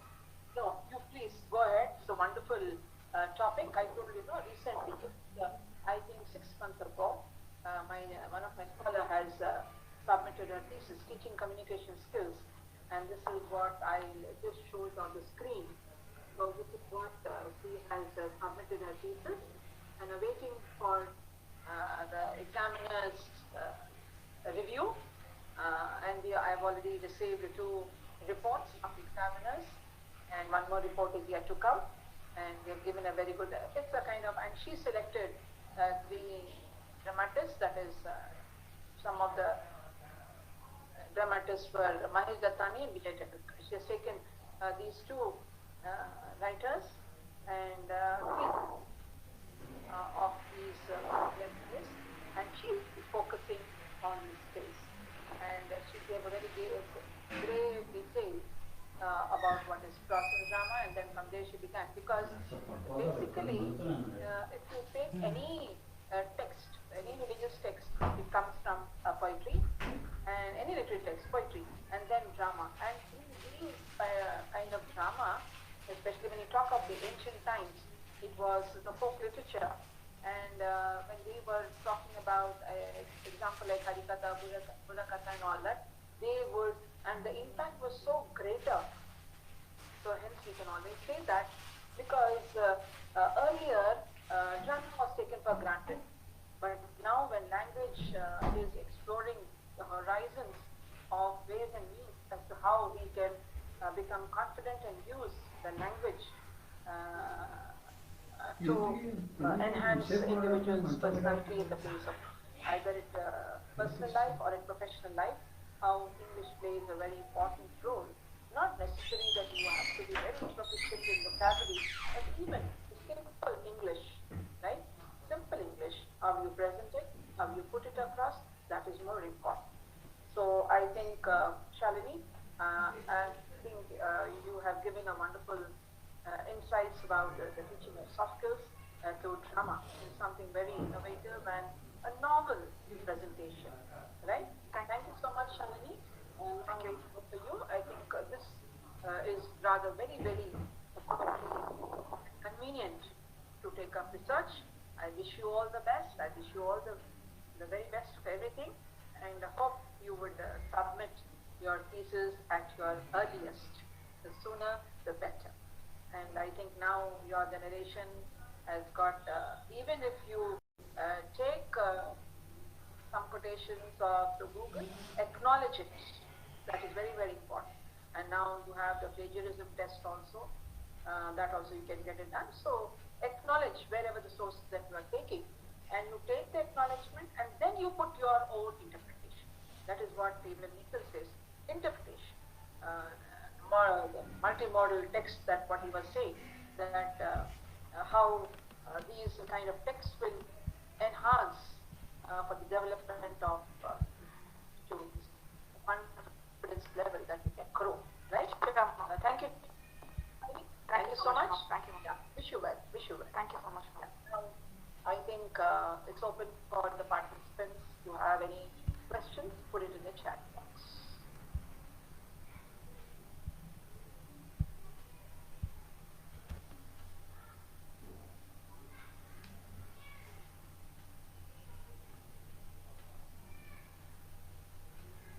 No questions? Okay. No, we do not have any questions. Okay. Any more participants, Purnima? No, ma'am. We are done for the day. Okay. We will continue with the other presentations tomorrow, the day. Okay. Okay. Yeah. So I think it's done? Yes, ma'am. We are done for the day. Okay. Thank you so much, ma'am. Thank you so much for My accepting the pleasure. invitation and being here to chair this session and My give pleasure. valuable inputs, ma'am. Thank you so much. All the best. If anybody wants any, I think give it Shalini in case if, I think Shalini, you're still online? I'm there, ma'am. Yeah. If you need any help or any support for your research also, you can contact. Sure, ma'am. Thank you, Chek. Thank you. Thank you. God bless all of you. Thank you so much, ma'am. Can I get your mail ID, ma'am? Yeah, I'm posting it in the chat box, Shalini, ma'am. Just give me a Yeah. moment. Thank you. Thank you, Purnima. Thank you, ma'am. Yeah, good day to all of you.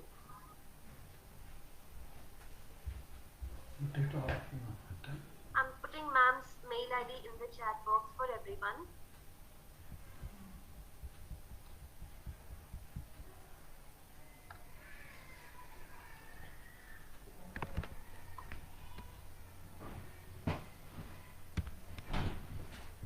So we come to the end of day 1. We're looking forward to meet all of you tomorrow, that is day 2. We will start at 10 o'clock with our lead talk by Mr. Seth Koshi, Language and Communication in Successful Entrepreneurship, followed by a lead talk by Dr. Shailaja, Soft Skills in Literary Texts. And at 12:15, we will start with the rest of the paper presentations. We will break for lunch, and then we will have a panel discussion, building up and building on language and literary skills and curriculum.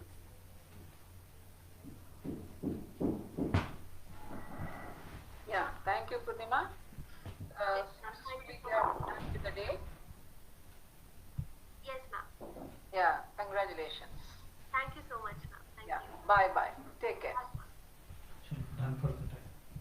Purnima, ma'am, I'm not able to open the feedback form. Okay, what does it say, ma'am? We have shared the... It is not at all opening. Yeah, done. Can you share it in the mail? Yes, ma'am. We will do that. We will send a mail